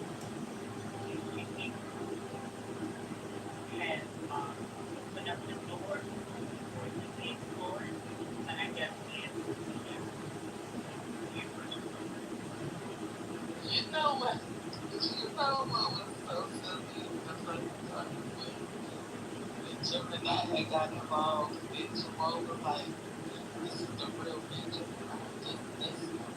This Jamal that you see on Clubhouse is a persona." And I'm saying to myself, the book and Jamal on Clubhouse seem to be the same person. I don't see the difference.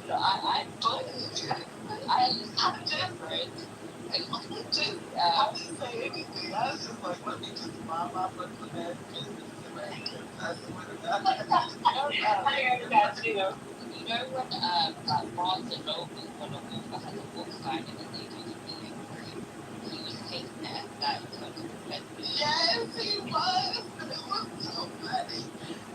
Brother, did you see? Would you hear to that part? He was so smart. He was so excited that we was the way that they was taking it. It was like, I've never expected this tone. Like, he was so ecstatic about it. It was so funny. Because really, that's he was joking. Okay. The clown judgment. And I think because back then people are taking it serious. Because a lot of times people can't get beyond the way that's but again, they understand. He said, well listen, that's just how things are. Which is a truth. However, it was just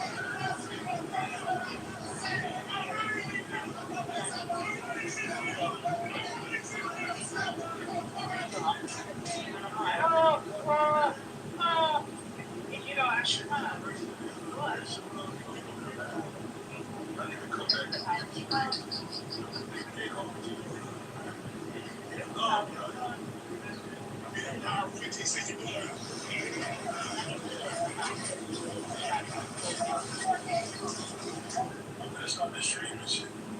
I feel like I saw numbers.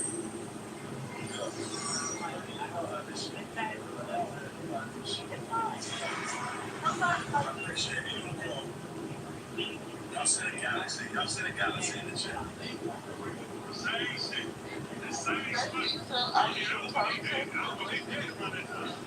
People hit off, man.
Why do you post every day when you barely get 100 likes? 100 likes means 100 people took the time to watch something I created.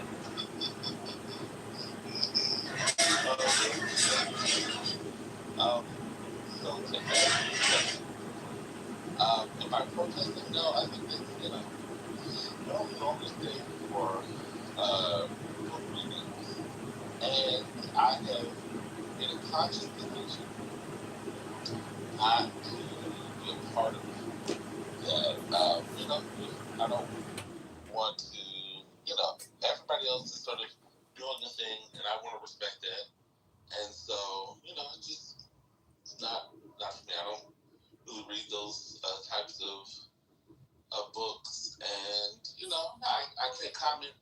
I can't comment. I can't say anything.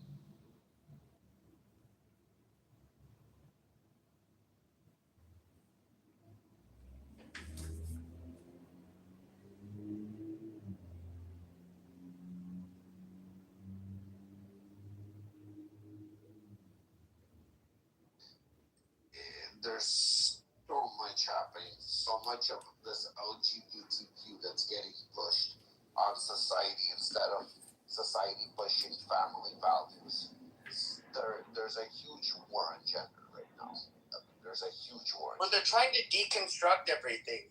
That's kind of the problems. You have like the communists who use conflict theory between the classes, and they apply it to like everything from gender to sex or race, whatever. Then you have the postmodernists, mainly out of France, which heavily did the same thing, but it wasn't. It was through a much different lens. But they did deconstruct everything, and these are people from the far left. That's what they do. But I would say, why? It's rather logical. Why do men have to budget, or when it comes to courting a woman or dating? It's actually something you literally have to do if you're sane. I mean, you can't just waste all of your fucking money just chasing women. You can't. If a woman has standards that is above what you actually earn, you can't jeopardize yourself financially and. But do you believe just to appease this woman. Do you believe men are getting demasculated? I don't think they're getting demasculated. That's the thing. A man, when the scenarios were different. For example, when you could grow up in Canton, Ohio in the 1960s, graduate high school, work at a steel mill, or move to Cleveland and get a factory job at an automobile plant, and you could, at the right age of 19 or 20, be able to get a house, get a car, and take care of a family. And of course, the wife was expected to stay at home. I mean, your earning potential you basically could afford that. Today, the reality is that there are not enough jobs that are high paying enough for a man to be able to do that. So why is there enough jobs for all these independent women to be able to to find these jobs, and there's not enough for men? Are men not choosing the model? No, the model. That's because that's what I'm trying to explain to you. Once they opened up and they made it a normative thing for women to go to college and to work. Now you have a bunch of women that also have incomes, which you did not see in the 1950s and 60s. And so basically, they can have incomes. Again, it doesn't hurt to have the income, but again, it's not that they're taking. As a man, if I need to find money, I'll find money. I'll find a way to make money. I'll figure it out. That sounds super Jewish, but that's one of the things you guys are good at. It's not Jewish. It's survival. Listen, we were taught to survive, and money is a survival skill. To survive in society, you need money. It's nothing to do with Jewish. It's either you're lazy and you're driven to succeed. But would you not say that this is it's not just Jews? I would say the Lebanese Christians do super well. It's everywhere where there is no Western values. I'm sorry to say, everybody does well where there is no Western values. Wherever there's Western values, there's LGBTQ, there's weak men. It's the 50-50 bullshit. Let's split the bill. All comes from Western values. The splitting of the bills, this fucking man are sitting at home taking care of the children while the wife's at work. Men are using women. It just became a norm in the Western values. It's not a norm, I'm sorry to say, in Eastern Europe. It's not a norm in the Middle East. It's not a norm in Africa. Yeah, but women also women are I'm not going to say subjugated like in Eastern Europe. you probably know way more about Eastern Europe than I, being somebody who's Russian. We are taught the same way as you would say a Jew, but it has nothing to do with Jew. We were taught to be the protector and the provider. We are known the woman is a nurturer and a caregiver. She is the one that builds the home. That's what we were. Okay, but in America, that's what we were taught. That you saw gradually, like the indoctrination that would occur from the 90s. It might have started before that, but you had what was expected of like one of the most popular shows with women back in the late 90s, early 2000s was the fuck do you call that show? It was about a bunch of these single women with like nice corporate jobs. Sex in the City. Yeah. Okay. Now these were all like childless, approximately late 30s to early 40s women, and they were basically these women that were their ideology was basically consumerism, sex, and I don't know. That's about it. And these were not the traditional women. And I would say as looking back further, like as we move forward from the 1990s till now, what is considered ideal for a woman has gradually moved away from what used to be considered ideal for a woman, what women used to actually want, and even what men expect from women. And it, like, even this whole 50-50 shit, like, I kind of think it's a stupid game. Like, if I ask a woman out, I would pay for her shit. But, like, I'm telling you, even over 20 years ago, I had zero problems splitting a fucking check. Like, and part of it was a psychological game. And so if I did not take you out, part of it is that you're going to think like, oh, I have this guy in front of me and he's not paying for me, but I wasted my time with him. What am I going to get out of it? And, honestly, it's probably going to lead to me fucking her. And so it was, it's kind of counterintuitive, but I'm talking like 20 years ago. I would do this like all the fucking time. No, but it's not like that, man. Nowadays, you ask a man, on your first date, how much would you spend? And there's an actual budget. There's a budget. They'll say $50, $100. I wouldn't. For my first date, I would go to a coffee shop with her. So I started thinking about it. Okay, why are we dating? Let's start with that. Are you dating to get laid? Is that why you're going on a date? Sure. Or you're dating to find your. There's two reasons people date. It's either they're dating to get laid because they're trying to get. Correct. We all understand. Or they're dating to find their significant other. Correct. Mm-hmm. There's only two reasons why we date. Yeah, and I would say there's one, but like they'll stop when it comes. Or no, it's not completely they'll stop, but like, for example, if your idea is to get married, I would say go to church, go to like. No. But Pepe, hold on. Let me finish where I was going with this. So when I asked, what's your budget? They told me my first date's a coffee date or this, that. And then I think about it. I'm like, listen, I don't know what you guys date. If I want to go date or I want to get laid, I'm not going to go fucking waste time. If I want to go get laid, I can go get a fucking hooker. Spend the same money I would spend on a date just to get straight to business. Yeah, I'm getting sick. Fucking, I don't have to waste any other woman's time. I don't have to take Coco's. I don't have to waste Coco's time. I'm getting sick.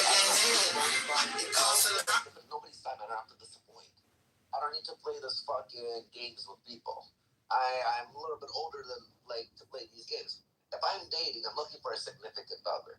So if I'm looking for a significant other, and then I already have a budget that I'm setting on my first date and if I already, again, before I get on date, I'll speak to you either via text message, via whatever, phone call, FaceTime. I know who I'm going on a date with. I'm not going to randomly just go with anybody on a date. This is only blind dates. And even if it's a blind date by my friends who are setting me up, they know who I am.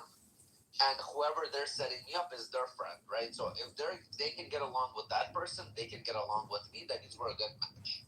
We have something somehow all in common, that we have one mutual friend. And so when I started hearing they're setting budgets, I don't have a budget on a first date. I just go with the fucking flow. You want to go to the craziest restaurant? Let's go to the craziest restaurant. If I want to, I'll fucking fly out to Mexico tomorrow.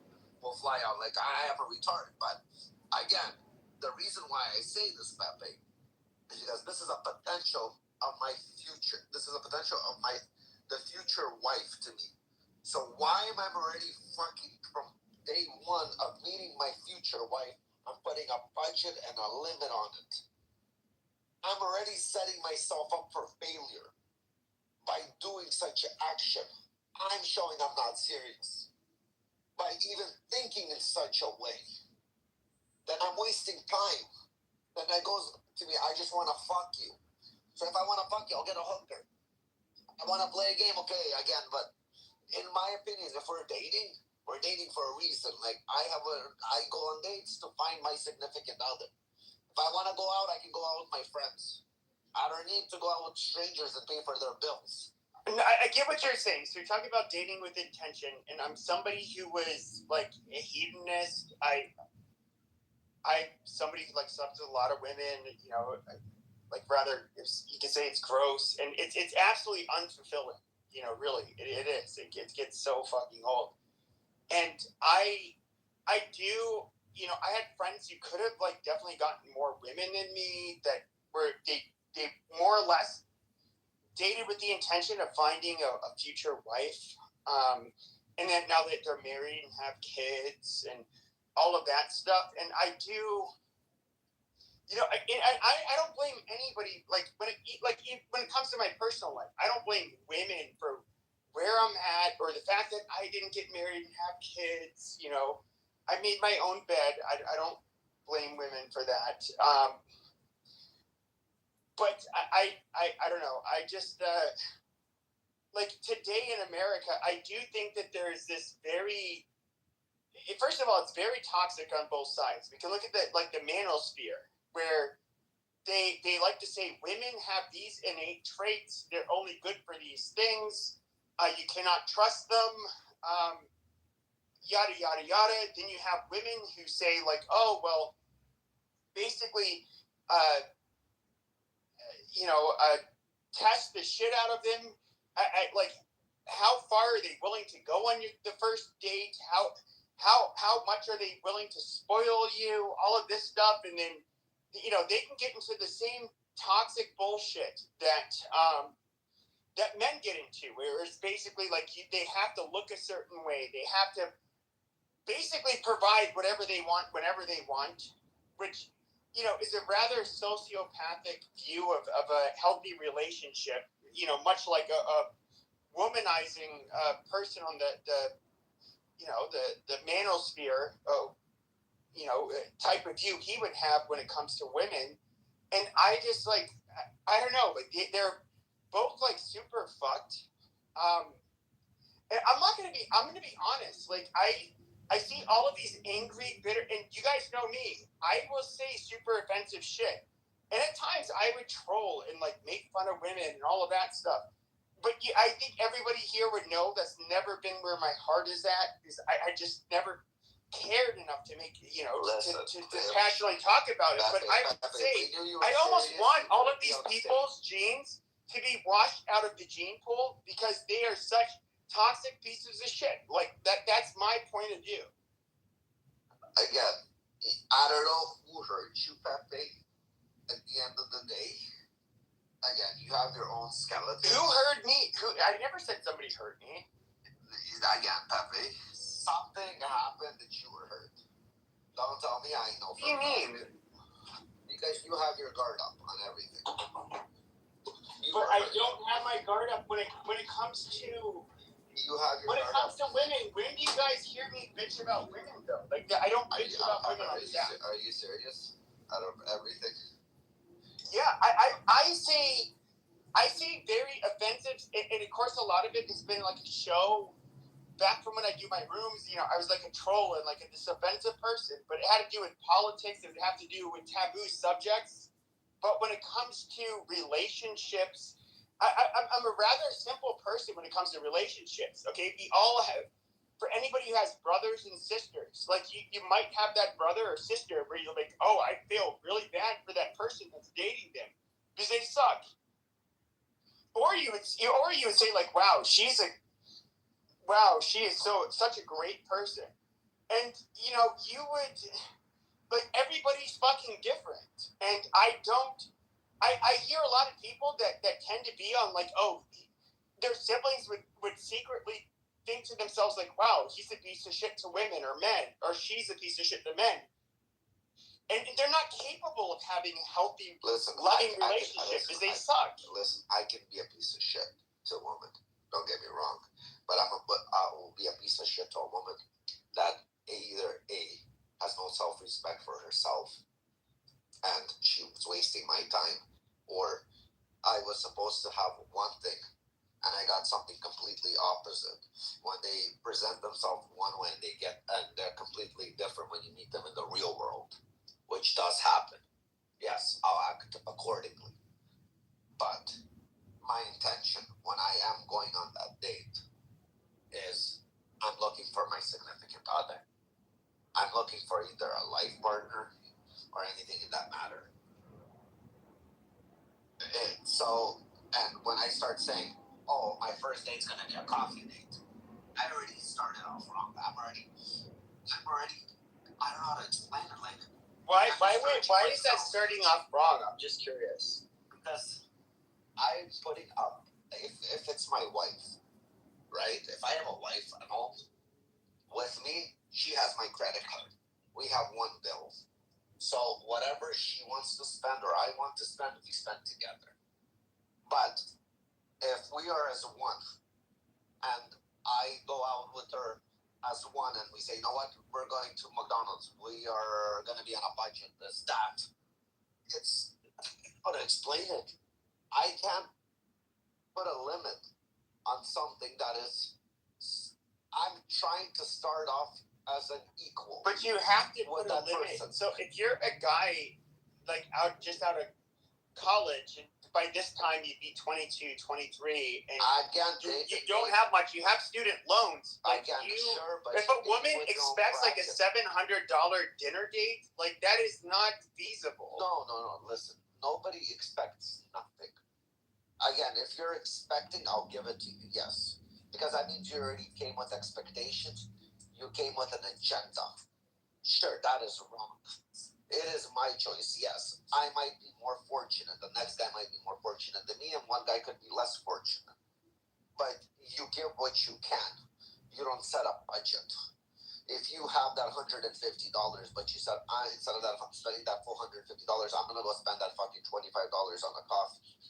You're already, like, I don't know how to say it, like, fuck, I don't know how to explain I can get why I can get the appeal to women where it might seem like a low effort. She doesn't need to know your budget. You can present. You could go on a nice. No, I would never tell a woman. I would never tell a woman like my budget.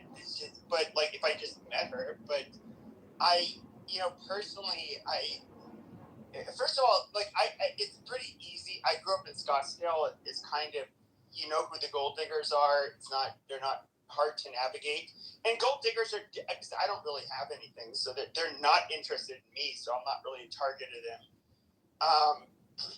So to me, I don't know. And seriously, it's been years. Like, I don't care about dating. I just don't, none of that. I personally, you're married, you have kids, but like once you're like my age, you don't have kids, you were never married. It's kind of like there's nothing romantic or fairy tale about it anymore. Like you would think when you're a little kid. Like I personally don't care if I'm ever get married or have a serious relationship with a woman. Like I really just don't care. I mean, at the end of the day, I find I'm like a weird person. Like, there's like, it's not even necessarily because of how attractive they are or any of the shit the manosphere would like to say, but I never got like attached to women like easily, but like when I did, there was something about them and I got really attached to them. But I don't, all of these shit tests when it comes between men and women, like what the expectations we have between each other, I just find so fucking toxic and like ape-like that I don't even want to humor them. It's like, and I come maybe from a different perspective. It's just like, oh, you want to form a human connection with somebody, and you're gonna desire each other's companionship to an extent that you kind of don't want to separate. You don't want to be you want to be inseparable. And to me, I just listen to all of this toxic shit, just like putting women putting men down, men putting women down, and it's just like, of course they're a younger generation than myself. It doesn't really apply to me. It's just really toxic, and at the same time, it's like really tragic. It really is. Like I do wish. I mean, I personally would wish that the younger generation could have it like the people generations before them. It's really sad. Yeah, listen. It is. I want to get to some other people on the stage. We got Poria, we got Coco Glow, L Serendipity. Welcome to the stage. Sorry it became a me and Pepe show on this one. If anybody wants to contribute or say something, their personal experiences or what they have noticed, guys, more than welcome to speak on this topic. We got people in the audience. If you guys want to come up, speak on this topic, more than welcome. But yeah, the floor is yours, guys. Poria, you're with us. What's up, bro? What's up, homie? Yeah, been a long time, man. Long time, homie. We're in the same city and we somehow don't ever run into each other, huh? Yeah. They say the world is small. I run into people from fucking all across the world. With you living in the same city, I never ran into you for some reason. Dude, and I live like so fucking close to you. I know. We're spitting distance away, bro. I think we're avoiding each other. Something's telling me. But what do you still like? You had so much in your chest, man. I've been listening. Yeah, no. Listen, I would love to hear your opinion. Like, how old are you, if I may ask for you? 35. Okay, we're the same age almost. What do you notice in men nowadays? Do you notice this gender role? How women are demasculating men? How men are just... Something's off. Men aren't the men that our fathers Everything is off, bro. Like what our fathers, grandfathers used to be. Everything is off. Are you seeing this, though? Yeah. I gave up. Personally, I gave up. I'm not looking for anything, any fucking... really ever after or fucking great beyond or it's not possible, so I gave up. I'll never give up.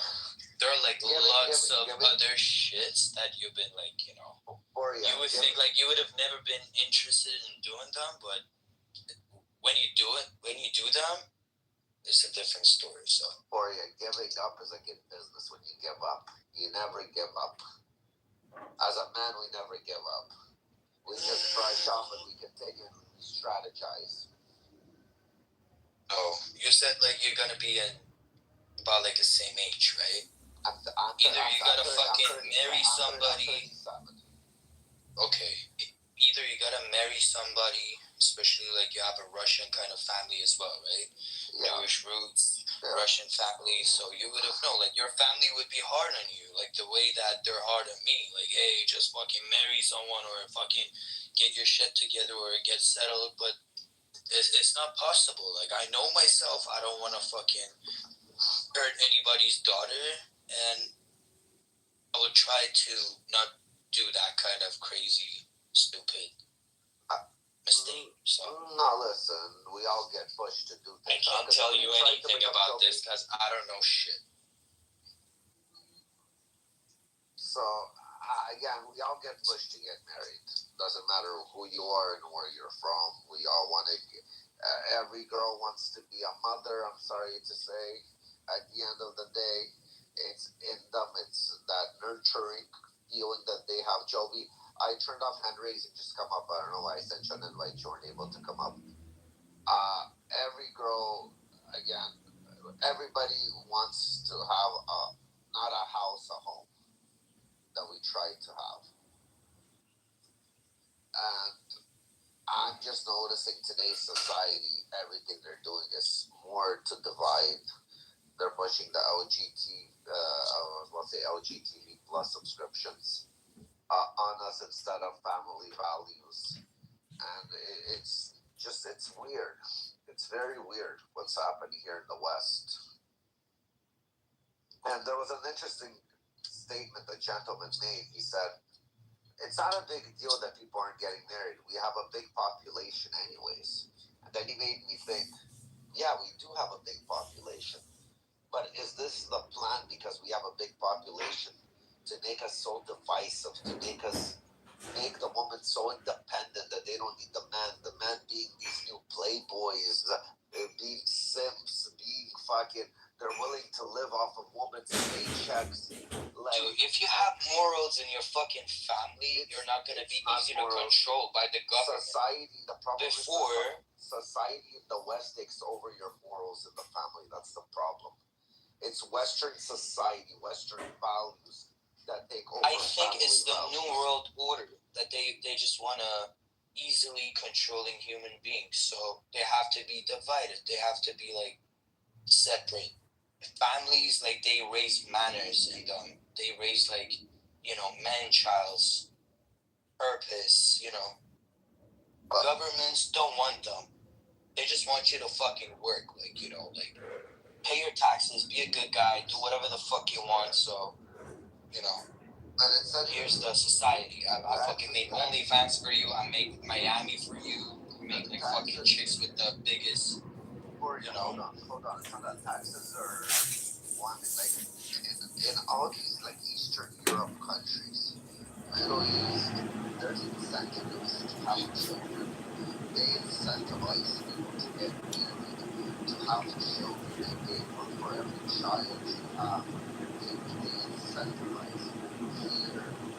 Yes, the populations are going down. The native population, like true Americans, whatever Western society would rather want the labor and everything that incentivizes their domestic people to have children, to procreate, to introduce family values or to justify it in a fucking LGBTQ fucking fashion.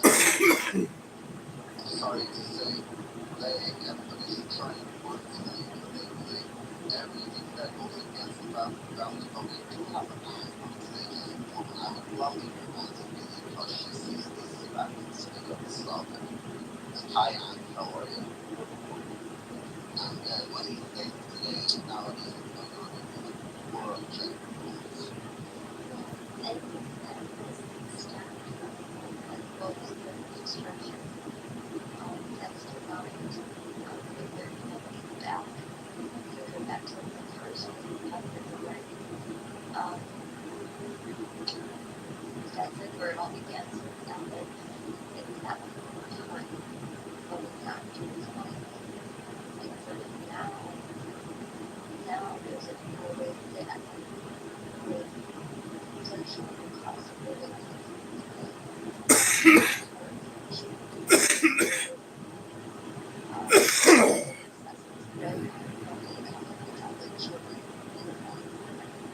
So of course it's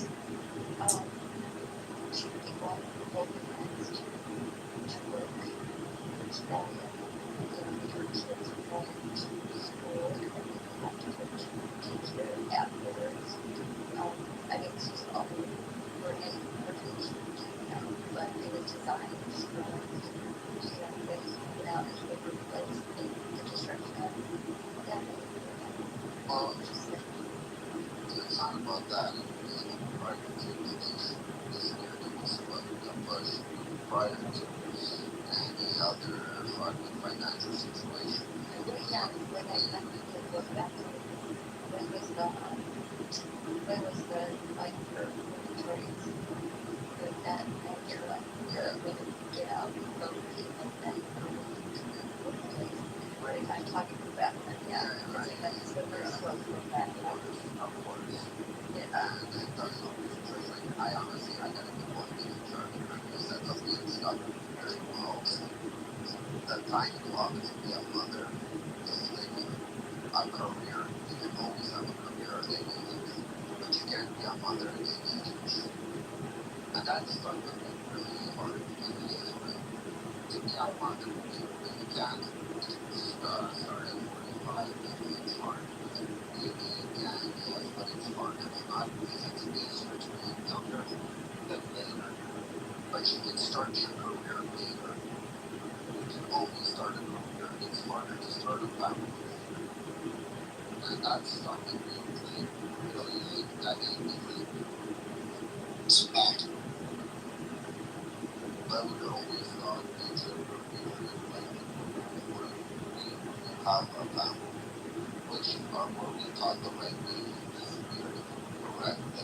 That they're pushing this on us, that we should start like in society that we should be more career driven, family oriented.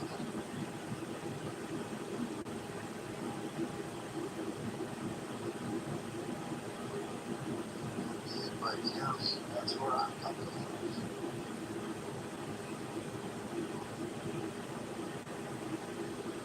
But this is where, like, I don't think we can. I think it's like the largest donors, the lobbyists, the advertisers, which by the way, like Hollywood, and pretty much everybody is beholden to is the money that's coming. That's how they make a living. All of the media that we consume. The people, they have a vested interest in keeping women in the workplace because it makes them more money. They can't do flying fucking shit about the health of our country. It's deep. It's very self-serving.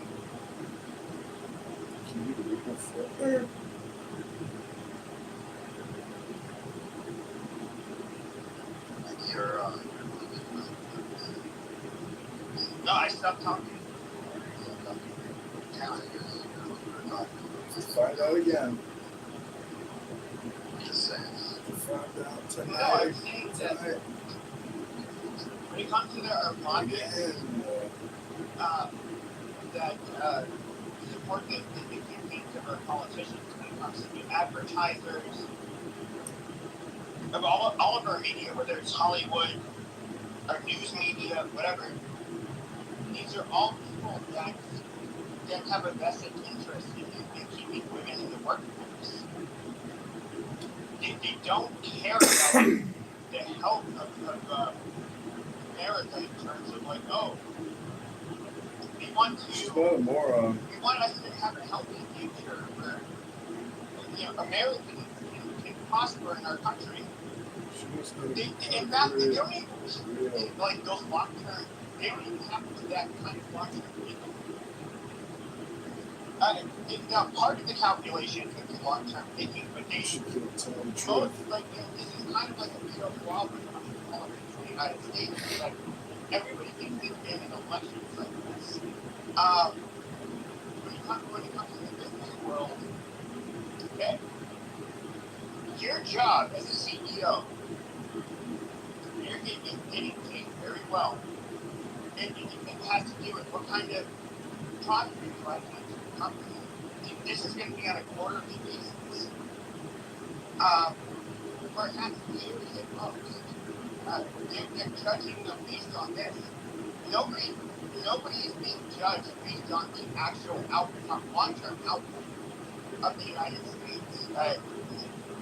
And that's kind of have you heard something like women how do you reverse all of this shit that's happening to women enrolling in college, graduating from college, earning more, when all of the corporations and they basically they rely on this. I don't see how you reverse that, really. But again, when you say other corporations rely on the woman, so why can't the man all have family and start a family?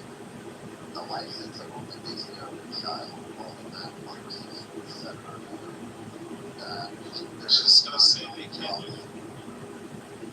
But then why are they and why is he getting like, oh my god, Chris, that fucking videos. She's not a moron. She knows how to create videos.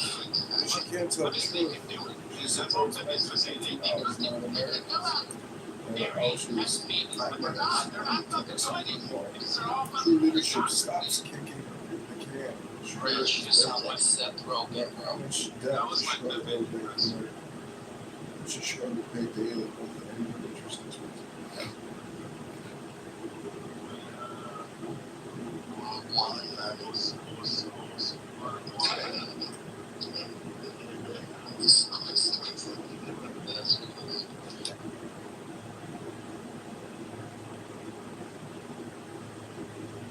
Yeah, because they're all a bunch of third-wave this fucking cocks. That's my it's sexist for me to I'll do Pepe's Ashkenazi impression. It's sexist for the men to tell the women what to do. They should get back in the fucking kitchen and make me a fucking sandwich. Dude, it's the worst when I've heard blush and compliment, but always identify as feminine. Yeah. And not call them boys because boys can grow into men. Cocks cannot grow into men. Okay, they're beta cocks. But I'm sorry to say this. Baby, I have 20 women texting me. How Russian of you, But I fucked almost all of the women. Almost all of the women I fucked, I literally sent no money to or spent no money on. So yeah, the woman that you just want.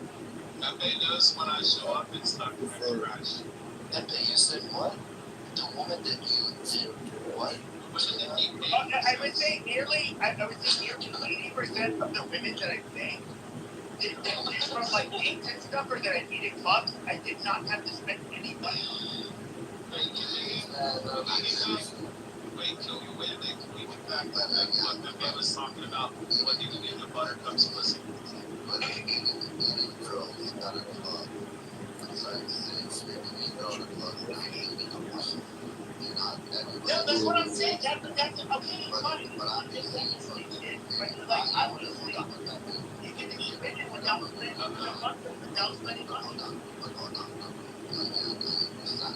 That's one type of people that you can meet without spending money. And there's another female that is an activist where there's like for each man there's a woman for that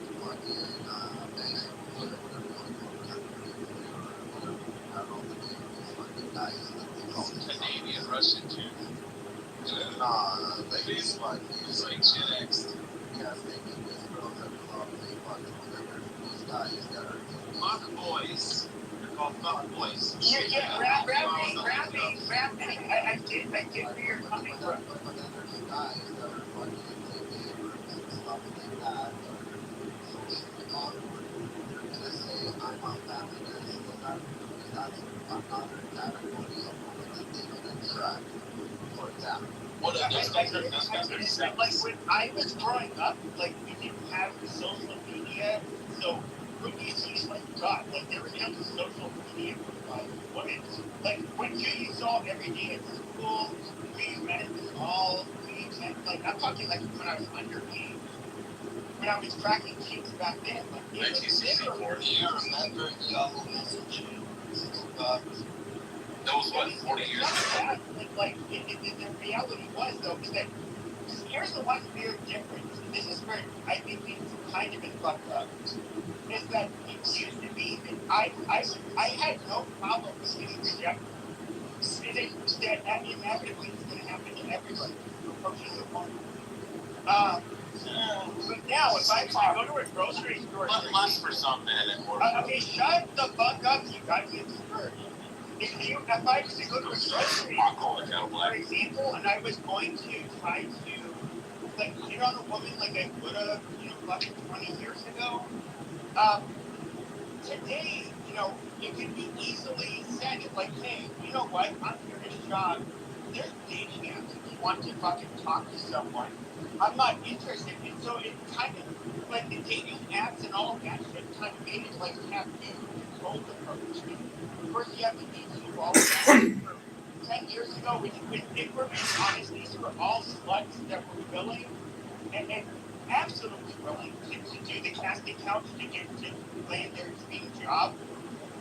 In Hollywood, back up to the easiest increase ever. I can guess the price of this piece of jewelry, and I put your comment under the send in the bad Cash App or PayPal.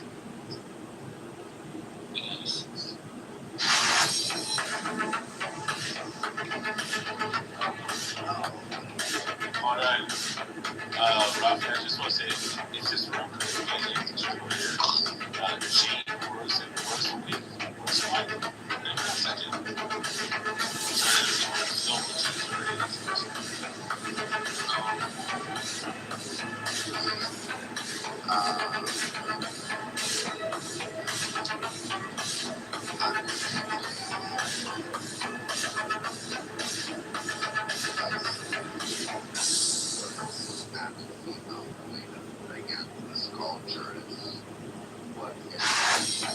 Bro, no way!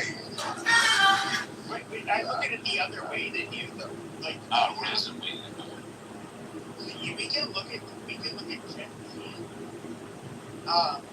They're literally, you have literal people that literally think that Nazis were fucking base. You have those that think that the Bolsheviks, the radical fucking communist hippies were base. You have radicalization that's occurring because of this. You're literally, I really think this, we're going to see,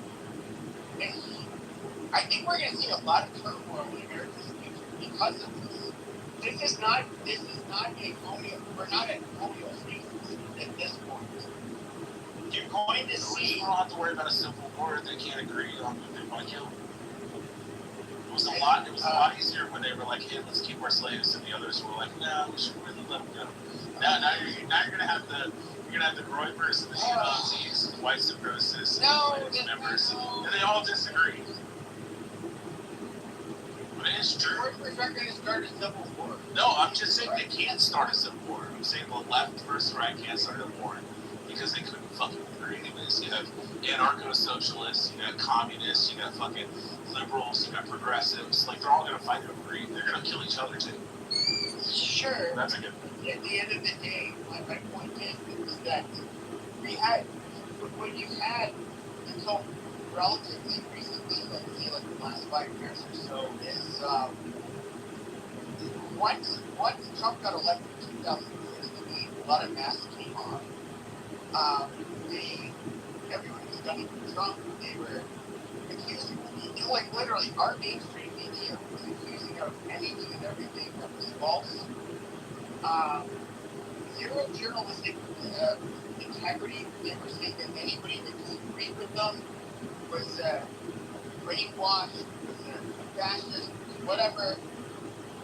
You had a bunch of boys growing up that were taught that, being white is bad, being straight is bad, being pretty much anything that is considered American makes you bad. Ralph, I really want to hear from this Jane lady. I don't know, just by looking at her profile, she seems interesting. Invite her up. I invited her to, and she doesn't want nothing to do with the office trade.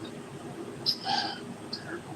Yeah, but so like, this is too much. This is where it's interesting, is that we have a bunch of people, it's like a multicultural thing where some of them are black, a lot of them are brown, a lot of them are white, that are just basically taking on this white nationalist role, not necessarily because that's their identity, but because it's the punk rock thing to do. It's literally rebellion. That's what young men love to do. They are basically saying, fuck you, fuck, when doing drugs and getting tattoos is the cool thing, fuck you, I'm gonna be sober, I'm gonna go to fucking church. In fact, I'm gonna go to one of the extremes and become an Orthodox or a Catholic.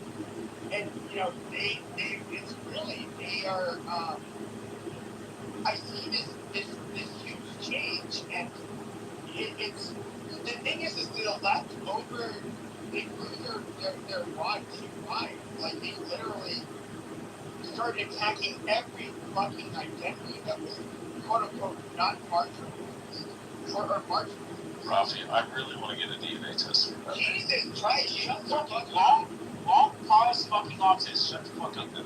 No, you stupid goddamn prostitute. You just come on here to fucking you're so boring. You never have any interesting points to make. I never have any control and get under people's skin. That's all you're good for. I was just gonna say you have the whiny voice and you complain a lot. I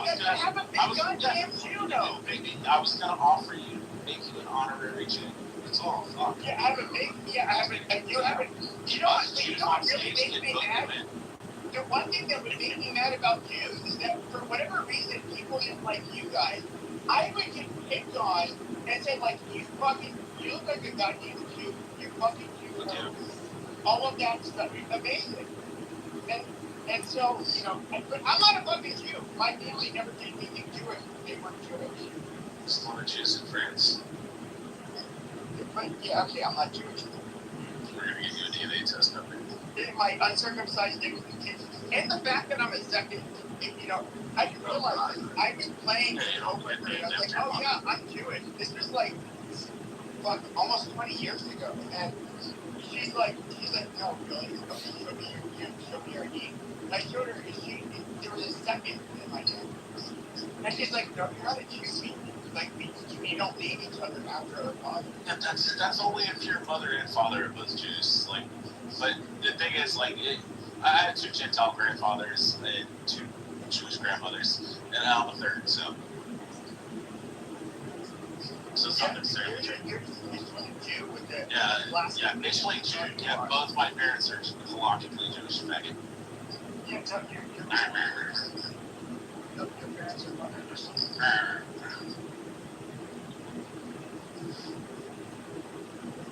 We should take a vote though, Rafi. See, this is what happened. We were having a normal fluid conversation, and this dipshit showed up. No, you've been ranting for like fucking 20 minutes. I know, but you want to Nobody else has been able to talk. Rafi's been able to stimulate you by fondling your balls and rubbing your prostrate, keeping you going, but like a fucking Energizer bunny.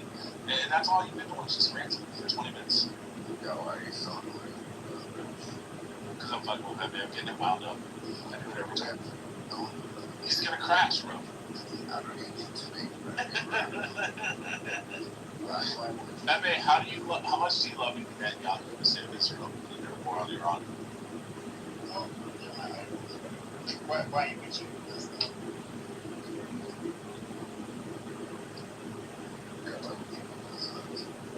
Harry said we can vote now.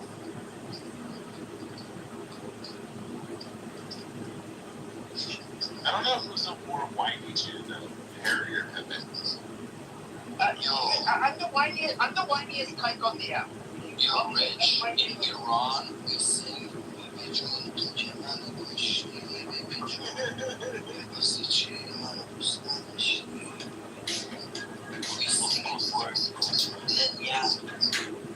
Sir,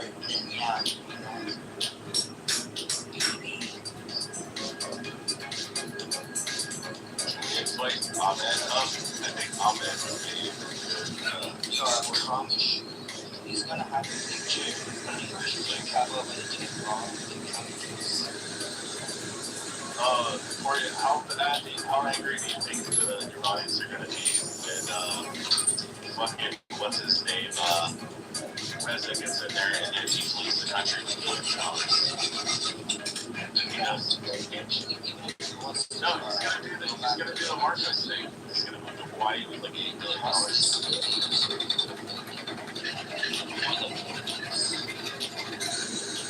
Maybe take the whole country as well. I mean, John, why don't you want to just like grasp it?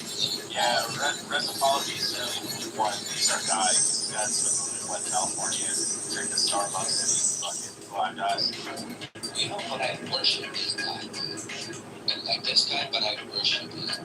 This guy was the people that we worship have to step into the world or get ready. And we can be like, I don't know, maybe better than South Korea, technology, industries. We were at the time, but we are fucked up. Right, you got, here's where you have to give it to the Persians. Okay, I like this.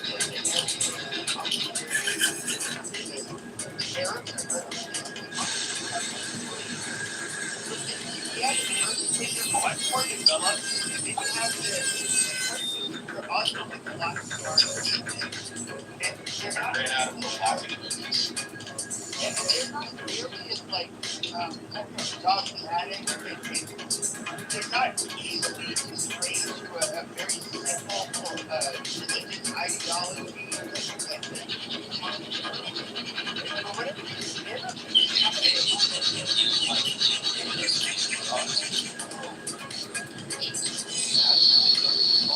Like we have like, I don't know, we go way back in this. No, I know. I just think if you look at this, like, there are no, like, Arab mostly rely on, just like how the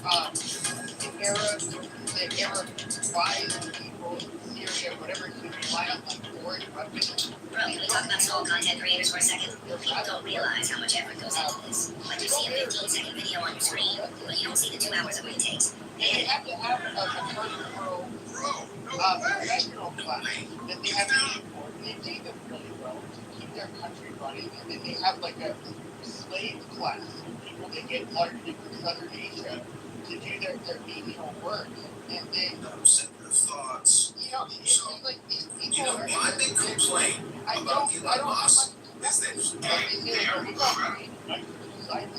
okay, you guys literally do nothing. You produce oil. That's it. And then you rely on outsiders to keep everything fucking running.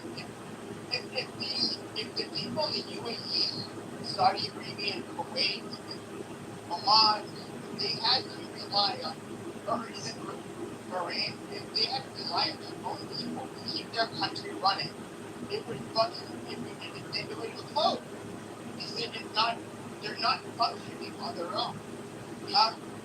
Arabs, they're lazy, bro.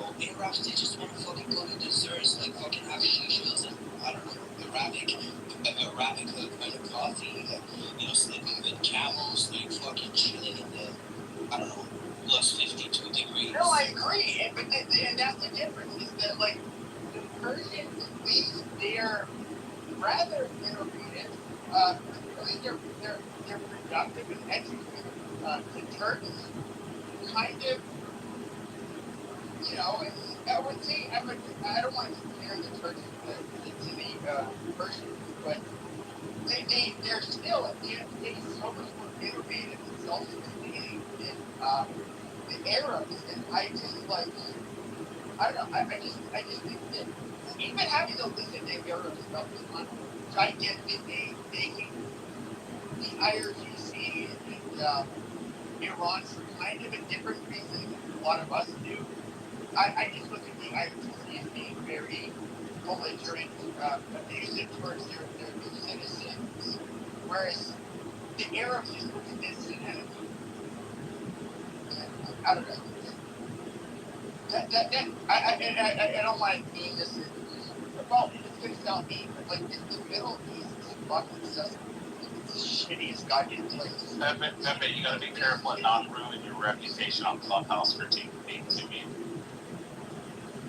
I call the Arabs. She's not a Yeah, you just got that screaming until the fucking Jew kites. She supports Mexican tamales, not her. I Congress tax true leadership stops kicking can. Struggle with welcome. Greg, how much that the struggle with making like how much the struggle with making it's from Moana.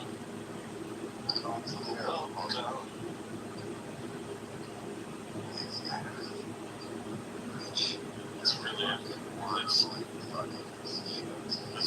it's going that way. Yeah.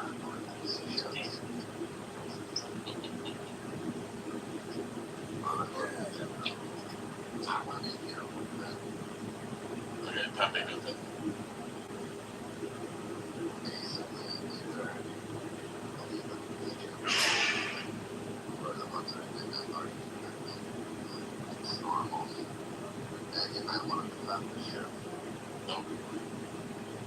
I would just say, Rafi, Moshe is me. Oh, Moshe's a bitch. Don't Moshe is just ignore that guy. He's a hardcore Orthodox guy. You would like it. Whoever is an enemy to a Muslim is my best friend. No, Moshe said something good. No, Moshe wants to say something like that. Hey, what he said? Moshe told me last week. He said kill all the Muslims. Eitan, come up. Mike Allen, come up. Yoav, come up. Joe B, Joe B, come up. Harry, get up here. I had to do the stutter with Joe B.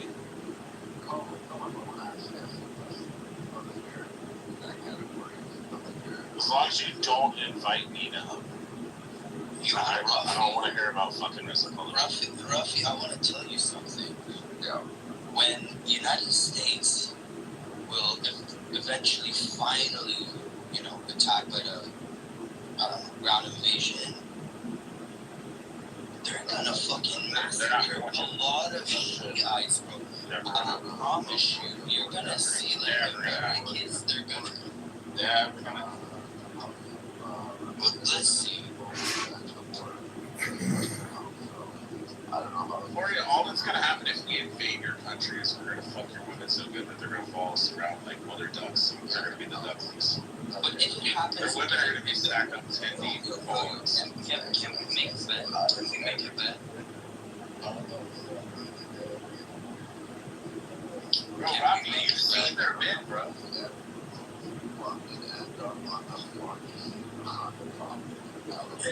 Robbie, you've seen their men.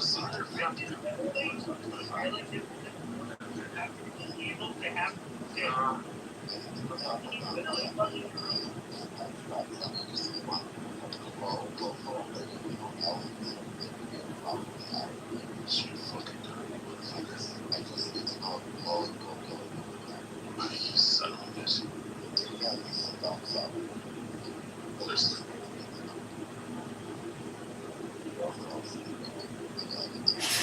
Oh, she fucking do it. What am I doing? Oh, she fucking fat fingers. You got fucking fat fingers, Rafi. Stop, bitch. No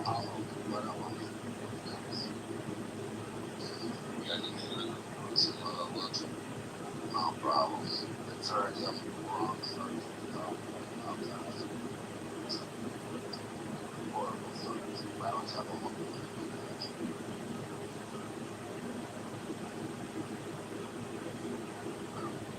Sorry, it's awful.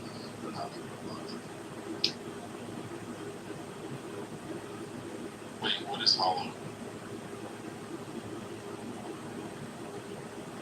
Jew, Muslim, Iranian. I was asking him a question indirectly. Well, it's gonna make a big difference, like what he is. I mean, if he's Muslim, then we need to attack him. If he's a Jew, he's okay. If he's Iranian, he's okay as long as he doesn't support IRGC. So I can't hear you. Am I screaming? I said, why do we have contact? Because Islam's evil. I don't think he is. He has caged up ears. Oh, they're big. Yeah, usually they don't.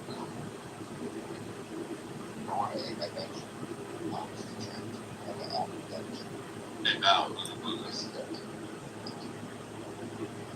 Alright, there we go. Also,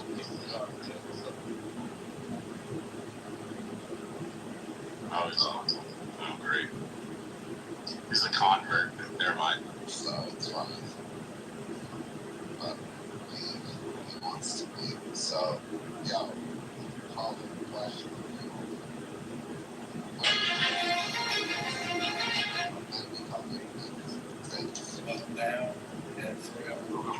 It illustrates this vividly. He was captured twice. Once in 1735 during the War of Austrian Succession.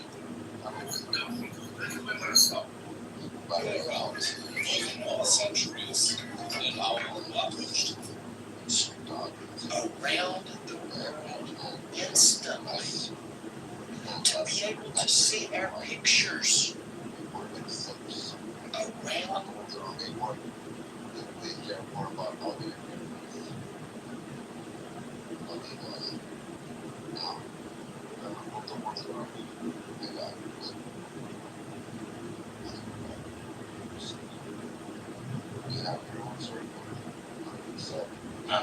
we can go back to Muhammad sucking off his grandson or no?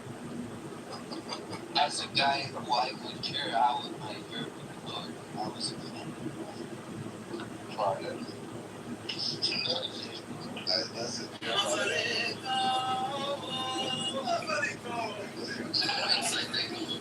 Maybe 10, 15 watches.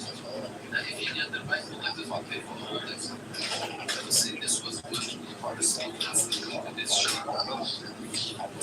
Like for example, this is called the in white. This is the most expensive.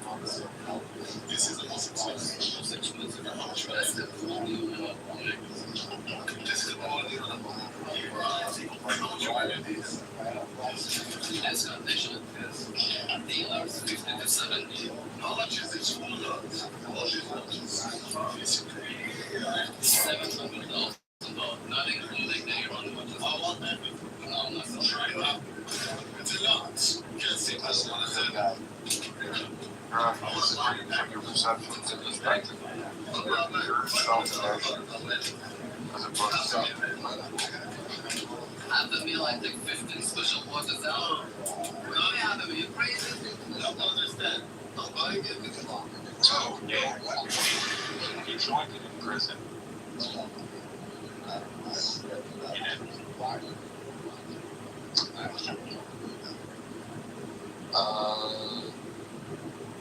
You know what?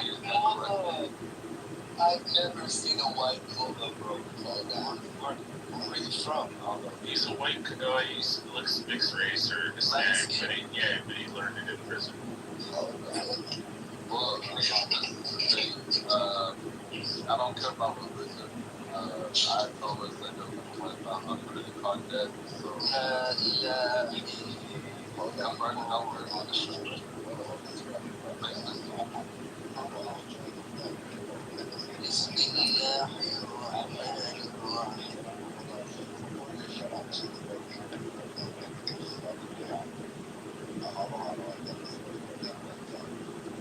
You just gotta let the RTC. That's all it is. I'm not gonna go on anything. It's just making it on. Not business. Yeah, it's all.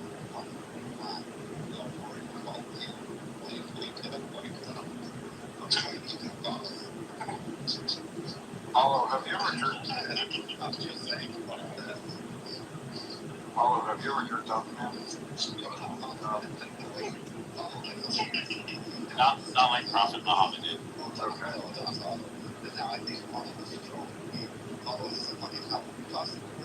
No, he's an East African Muslim. He's trolling the Shias. That's what Texas. Oh, no, I look pretty good in it, though. Why? You have a lot of technology. Yeah. I think so. I think you're doing worse than me, Hollow. I thought I was a pretty bad. I spent most of it on hummus. Say, bismillah. Watermelon.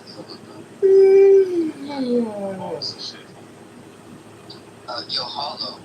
That's the first mixed race kind of mullah that I've ever seen in my entire life. Okay, but anyway, and you tell me what would Allah say in verse 33 of Surah Al-Mulk. You gotta say that in English. Yeah, he doesn't know about that verse, but he knows about that fucking clause in the fucking thing on the way put out. On the third page.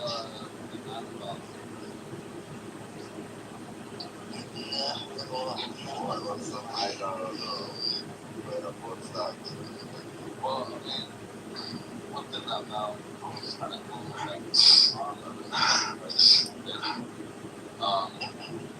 yo, I know that we can only be. Well, listen to the funny thing. It turns out, like, if you want to be well, you want to model your life after Muhammad. So it seems I'm gonna stop the voiceover. So I gotta fuck with 6-year-olds. No, you fucking I hear that. That's really good. But also, you know what, Hollow? I'd rather keep my credit card than on that. I'm just saying to that, I think you might have to be busted because there was this thing called Annabelle. Basically, I like this guy now. Yeah, the Elsa and the 9 Elsa that rode him all throughout the day. Yeah, they run him up to that. Yep. So, I mean, he was literally the Bonnie Blue of suit. Yeah, the Elsa. He was gangbanging instead of different. They're giant hard pieces and everything. I'm confused. Is Hollow a fucking troll? Yeah, he's a troll. Okay, because I'm fucking confused. Yeah, a Muslim would never bring up the Elsa, man. I like him now. I like him more. I was gonna berate him right now, but now we all like him.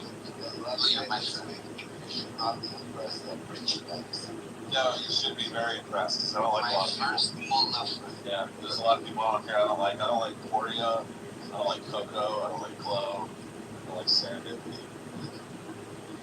You don't like me, but it's fine. Yeah, no, I like Coco. I like Poria. Yeah, well, I backed that one off. No, I backed that one off. I thought about it for a second. This is fucking bipolar. Booger boogers. So Hollow is my first. Wait, hold. Everybody shut us up. Why is that even saying that? Fucking shut up. I'm a bit depressed right now. No, your team lost. I mean, they stole that goal from us. They just stole it. That was ridiculous. I was watching. It went in. No, it went in. I wasn't. That totally went in. Just ridiculous. And then we ended up with, Nobody watches a power hockey play in against America. us. Shame on them. I'm sorry to hear that. My condolences. Did you ever hear of a rapper Too Short? Do you guys know who that? Sounds familiar. No, never heard of it. His name's Iceman, Abby. Huh? You know the Iceman? No, but this guy sat next to me in the sports book watching the game. I never heard of his music, but people were taking pictures with him. Too Short. He goes.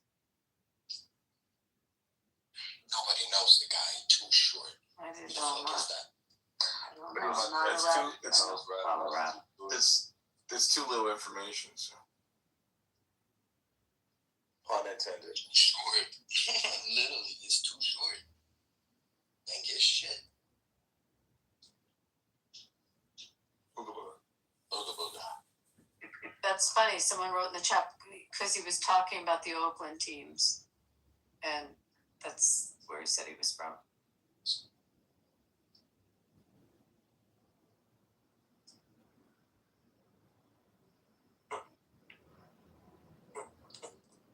Oakland show, baby. So Coco's out. She's actually sick. You got Glow. She's still holding on. Glow, send me a little wave if you're still alive.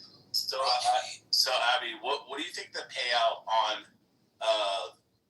1983 would be for a person who had a fender bender, went to the gas station, exchanged insurance information, no like injuries or anything like that. The guy goes to the gas station, gets an energy drink, comes back. The police show up. The police say that they can smell a strong odor of alcohol on his breath. Then he blows all zeros. Then he does field sobriety, does the Spagmus and all that stuff. And then the officer says, oh, yeah, had you failed this, you would have definitely been going to jail. And then the person who was the one being investigated said to him, well, if you would have taken me to jail, you would have ended up in a lawsuit. And then they walk away, pull their camera off, cover the microphone, then come back and say, hey, by the way, you're going to jail. What do you think the payout on that went on in 1983 would be? Jeez, it's a crazy scenario. Yeah. What states? It was Kentucky. So, have you ever watched The Civil Rights Lawyer? YouTube? Oh my God, he's phenomenal. He's out of West Virginia, and but he reviews like these type of situations, and then he gives like his analysis breakdown on it and stuff. And were there witnesses there? I mean, were there witnesses? Were there other cameras? I mean, you said it was a gas station, right? No, you said it wasn't. So you said that he walked out of a convenience store where there cameras. No. So so he was driving through his neighborhood. A 17-year-old was pulling into a parking spot and to pick up his friend. The 17-year-old then proceeded to back up and didn't see the person driving by, and they bumped each other. Then they exchanged insurance information, and then he said, hey, I'll be back in just a minute. I got to run to the store. I was heading there anyways, but we already exchanged insurance information. So then he goes to the store, comes back, and then they charged him for leaving the scene of an accident with no bodily injury.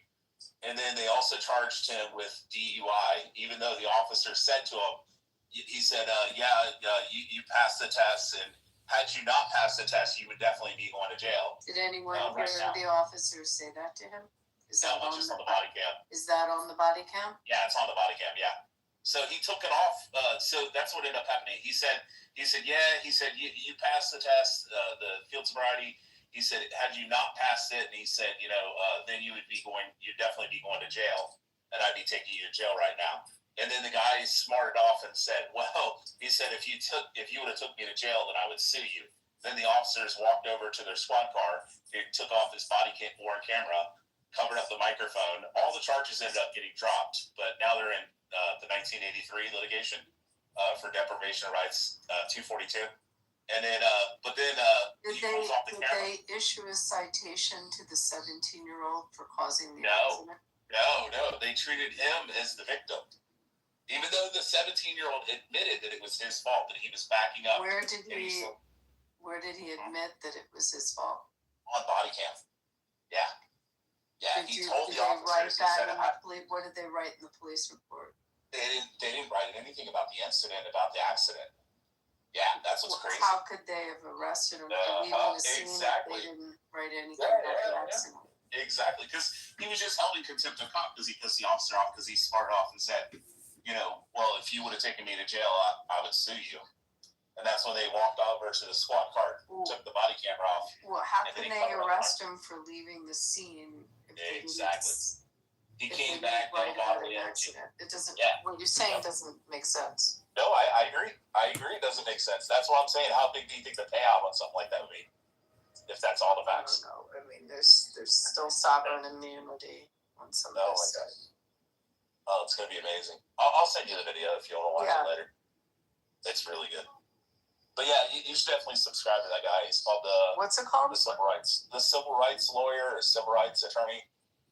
It's a YouTuber. And he's a guy with a beard, and he's always smoking a cigar, and he lives in West Virginia out in the woods. But he's got a couple 100,000 followers. I don't know. Have you ever thought about doing something like that YouTube-wise? Like reviewing videos and stuff? No. Oh my God. So there's a guy with the smoking tire. Why would you I mean, Sorry, go ahead. is he picking a business that way, or is he just? Oh, Does he okay. have sponsors? I mean, Oh my God! So like the monetization, the sponsors, all this kind of stuff. So that's what I was getting into. There's a guy named Matt Farah, which you're probably familiar with him. He's a Jewish guy from Los Angeles. So it comes from money and stuff like that. But he took his bar mitzvah money and then he bought a car and he did a cannonball race back in like 20 years ago. And then he started a YouTube channel called The Smoking Tire where he like takes people's, like if you have like you're bad to the bone, Porsche, you bring it to him and you say, hey, you want to drive my Porsche Carrera or whatever, or Cayenne. And then he test drives it, drives it through the mountains with you in the passenger seat. And that's what his YouTube channel's about. And now he started a podcast, and you go into his warehouse, and he has like all these $1 million cars, and there's like 50 of them. So there's like probably $30, $40 million worth of cars. And the guy, that's all he does. I mean, there's so much money in YouTube, it's absolutely insane. Yeah, never listen to the liars that tell you that there's no money on YouTube, and they're like, "Oh, the monetization changed, and we're not making any money." But then they turn around and buy $1 million house and a $200,000 Mercedes. And I'm like, "Oh, I thought you guys weren't making any money anymore."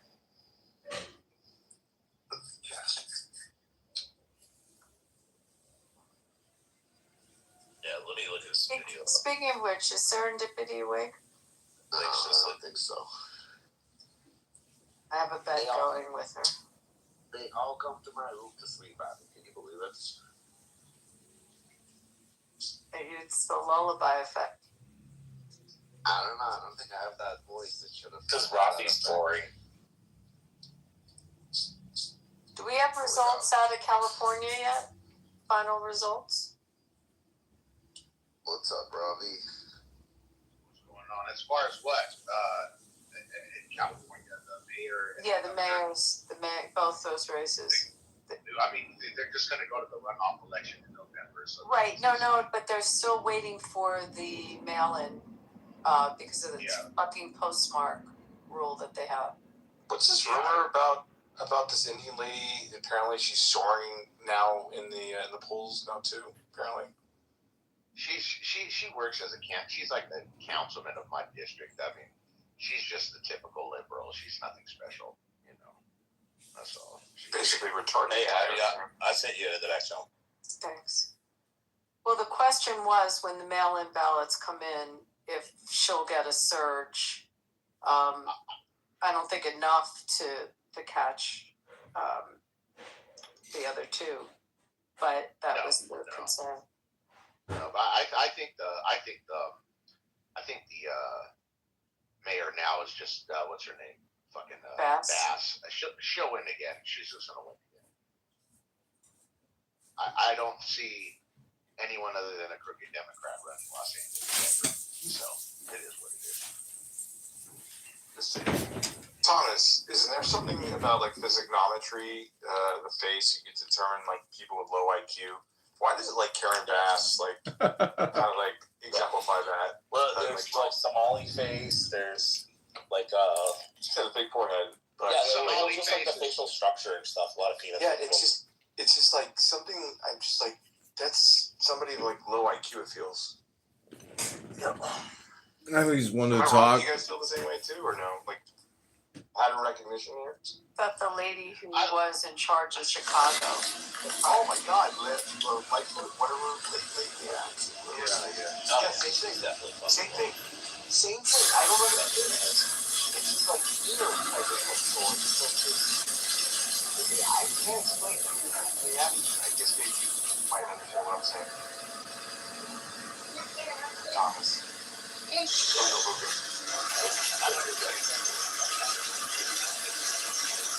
So, Ravi, I have a question. Are they reporting? I actually focused on hockey. I didn't look at the news today at all. Are they reporting we lost in overtime? No, don't get me started. We had a goal, and then they challenged it.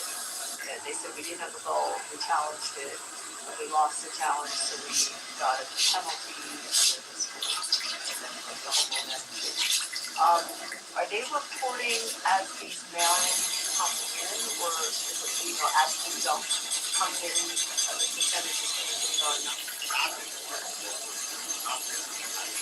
Like 10 o'clock, 11 o'clock updates, but as far as like I have 200 views. hourly votes, I think you might have to. I like that high. I'm not so sure. What percent? Do you know what percentage is in by now? What kind of video should I make that goes viral overnight? If you want to take it. Yeah, let's hear it. It goes, not all pedophiles are homosexuals. What kind of video should I make that goes viral overnight?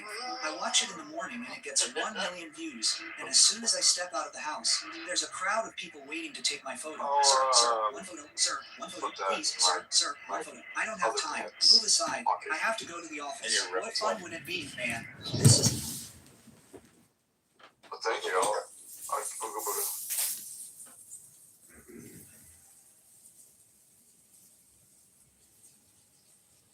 So I just Googled it as of 3 hours ago. Yeah. And so it has Bass at 35% and Pratt at 29% and Rahman at 23%. And that's 64% of the votes in with 311,000 outstanding. I'm telling you, she's going to win everything. She's going to win the next election in November. There's not going to be a change of power. She facilitates too much money to the people that, organize the votes. She helps. She puts a lot of money in people's pockets. She looks away from the fraud like every other mayor. Pratt's trying to rattle too much up. There's no way these liberals are going to let him in. No way. I don't see it. But we were better luck with the governor's race, if anything. But mayor, forget it. LA's done. So looking at the governor with the percentage in on that. Having trouble with that. I'm hoping Hilton wins. I like the Brit. It's good. Or people that are voting for people that look this way. I don't understand why people vote for like really ugly people. Because if the really ugly person helps the fraud and puts money in people's pockets, then they're going to get voted for. Yeah, I get it, but I don't know. I understand like Newsom, right? Like he's a good looking guy. He's a Chad for sure, but God, fucking gross. So 5 hours ago, it was 58% statewide, with Hilton at 27% and Becerra at 26% and Steyer at 20%. So that's only 58%. We have the same problem that California has with this postmark law. And we challenged it. We lost. The GOP lost that. It's on appeal. But they were accepting postmarks that they couldn't even read, post-election. Yeah. It's a real problem. Well, it's horrible out here. They haven't cleaned off their voter rolls either. California, unless, like I said, governor race, maybe, but as far as like mayor of Los Angeles, I would never see independent or someone that's opposite of far left winning. I just don't see it happening. No way.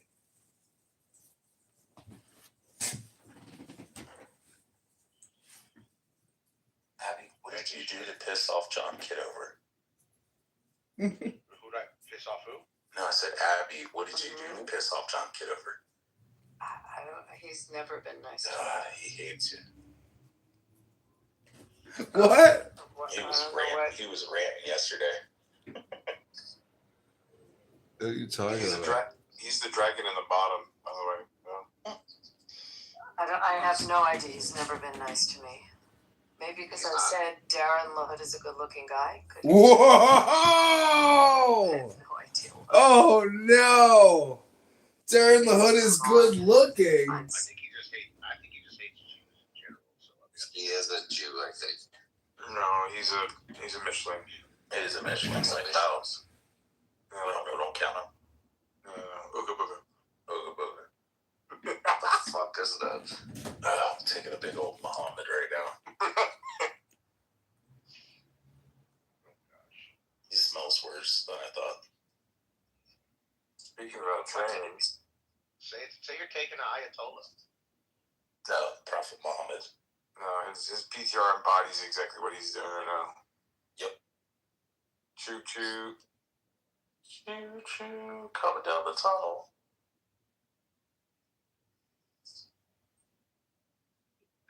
Interesting, very interesting. Very interesting. Very interesting. Booga booga.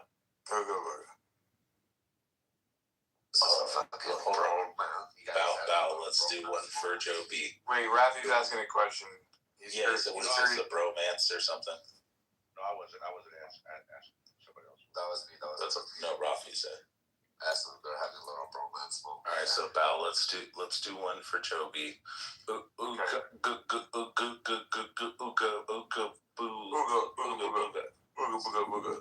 Sorry, I stuttered. Booga booga. You guys are both dumbasses, huh? Are you gonna get upset at me because of all the nonsense and bullshit other liars talk about? Or are you gonna just tag along and actually enjoy the nuance of the conversation? Of course it ups the seriousness of the subpoena. It allows Congress. Make assessments for yourself. Don't put other people around you. Did anyone watch what happened in Congress with Max Miller and Rashida Tlaib when he called her a terrorist? Anyone see what? I saw Rubio. Yeah, Rubio was amazing. Did you see those hearings? He was great. I mean, so sharp. Very. Now, on the floor of Congress, he proposed legislation. He should run for president for the GOP ticket for sure. Well, it's all depending on between that whole gang, what's going to happen. So there's a lot of who's going to step up. Well, they can't. It's not going to be the fucking vice president. It's not going to be Vance. He made a statement that he's not going to run for the next for 2028 at all. So I don't know if that's true or not, but there was a clip of him saying that. But who knows? That could be hyperbole. So.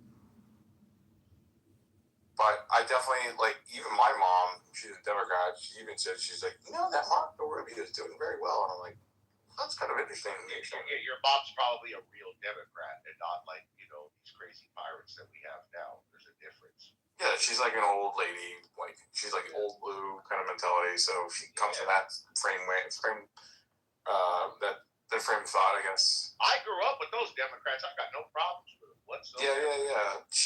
They don't, boomers, they don't understand the traditional between them and the new age liberals. Scare them. I think it's because of the birth control. That's what caused it. Ooga booga. Booga booga. Anyway, he's on the floor of Congress. Max Miller, who is a congressman from Ohio, and he accused her of being a terrorist and a terrorist supporter. Probably. And she started screaming and just yelling, and it got horribly nasty, and they had to intercede and basically stopped Congress for an hour to calm everything down. So. She's a crybaby. I don't understand how what's her name hasn't yet to be deported. I don't understand the whole nuance behind. Why haven't they went hard into her background and finding out how the fuck they're gonna get around? Omar? That's another one. Do you see she was the only Democrat that voted against Ukraine today? Why? I mean, what? They did funding. They had a bill about Ukraine today, and there was some Republicans that crossed over, and it won. The Dems won on that bill, and the only Dem that didn't vote for it was Omar. I wonder why. I mean, there's a lot wrong with her. I mean, is it her or is it her constituents or back pocket? Because most Islamic countries, they support Russia. You're right. Oh, maybe, yeah. What do you mean, maybe? Yeah. Because Russia's like Dagestan, everything like that. They rather stick to their own kind. It's a shame that Islam made it that way. Yeah. Well, it's not all of them. It's just the poorer countries. The poorer countries block your Russia. are like the richer ones. They know they're pieces of shit. Well, it's the more listen, the more extremer countries are poor, right? The cheap ones are all poor. I do like the Chechen president. I mean, the guy's pretty wild. He's fun. Kadyrov. I like Kadyrov too. It's fun, you know. Why not? I mean, he's a funny looking guy. Like his beard. I used to go to a Chechen-owned nightclub in London back in the day. Man, it was crazy. Really? Yeah. Right by London Bridge. It was really nice, actually. Real good. And they liked me there, so they actually liked me. The Yankee American this time. Yeah, man, it was nice.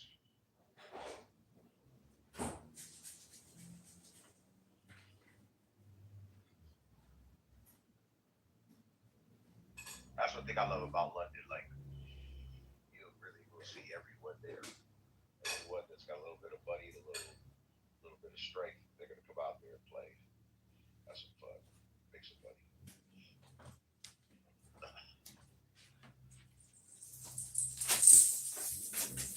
Oh God, I feel about 2 pounds lighter. Choo-choo. No, Prophet Muhammad. Ooga booga, ooga booga, ooga booga. So it wasn't as bad then. No, it was worse. It was Prophet Muhammad. It's the worst. It's worse. No, Prophet Muhammad's the worst you could get. Like, it was worse, bro. Way worse. I mean, if I lived during the time of Muhammad, I would have assumed that he was the Antichrist. Like, I would have believed that he was the spawn of Satan. You know, I'd be like, yep, he's here. The bullets, man. The bullets are something else, bro. I'm telling you, they're the worst on earth. No. There's no one ever. Muhammad's worse than Hitler by far. Like, Hitler just killed a bunch of fucking Jews and gypsies and gays. Well, you know what? Well, wait a minute. Hitler, they see. Muhammad did the same thing, but then he also raped kids. Like, I don't know of any stories of, like, Hitler being, like, fucking 9-year-olds and shit. Like, if there is, I mean, I'd definitely like to hear about it. We could berate and harangue Hitler even more. But, like, I've never heard of, like, stories of Hitler going down to a river. Robbie, I've never heard of stories of Hitler going down to the river to do wudu, to wash his private areas, to do prayers, and then coming back after he was at the river with a bunch of little boys, and then coming back, and Aisha has to clean cum stains off his clothes. Where do you read this? Where is this? You want the Sahih Hadith where it says that Muhammad went with a group of little boys, a group of young men, and they went down to do wudu and their prayers down by the river, and then when he returned, it says that Aisha was complaining because she had to clean cum stains off of his clothes. How do you get cum stains on his clothes when he was down at the river? You're telling me this is in Sahih Hadith. Yes. Sahih Hadith, yeah. It is. Come on. Yes. There's another one. It says, and I saw the prophet kneeling over Al-Hassan, which is his grandson. And it says that he lifted his gown and spread his legs and sucked his baby penis. Bullshit. Yep. Are you serious? Provide some Robbie one sources. You gotta provide sources. Yeah, come on. I'm gladly provide sources. How hard is that? Like, you have like basically three people telling you. Robbie, hold on. Robbie, so we have Wakas. Welcome, Wakas. He's actually. Yeah, Wakas is gonna agree with me. Watch. He went up Wakas. He's a practicing Muslim. Yeah, I'll talk to you about fornicating young boys. But he is an honest Muslim too. So, Wakas, how are you? First of all, Can you tell us about touching a little boy? Am I audible? You are. Yeah, what's up for every time you ask her, you audible? Just speak. Because I come from an area where internet doesn't have such. It's like saying, I'm done speaking. Over and out. So Waka, is what Rich saying true or false? Rich is obsessed with Common. I don't know why. But is it true? Is it true, Marcus? Is it true that I saw the prophet kneeling over Al Hassan and lifting his gown and spreading his legs and kissing his baby? Again, I'm not picking on you. This is just for Robbie. Yeah, but just asking Robbie's information. Robbie doesn't believe half of the shit Rich says, and again, we have to fact check what Rich says. Rich, you will find a lot of shit in these 6 books of hadith. So. Oh, so it is true. There you go, Robbie. Yeah. So it's not. It's graded, Robbie. It's graded Sahi. Ask what graded Sahi means. Strong chain of narration. I don't know. Oh, I'm sorry, Wakas. Yeah.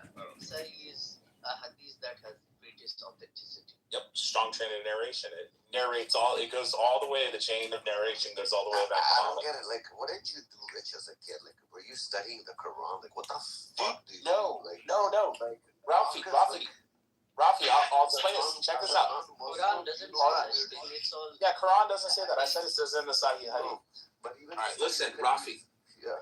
Rafi, about a year before I came on this app, so like 2020, about 2019 or so, I knew nothing about fucking Islam.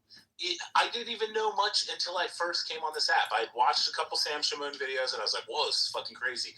I always assumed, like everybody else, like the same way that people like Robbie and everybody else that's like, bro, that's fucking like, that's taken out of context, or that's just people slandering their religion. It's the same when they say that Christians have 3 gods, or, Rebecca was 3, like all the shit that I knew wasn't true that other people say about Jews and Christians, I assumed was shit they were taking out of context and lying. And then I read it, and it was a million fucking quadrillion times worse than I could ever imagine. It was so much worse. Like, I used to hear... Provide reference so I can learn. Oh, yeah, okay. That's what's on right now. But, the ideal of, having sex with a donkey, I thought was bullshit. I was like, there's no way it says that in their hadith. And it says, even if a man has sexual relations with a donkey, he's still clean to make hajj, to make pilgrimage. No, just in case, but it's 1,000 times worse, Rafi. Do not... Okay, here's 424 in the Quran. Do not commit adultery except for those whom your right hand possesses. Yeah, and all others are permissible as long as you pay the dowry. Bro, it's so crazy. What's up, man? What's goodies with you, brother? Yeah, Robbie, just look up 424 in the Quran. I don't get it, but how the fuck did you study this? You took time. Oh, all right, I'm gonna look at it. Ralphie. Autism. Where'd Ralphie go? I'm right here. Doctor. Okay. Rafi, I have what they call an eidetic memory, so that's why. Autism, basically. Yeah, autism. Oh, yeah, you're autistic 100%. Yeah, You're bipolar, autistic. No, I don't have bipolar. He's not autism. He's just a drunk. I can give you the list real fast, Rafi. It's ADHD. I like ADHD. That. Autism spectrum disorder, which is specifically Asperger's, high functioning autism. ODD, which is oppositional defiant disorder. Yep. Know that. And then dyslexia. Oh. And I take 0 drugs, 0 medication. I don't smoke weed. I don't drink alcohol. I don't do any kind of fucking drugs whatsoever. No uppers, no fucking Ritalin, no fucking Adderall, nothing. This is just me. Do you think that might help if you take some drugs?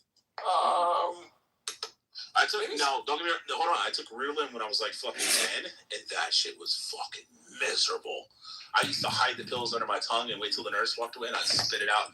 Because that motherfucker, I would go into my room and I would sit there and I would turn and look at the wall and I would find one spot, and it was almost like I was staring, but I was not staring at that one spot, and it would feel like it was 7 hours, and I would look up and it's been 2 minutes. Yeah, I'm like, this is fucking miserable. The intensity of that. It's like you're looking at something, but you're not looking. You're like kind of dazed off, and you're like looking in a direction. Yeah, you intently look at objects. Yeah, you know how the walls were like kind of textile, like they had like a little loose, like no, the fucking, what do you call it? The plaster. They would have the plaster, and it's like textured. I would find like the little texture, like a circle article or something, and I would focus on that. Like I said, it would feel like I looked at it for 7 hours. It felt like an eternity. And then I look at the clock and it's been 2 minutes. And I'm like, this is fucking bullshit. And I begged my parents to get me off. It was the worst fucking thing I've ever been on. Yeah, I do it for a little bit, but I actually resort. It's like Spain. Yeah, I get palpitations. Listen, fucking Adderall's Really? It's all I was on Adderall too, but I was better on Adderall because it helped me study when I was little. Bro, they had sent me into fucking therapists and shit, like psychiatrists, to like try to help with me and shit with my ODD and all that. And dude, by the end of the session, they were gonna tell my parents and be like, I'm not human with him. And they'd be like on the verge of a breakdown because I would start like psychoanalyzing them and stuff. And I'd be like, you're like, you know, why do you act like this? Do you have like deep-seated childhood issues and shit? Or you just use coffee and infuriated? Oh my god, if you want to watch the greatest thing, go on YouTube and type in oppositional confined disorder. Oh, I know. YouTube. Very well. Go on and click on the video. We can't hear you. You're in the Matrix, Marcus. So I would click on the video and then go down into the comments. And in the comments, the video has like fucking 200 views, but it has 30,000 comments because one person would be like, "Oh my god, this video exactly described me," and then another person's like, "Fuck off, shut your mouth, faggot," and then another person's like, "You fucking shut the fuck up," and next thing you know, it's like a chain war of fucking arguments in the fucking chat, and they're like threatening to murder each other and shit. And I'm gonna fucking find out where you live, and I'm gonna make you lose your fucking job, and I'm gonna fuck your wife and make her cheat on you. Like they were just going hard in the fucking paint. It's like fucking 50 people in there just fucking crashed out. I thought you were at Sassy, no?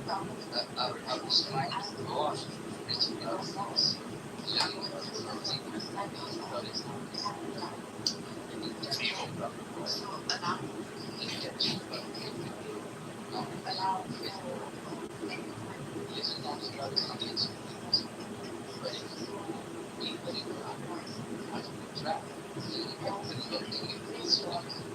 No, probably not.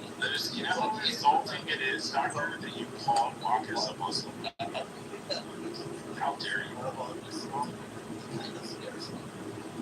Well, look, it's like paraphrasing the what is it called?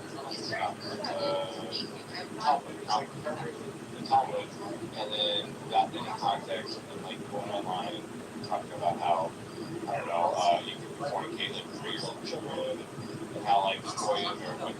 What's the context of I saw the prophet sucking Elvis's news? Yeah, it's a baby, a newborn baby this great. Well, the Talmud is all about interpretation. Lots of law. I don't know what the hadiths are. Yeah, the hadiths. Okay, I can tell you what the hadiths are. They're the writings, and then the interpretations or understandings are the tafsir. So the tafsirs are like the commentaries. The hadith is the actual writings and stories from the companions of Muhammad or directly from Muhammad. So you can think of like the New Testament Gospels. Like, you know, all the apostles followed Jesus around and wrote down everything. That's what the hadiths are. The Torah or the Tanakh. The Tanakh would be the equivalent of the Quran. The Gospels would be the equivalent of the Hadith. So it's the writings of all the companions writing down that I saw the Prophet doing this, the Prophet told me this, and then it's passed down from sheikh to sheikh to sheikh to sheikh to sheikh. And if you can line all of them up in a row and they all match up, that this guy heard it from this guy, who heard it from this guy, and they all wrote it down. That's what they call a strong chain of narration. If there's a missing link in it, then it's called da'if or hasan, which means that it's not strong. It's like, well, you know, it stops in the, you know, the 1600s or the 1700s. The chain of narrations. So yeah, the hadiths are just, yes. And yeah, it's all the, like, this is why you have Sahih Bukhari. Bukhari was one of the companions of Prophet Muhammad, who was there with him, standing next to him, listening to him tell these things to people, or doing these things, like slaughtering people, or slaughtering all these children, or fucking, you know, and then you have the narrators are like Aisha, and Aisha was saying, this is what happened on this day. So she's like writing down her like journal and shit, and her testimony. That's hoodies. And then tafsirs are like, oh, let me explain away why this doesn't mean actually that. But the problem is a lot of these tafsir writers are very fucking honest, and they're like, yes, it means you can take captives, you can take sex slaves during a time of war. Like, they literally say that. They literally say that there's another one called the idda. And idda is a waiting period of how long you have to wait before you can divorce your wife. So you have to wait 3 menstruals to make sure she's not knocked up. So it's the last time you had sex with her. The first one is a woman who's pregnant. You have to wait till the baby's born. Is the idda, the waiting period. And then after she gives birth, then you can divorce her. The second one is a woman who's too old to menstruate, so she's like menopausal. Like your wife's 60 and you're like, I don't want this old hag anymore. You gotta wait 3 months to make sure that she's, even if she's menopausal, wait 3 months to make sure she's not knocked up. The third is a woman who's too young to have menstruated. I mean, she's never had her period. But you're only married in Islam if you've consummated and had sex. So, and why would you have to give an idda a waiting period if you never had sex? So there's literally saying that they had sex with their prepubescent wife, and now he wants to divorce her because she's never had a menstruation. He has to wait 3 menstrual cycles. He has to wait 3 months. All right. So have you taken the Shahada? What's going on, man? You sure you haven't taken the Shahada, Thomas? Muhammad is a pedophile burning in hell, getting raped by donkeys and camels. What do you think? Takbir! Takbir! Takbir! Takbir! No, I have a really good memory, and I only sleep 4 to 6 hours a night, so I have a lot of time. You know that. You read about. Did you read about the EC2D? Yeah, I did. It was pretty awesome. Right? And it's like fucking describes me to a T. I'm like, holy shit. I told you. I knew it. Yeah. Yeah. Jesus Christ, though. No wonder why you're ODD. Like, I definitely now, at the moment, says ODD is fucking. No, I would say most of my ODD comes from, like, it's obviously what it is the pushback of authority, firstly, which is what ODD is. But then, secondly, it's that because I am very fucking knowledgeable and I do retain a lot of information, I know that a lot of fucking people are stupid and they don't know what the fuck they're talking about. So when they try to correct me and they're like, no, actually you're wrong. And I'm like, trust me, I fucking studied this. You're an idiot. You don't know what you're talking about. And so, like, I guess that's kind of like, it's a pet peeve of mine. Mostly it's because people are stupid. Yeah. You ever play sports, Rich? Yeah, football. Oh, wow. Defensive line, tight end. Oh, damn. Okay. Yeah, I only played for like a year. Doesn't matter? That doesn't matter? Yep. Doesn't matter shit. You played, though. I played your mom. Oh, shit. Your mom wouldn't walk for a week after I got done with her. Oh, shit.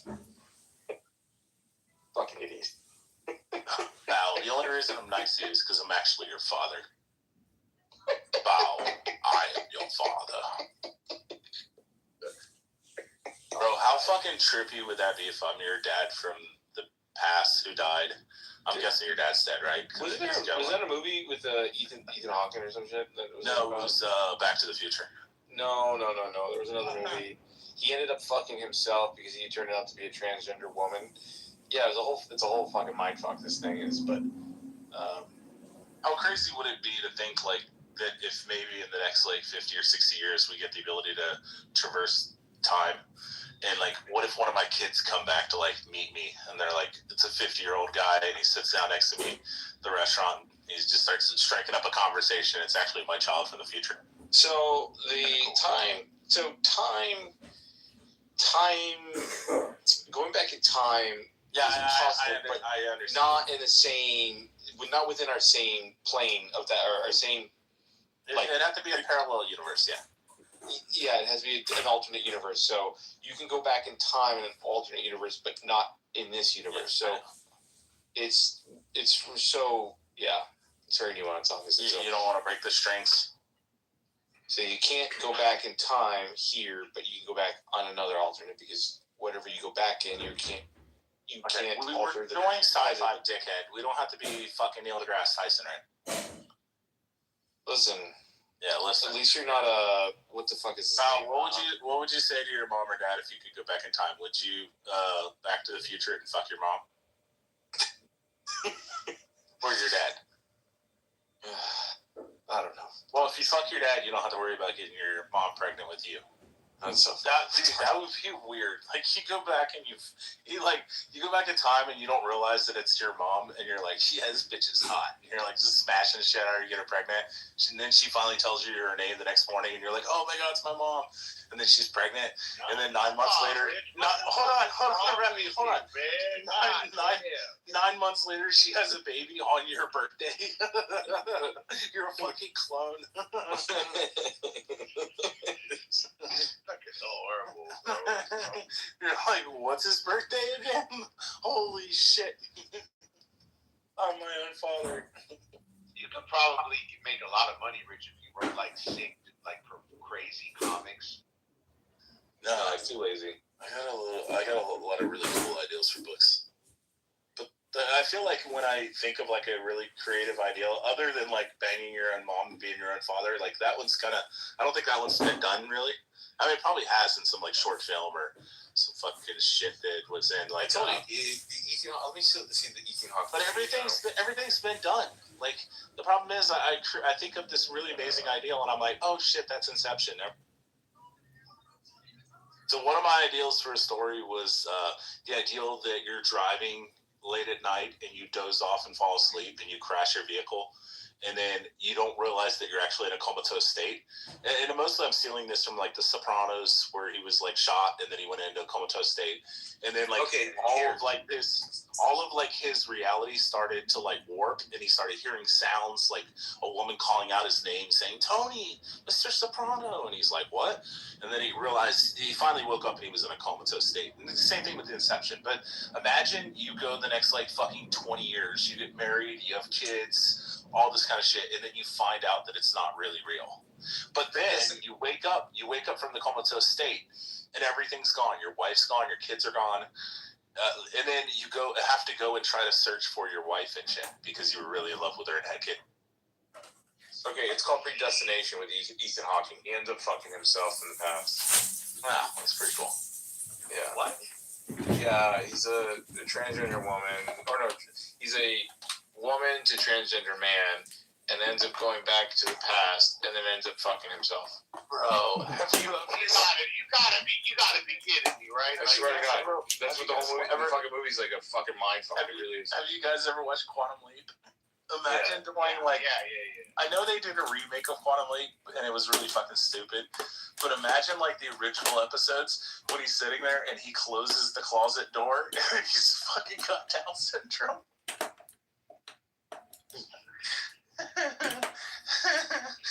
You would never be able to make that today. I'm not. It's an episode from Quantum Leap, dude. It's an episode.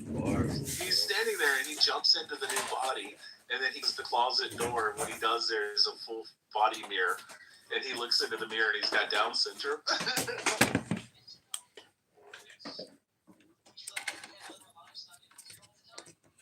Oh my god! Have you guys ever heard Shane Gillis talk about Down syndrome? He's like, yeah, I know you guys are looking at me and you're thinking, oh shit, this guy has Downs, but I can tell you I don't have Downs. He's like, I did dodge that bullet, but I did get grazed with a little bit. And you look at him and you're like, oh shit, I do kind of see it.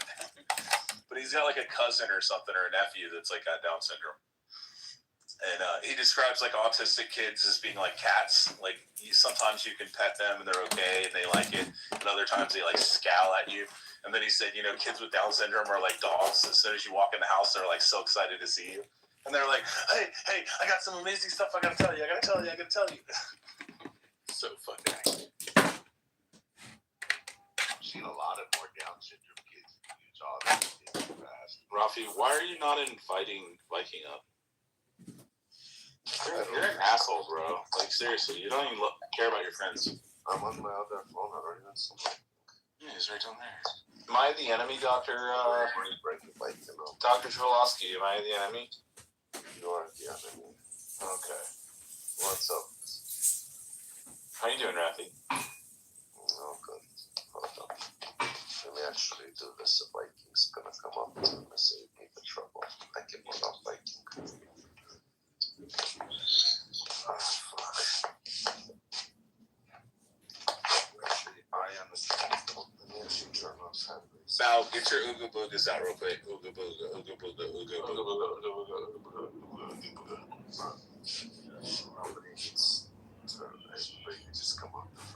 I love that the conversation was so degenerate that Bren left.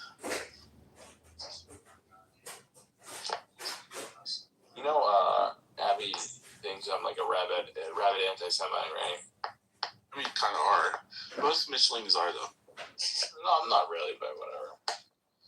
Have you heard fucking BB Kapara's fucking recording of me? No. Oh my god, I went on anti-Semitic rant for like 2 minutes and he recorded the whole thing. It was when BB was pissing me off because BB and Rafi were being all gay. And they were doing we gotta be serious and have like real rooms and talk to these Iranians about the same fucking boring conversations. And then some anti-Semites came up, and then I just latched onto it and just went through the fucking entire thing about how fucking bad Jews are in Israel and Bibi Netanyahu. But the whole thing's fucking recorded. It's amazing. It's gonna come back to bite me in the future. I'm sure. But as soon as somebody tries to use it against me, I'll just pull out my J card. Or fat like, wait, Black's gonna say the N-word, but I can't make anti-Semitic jokes. So you can always say hi. Yeah, have you never heard of Ari Shapir? Oh, of course. Yeah, man, the Amazing Racist. Oh my god, when he goes into the fucking kosher deli, I'm just fucking dying. He's like, coupons for rhinoplasties. I didn't like that one. I thought that wasn't funny. The funny one is when he takes the Hispanics and he goes to he picks them up in the car and then he acts like he's going to the immigration building and he says, La Migra, La Migra. Oh yeah, it's fucking amazing. That was hilarious. Did you ever see the one where he did the boat on the beach? Oh, on the beach. Yeah, he's like, we're giving free trips back to Africa.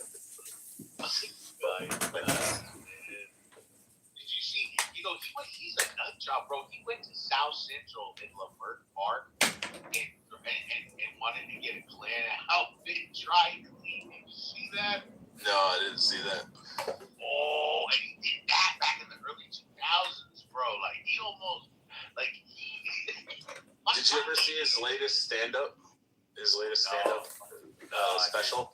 He's sitting there and he's like, I'm walking through New York City and I look across the street and I see this big sign and it says free. And he says, then I run across the street because he says, I'm a Jew, so I'm not just seeing free. And then he gets over there and then he sees the rest of the sign says free Palestine. And he goes, oh shit, I'm in the wrong place. And he's like, he's holding his nose down and shit. And he's like fucking trying to walk away. And then they start arguing with him. Fucking guy, man. He nuts, man. He's crazy. Oh, I love him. He was crazy. Oh, no, okay. So he's your Gypsy Crusader, huh? Oh my god, yeah. I kind of enjoy the Gypsy Crusader shit too. I've been watching a lot of that. I've been watching a lot of it on TikTok lately. And the Chuck Builder shit. The Chuck's on his interesting. No, apparently he was pegged by like a black chick. Have you seen the handsome guy or whatever his name is?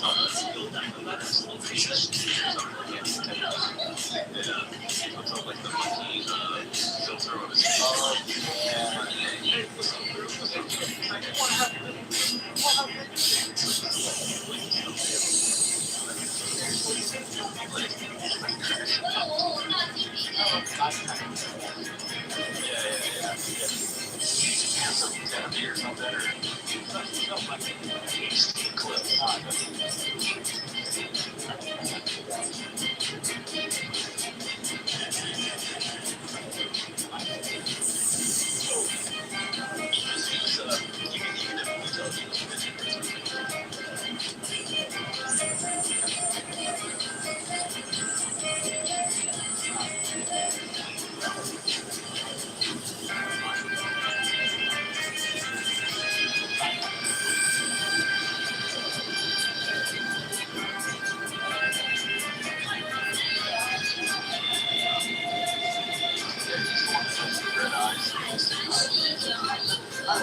We're all here now. It's like it's been the last 5 years. They all need to fucking go home. I fucking hate every one of them. They need to be serious. No, everybody that's gone the last 5 years. It's a fake dog. Fake ass white trash Nazi. They all moved here. They're all fucking trash. They're all like this degradation of my fucking backyard. I hate it. They can't. In other words, Adam Cameron should be internalized, not seen as outside of ourselves. That was a beautiful job. Thank you. I appreciate that. You kind of went over your excited, but I think you realized good. And I like how you seamlessly just with yourself to the audience and respect for everyone else. Thank you very much. Appreciate it.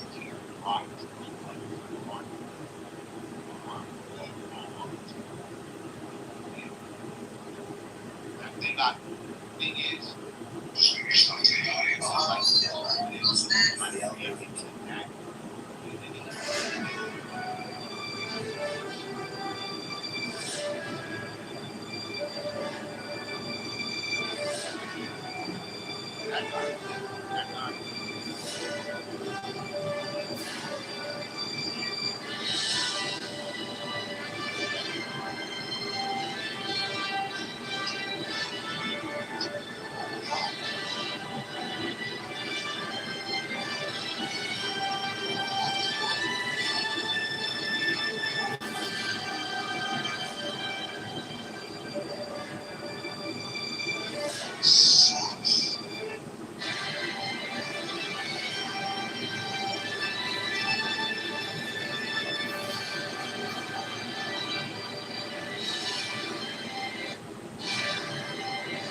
When are you gonna stop sending me this? Oh my fucking god.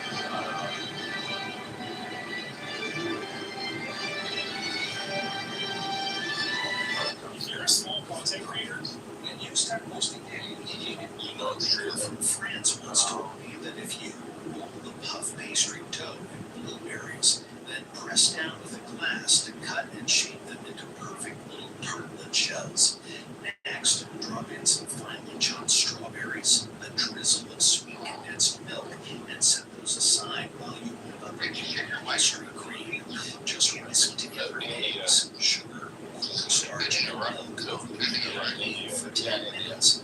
Meanwhile, take this mini pastry dough circle, chain for 25 minutes until it's ready.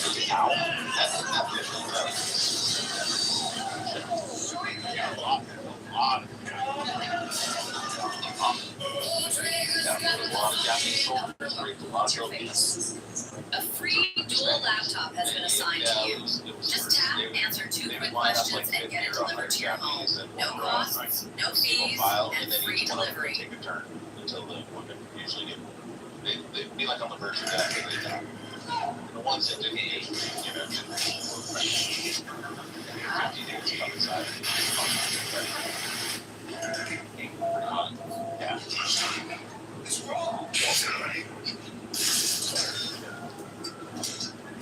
What I get to be a Japanese soldier.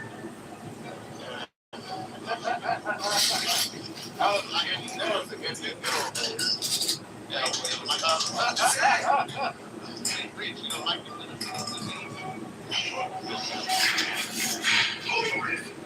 I like the Filipinos.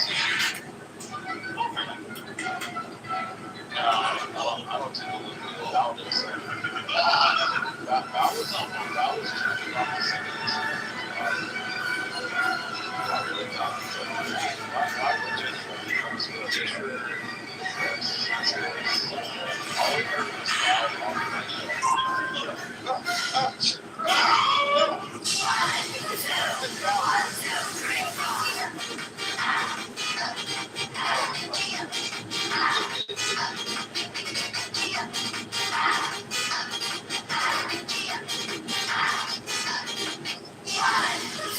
Guys keep uploading videos to YouTube. One day they'll go viral. Is that true? Yes, it's absolutely true. One day your hard work will overcome your luck and you'll cry remembering your struggle. So keep going, and if possible, throw me some support. Times are changing. $10 calls. $300 for your phone. Let's make some chili dough. The airplane, choo-choo train. How can luck be so bad?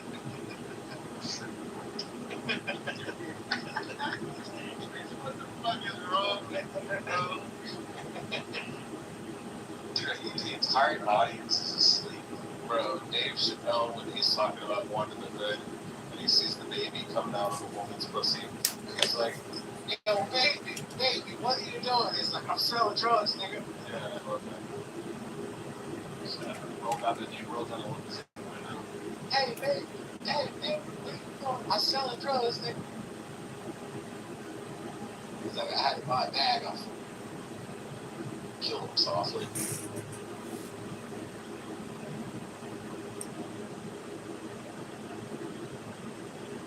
What else? Oh, you came off mic to say something. Do you want to talk about Val's flashlight? If I don't say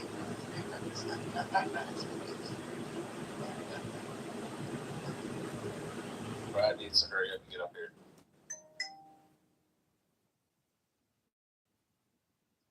Look at this. Rafi falls asleep and Al wakes up. How lucky are we? See, babe? Yeah, Rafi just fell asleep because he's a faggot. Beaver, you see how this is done? People can have fun and people can make jokes. We don't have to worry about fucking Bima fucking kicking us into the audience or out of the room. I know, fucking unbelievable. Fucking Bima, fucking fat back gorilla, fat cunt, fat, dirty, ugly fucking Italian. But you don't insult. You deserved it. Uh-oh. Moral police is here, Thomas. Yeah, fucking Beaver. Fuck you, Beaver, and fuck the volunteers. You deserve this. He's a dumb cunt. No, I said fuck you and fuck the volunteers. Booga booga. Rappy, are you awake?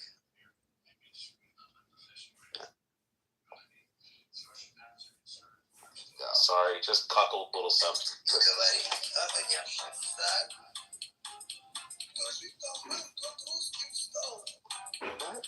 is going on? I don't know. It's fucking Russian music. He's listening to Chinese music. It's Russian. Same thing. Chinese, Russian, it's all same. Ching chong, ching chong.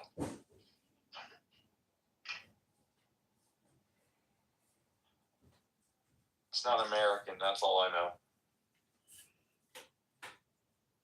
I miss Chinese food. Is that good? It's unbelievable. It's the best shit you'll have is probably compared to maybe the New York only, but yeah, it's just it's something.